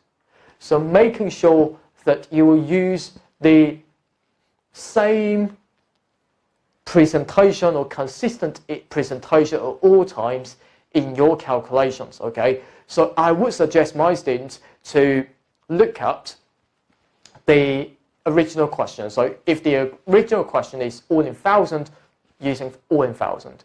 If the original question is all in millions, okay, use millions, and that's all you can do. This paper is not the calculation paper at all. Make sure they're ready.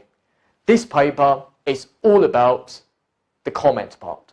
So make sure that for each mark in the actual exam, make sure each mark, 1 mark equals to 1 sentence.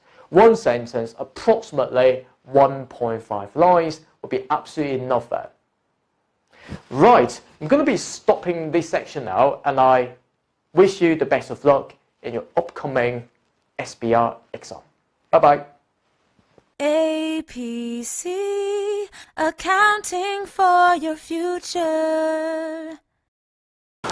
Welcome. Now let's see a particular case study of how to bring all the ICE number 12 income taxes all together into a written question. And this company is called Host Group, and we are required, with reference to the above information, explain to the investor. Okay, now our job is to explain to shareholders, and that means not in very technical language, but at the same time, for every bits and pieces of the information presented, you have to explain what's going on and why. The nature of accounting for taxation in the financial statements, so which means the taxation includes the current tax payable based on the taxable profit, the under-over provision of the income tax expense related to last year's account, at the same time, the deferred tax implications.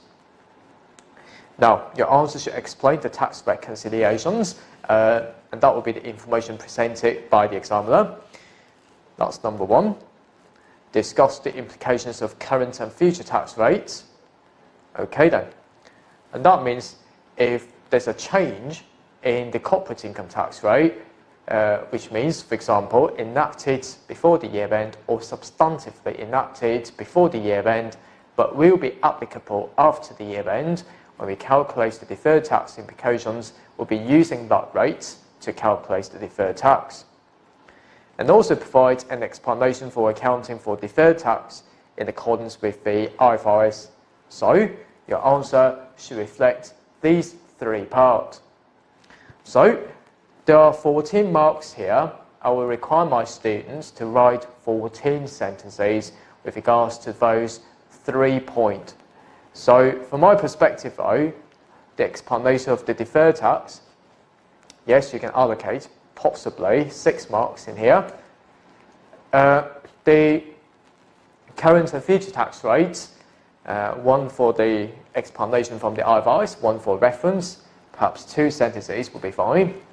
And other, perhaps 6 marks or 6 sentences related to tax reconciliations would be fine as well. Now, let's see then. Host Group prepares the account for the year ended 30th November X7. And that will be the year end, right? We'll be seeing the tax rate, whether it's before the year end or after the year end, and what will be that rate. The director has been asked by an investor to explain the accounting for taxation in the account. Okay, so we are acting as the finance director, possibly, and we're going to be explaining that to the investor. The group operates in several tax jurisdictions and is subject to annual tax audits, which can result in amendment to the amount of tax to be paid. So this means the amount of taxes will need to be adjusted according to the result from the audit. And we are told that the profit from the continuing operations before taxation, or the PBT, or the accounting PBT, is $300. And based on that, we times by 22% of the corporate income tax rate, and that will be a tax expense in the profit or loss worth of $66 million. But that $66 million would not be the same as the amount that actually paid by the business to a tax authority, because to a tax authority, it says the amount of income taxes paid shown on the statement of cash flows is 95. So this means it creates approximately the difference between 66 and 95. So first of all, may include the deferred tax implications, which we need to be aware of. Now, we are reported the tax charge to be 87, okay, because there will be other adjustments needed. The investor was confused as to why the tax charge was not the tax rate multiplied by the profit from continuing operations, and directors prepared a reconciliation of the notional tax charge on profit as compared with the actual tax charge for the period. Now let's see then. Because we operate overseas, and that's why we've got differences in overseas tax rates, and bringing the difference here will be 10.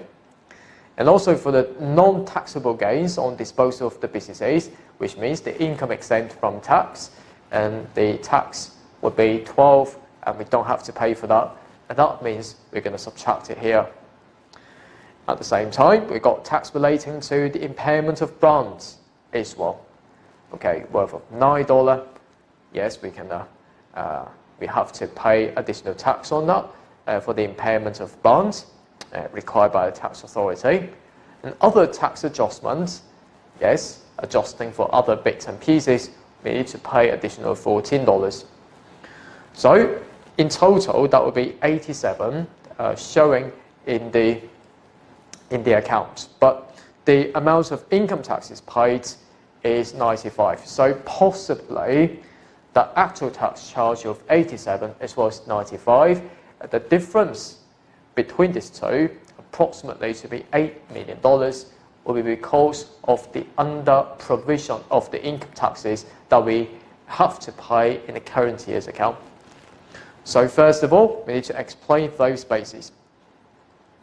So your answer, so for host group, first of all, should be split into, first of all, the tax reconciliation.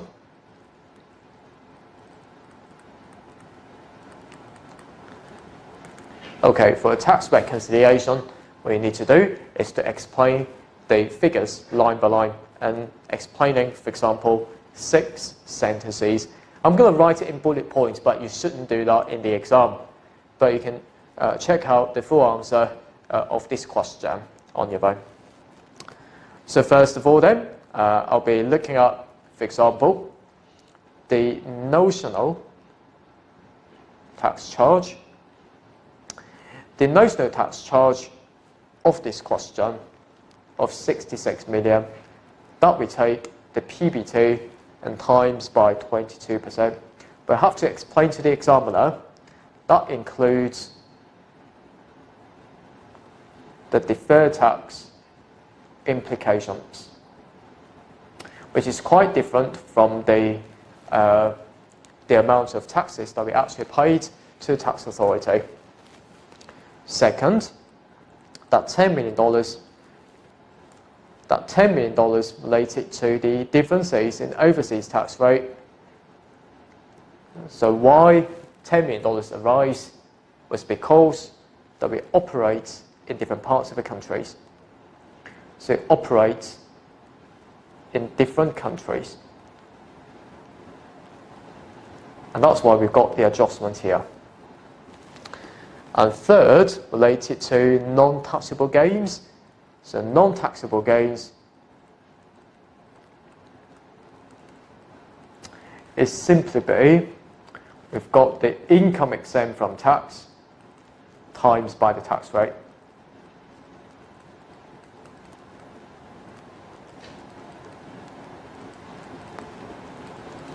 The tax rate, we're going to be using 22% here. At the same time, we've got the tax relating to the impairment of brands and other tax adjustment of 14. So the adjustment in total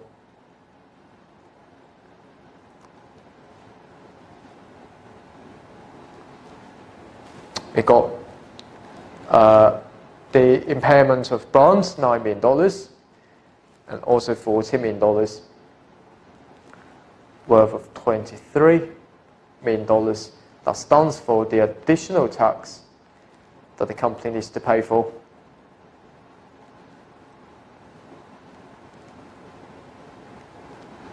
The business, or you can substitute that with the company's name, is called host group. Needs to pay for.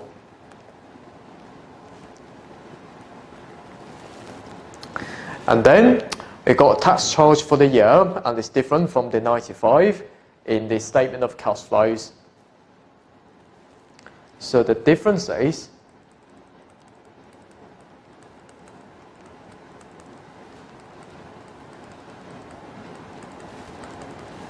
between $87 million and $95 million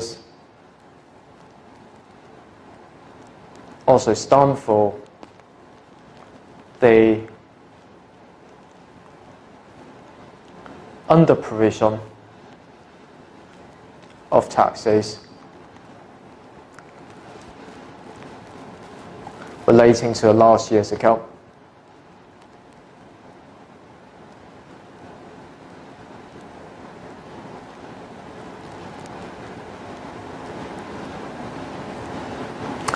And that's why we need to pay additional of $8 million in the statement of cash flows to reflect the fact, and this will be the total taxes that we're going to pay for.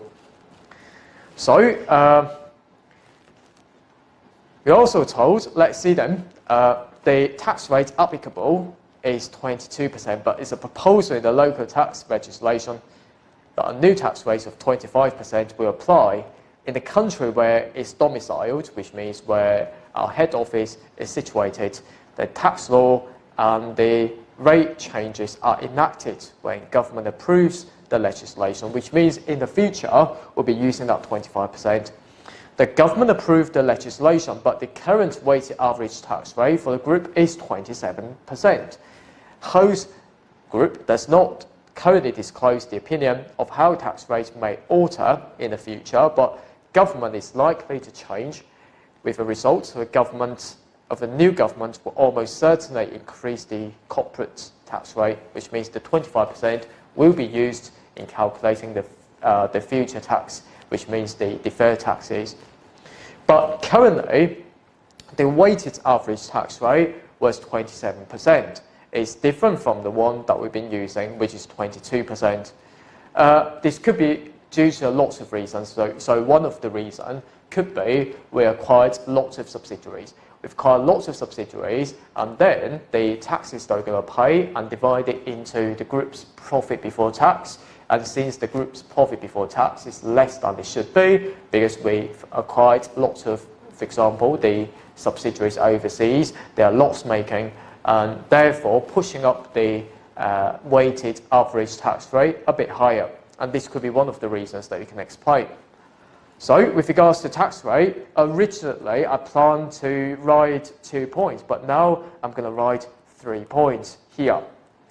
First of all, that 22% will be using that to calculate the current tax payable.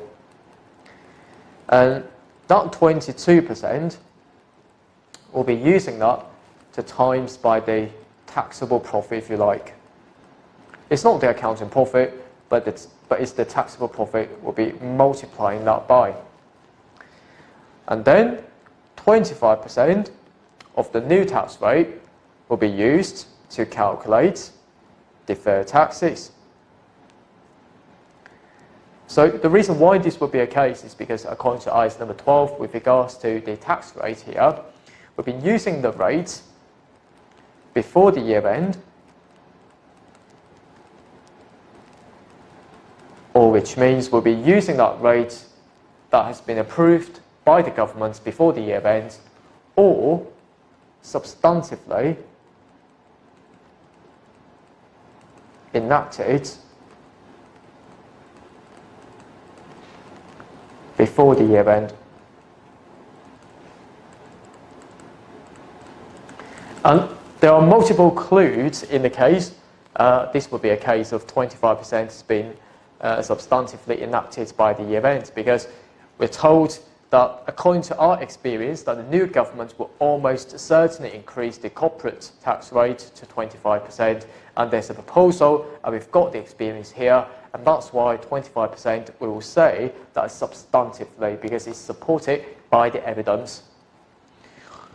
We may also wish to explain the 27% of the weighted average tax rate as well.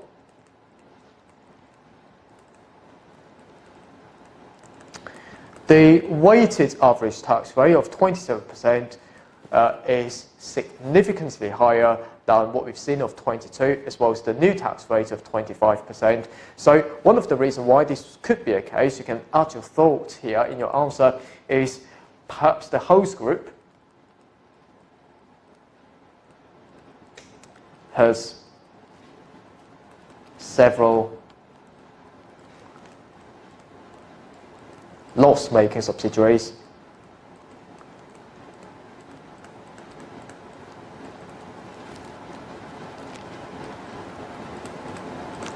And therefore pushing up the weighted average tax rate a bit higher.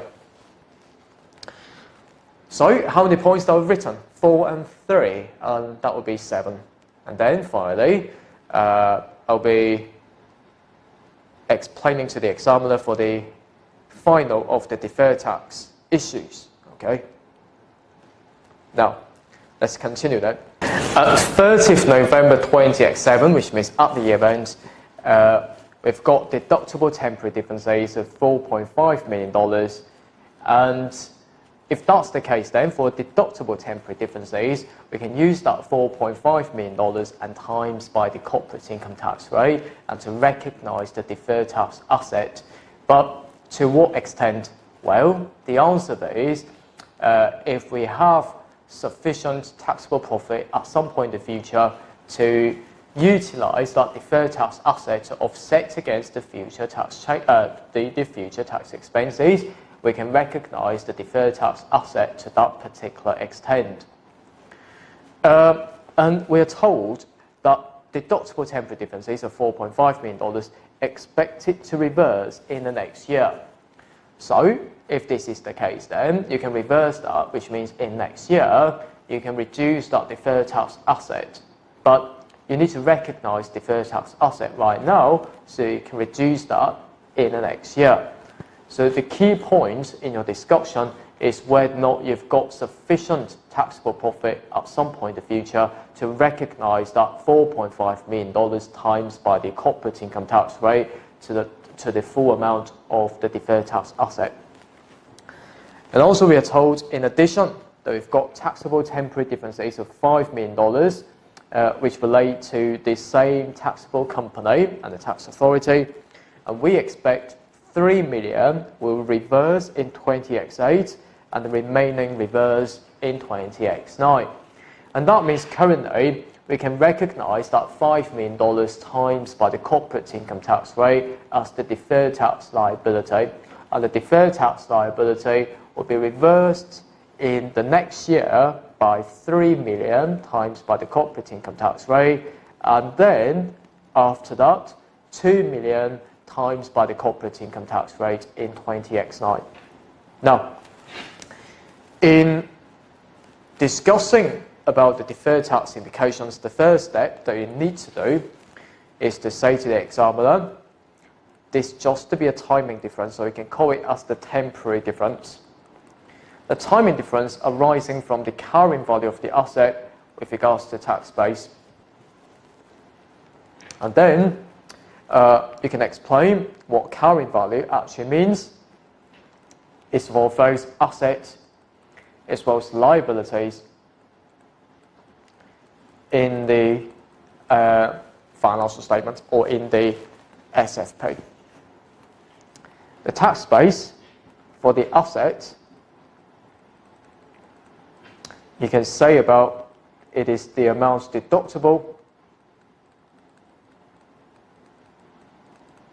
against future taxable profit, or the carrying amount minus the future tax consequences. With regards to liability though, on the other hand, the tax base could be the carrying value minus the future tax. And of course, with regards to income received in advance,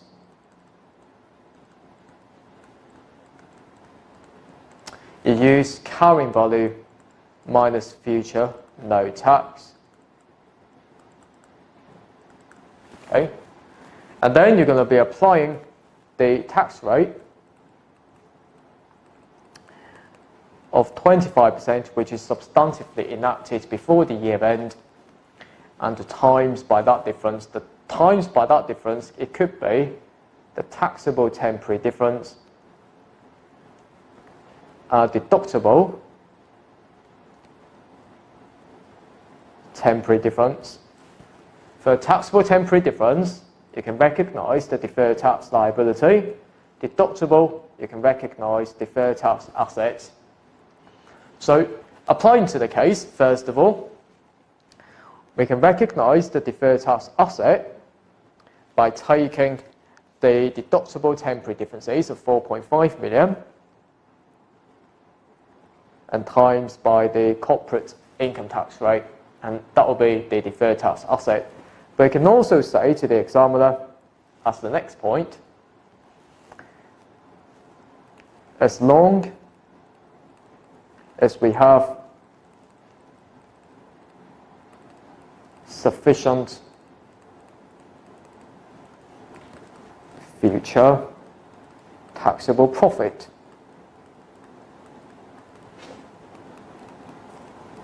so you can recognize the full of the deferred tax asset to that particular extent. We can also recognize the deferred tax liability, and here will be 5 million because it's the taxable temporary differences and times by the corporate income tax rate. And in 20x8, which means next year, we're going to be reducing that deferred tax liability by $2 million and times by 25% or the latest corporate income tax rate. And in 2000X9, or the next year after that, we're going to be reducing that deferred tax liability by the remainder of $3 million times by the corporate income tax rate, because it's the reversal of the taxable temporary differences.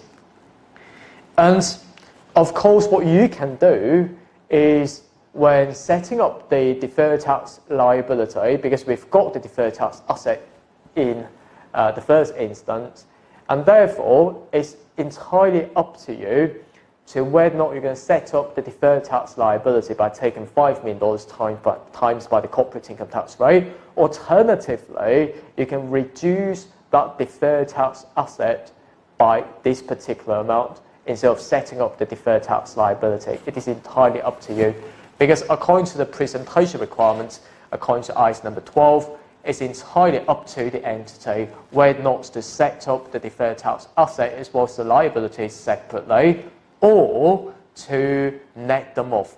Okay? It is the company's accounting policy to do that. But this is so advanced from my perspective, because how many points I've written? 1, 2, 3, 4, 5, 6, 7, 8, 9, 10, 11, 12, 13, 14, 15, 16. I've made enough points to pass this question, so I'll be stopping from there. And I hope you enjoyed this section of how to tackle the case question like this. Very tough question, but very comprehensive question. If I were you, out of that 14 marks, I would aim to score at least 10 marks in the exam, so I can get reasonable marks to pass this paper. Okay then, and look forward to seeing you in the next of our section, and happy studying. Bye. APC, accounting for your future.